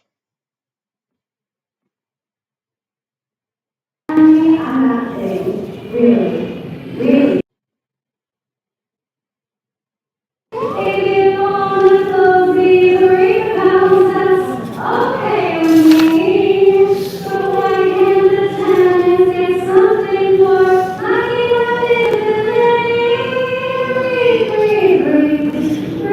REIT is a fucking landlord getaway. It's really just fucking over a tenant who doesn't have the building in their unit, they don't get a rate, they just get put their rent names. A secret account that the landlord gets access to once they've restored whatever it is in their unit. So I mean, you know, when I worked in restaurants, if you order something, say, a steak and mashed potatoes and a glass of wine, and I bought you mashed potatoes and some water, do you think you should still have to pay for the steak?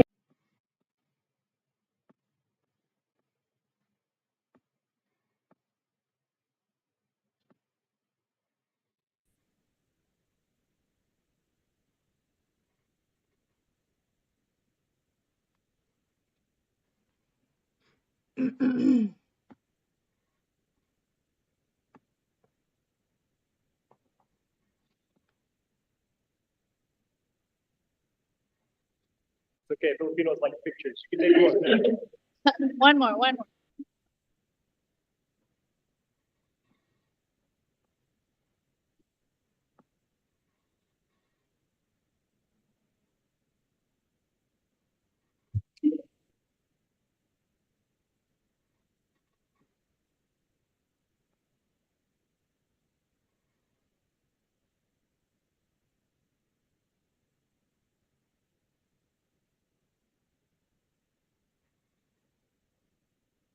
Just peeking in to see if they're done doing their damn photo ops. Okay.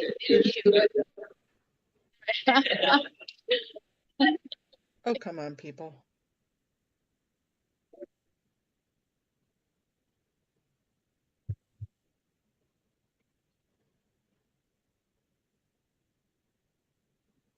I was fortunate enough to have several mentors when I was in the union. I guess they figured I needed a lot. And one was Philip Veracruz, who was the third ranking officer of the United Farm Workers Union behind Cesar Chavez and Dolores Huerta. Philip was the highest ranking Filipino American in the country in the labor movement, and was probably one of the highest ranking Asian Pacific Islanders as well. So I wanted to add that. But he modeled for me what trade unionism is, as Commissioner Reyes has also for me.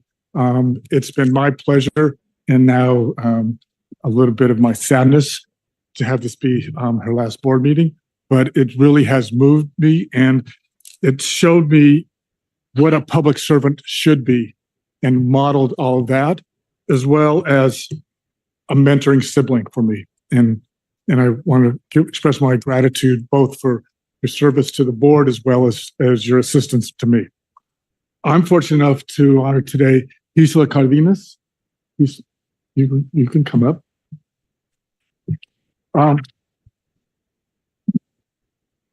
Principal Clerk for Investigation Enforcement for Streets LA. Gisela embodies those who work and study towards making the city better. From the moment in fact, even before, she was a Cal State Northridge student. We both share urban studies majors, which is why she's so excellent. But she studied about what cities are, what can. Okay, back to leave computer audio, back to audit.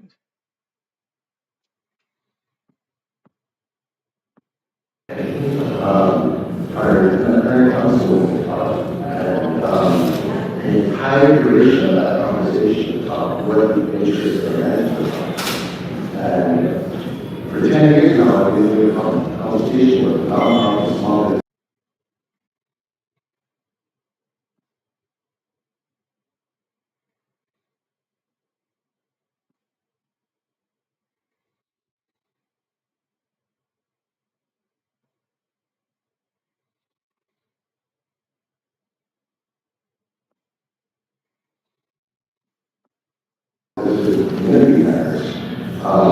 charged with that.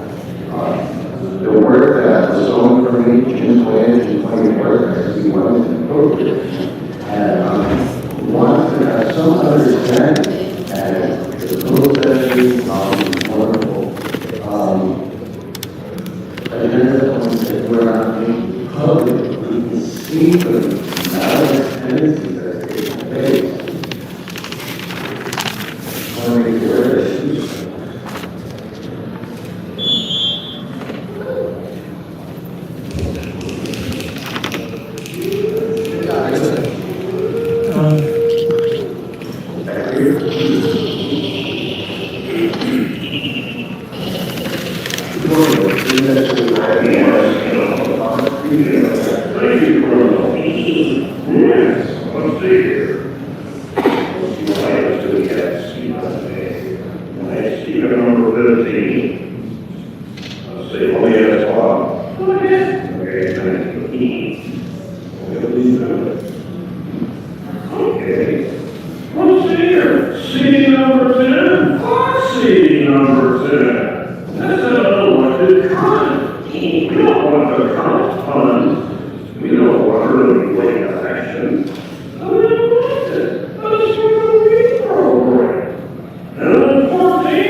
I really like Go Pocket Puppet, but I don't like his language.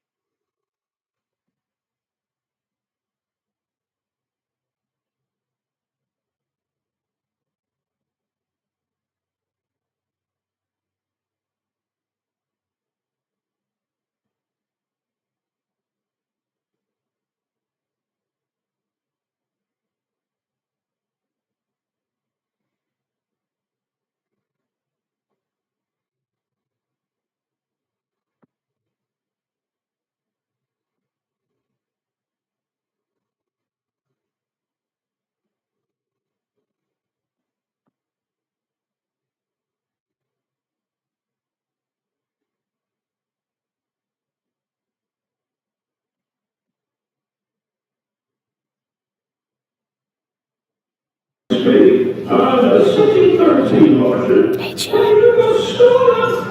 I'll give this money to the landlord. What's going on here, you know? So let's see here. 23 CD2. Yeah, so C, what trouble coming today is happened to do a beginning of mural, little lights put in the well, let's get Dr. Mayor. Today, I came here, member of the senior sport association and Korean Welfare Association organization and some elders.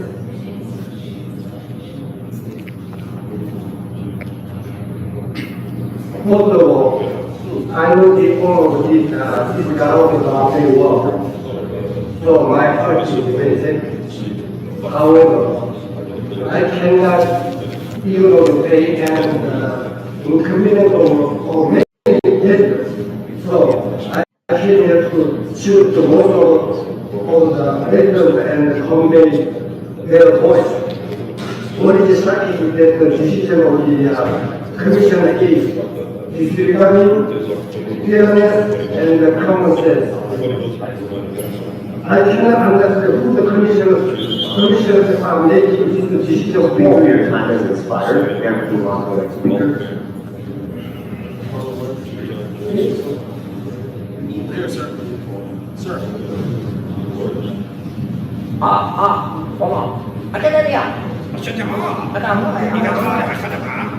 So everybody gets the same amount of time for general public comment. So you've used your 1 minute. I apologize. We have to move on to the next speaker. That's a disruption. So if you, Mr. Merlin, please do not disrupt this meeting. Speaker, if you need to vacate the podium or else move subject to rule 7 or 12.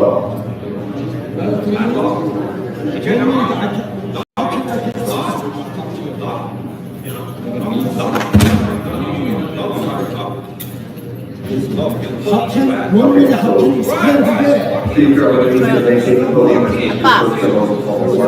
Again, everybody gets the same amount of time.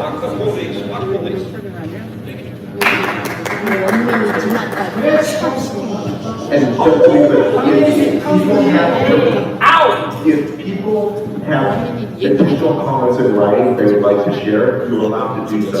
When it comes to the public comment portion, you need your statement, we give everyone the same amount of time. Good morning, you can please remind us when anything is signed up already. I would like to speak to. Item 15, public comments. Woman to the item, please begin again. Yeah, 15, you guys are removing property from the homeless and unhoused. Just like inside safe, I've watched numerous inside safe clearing encampments. I saw one without any notice, no notice to any unhoused. But what is really frustrating is you're alleging that their services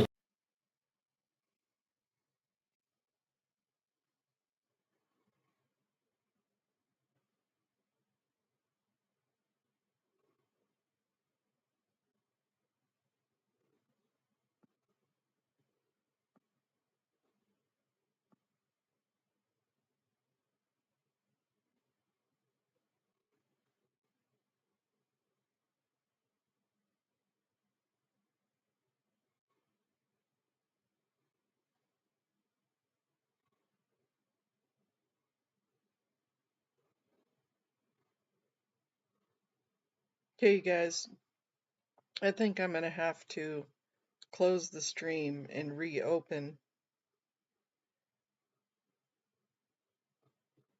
Everything keeps shutting down on me. I don't know if that's audit stream or my stream that's being a punk, because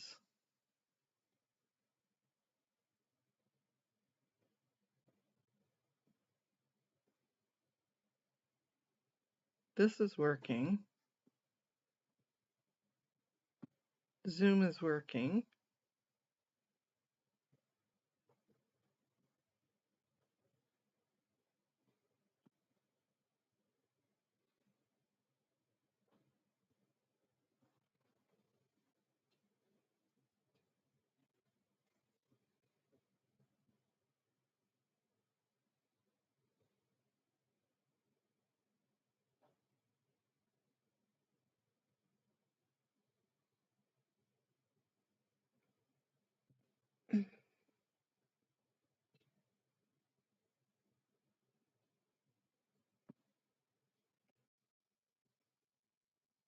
Let's try refreshing.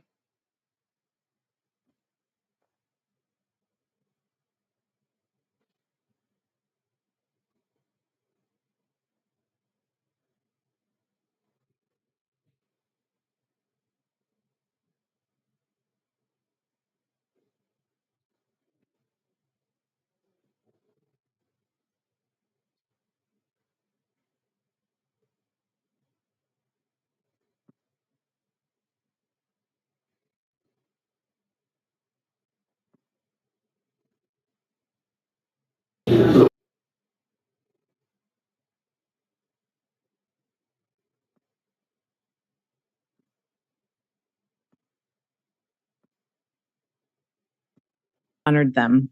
In closing today's ceremony, and before we conclude today's recognition ceremony, I just want to take this opportunity to recognize Commissioner Susana Reyes for the work on this board. Today's meeting is Commissioner Reyes' last meeting as a board commissioner.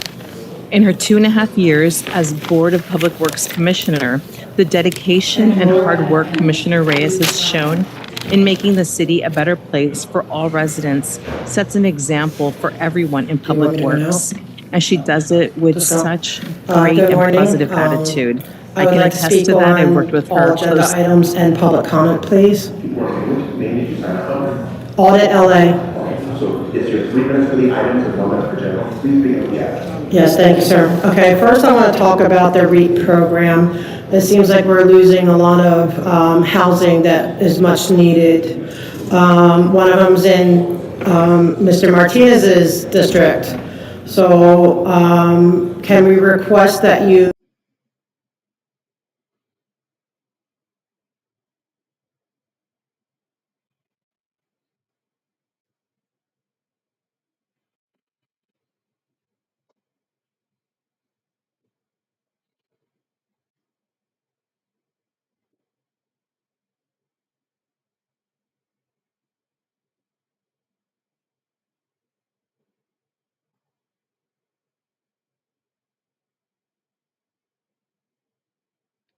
Dagnabbit, I think I'm just going to have to go back and replay the whole spiel.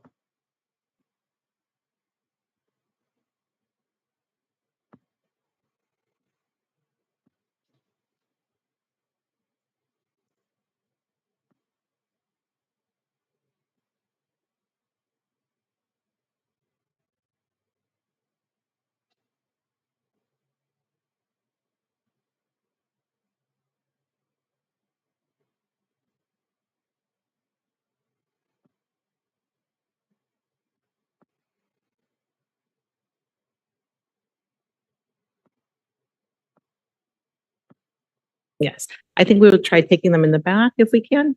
Yeah, if not, we may go outside, but we'll try taking them in the back. Yeah. Recording stopped.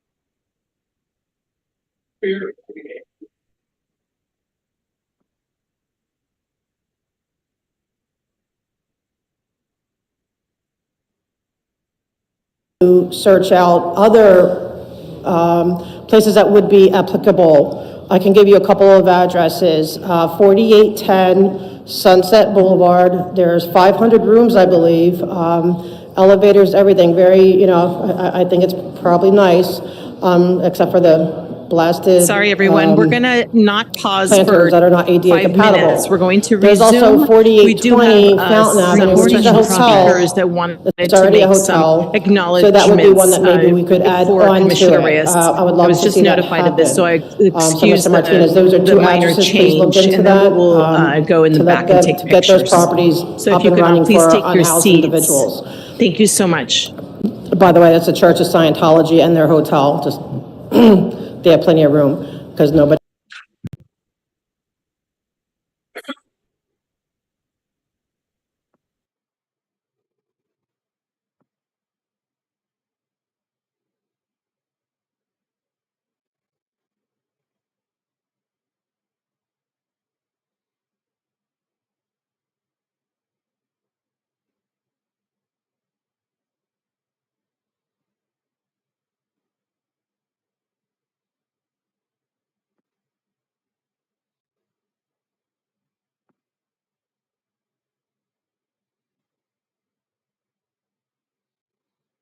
Okay, you guys. I'm gonna have to stop streaming and restart my computer.